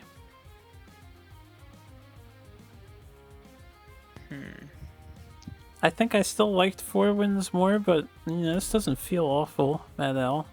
It's definitely an approach to take. Yeah, I think, yeah, they don't play Ghost Lightning, so this is probably fine. Yeah, but this upcoming turn from Cosmic might be a little weird. You could just... 4 wins, Phoenix Fire, punch... do you actually punch the... Actually, yeah, I think you punch Boar and kill the Kaido, and leave the Ghost Links alive. Yeah, I think I would do the same thing if it was me. And there's not a whole lot for of leeway replacement. for alternative here. I don't think you need Jux.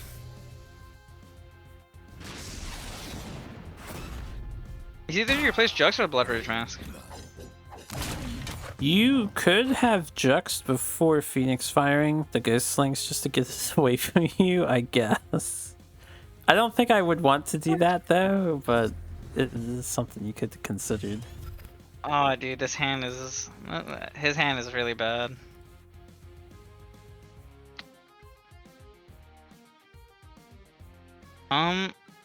Wait, you have kind of a cracked turn.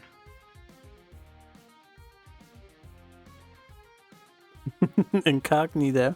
A cracked turn, you say? Yeah, like... You could just kill the 4 ones for free, pretty much. I mean, you take 4, but...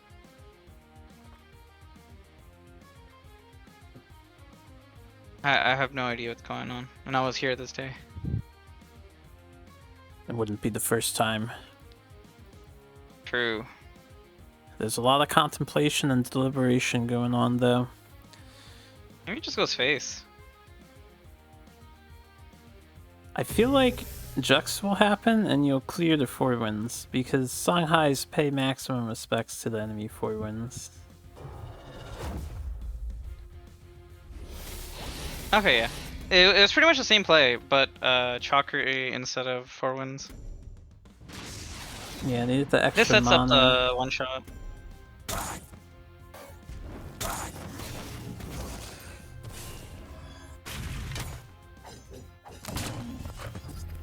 Actually, you know, thinking about it, my play, it wouldn't have worked because you don't have a Jux target.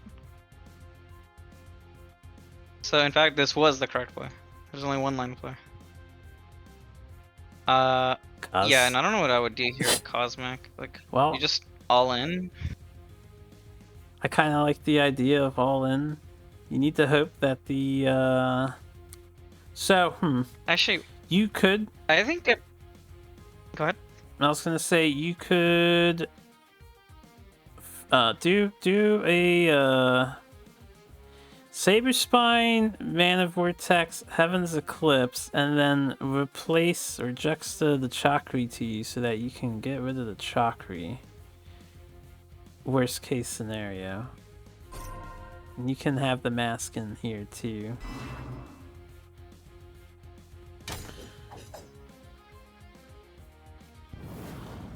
I don't know what would save him here. Like.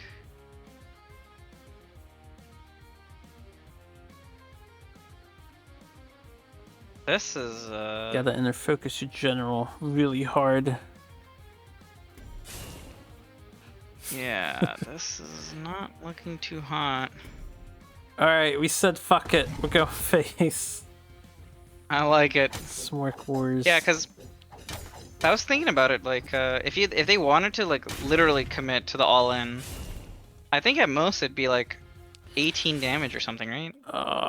But going in, this damn Chakri is here to hit you with inner focus, and Incog has the inner focus.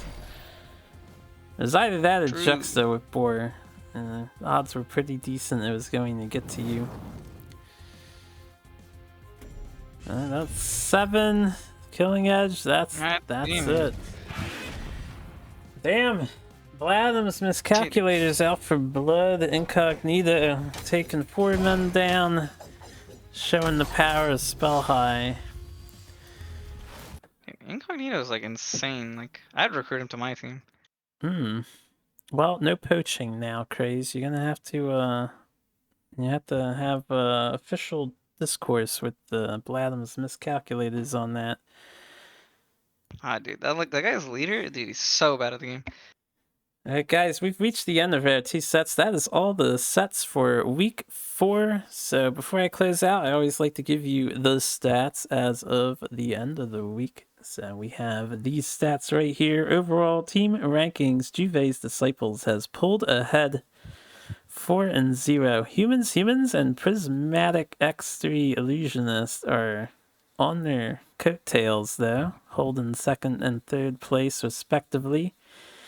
Everyone else being in mid, tied at 2 games. So the next week, week 5 games, is where we'll see a lot of teams settle into, I guess, their expected bracket tiers as they break away from the 2-2 tie. Total faction stats on the bottom right, and week 4's faction stats on the bottom left.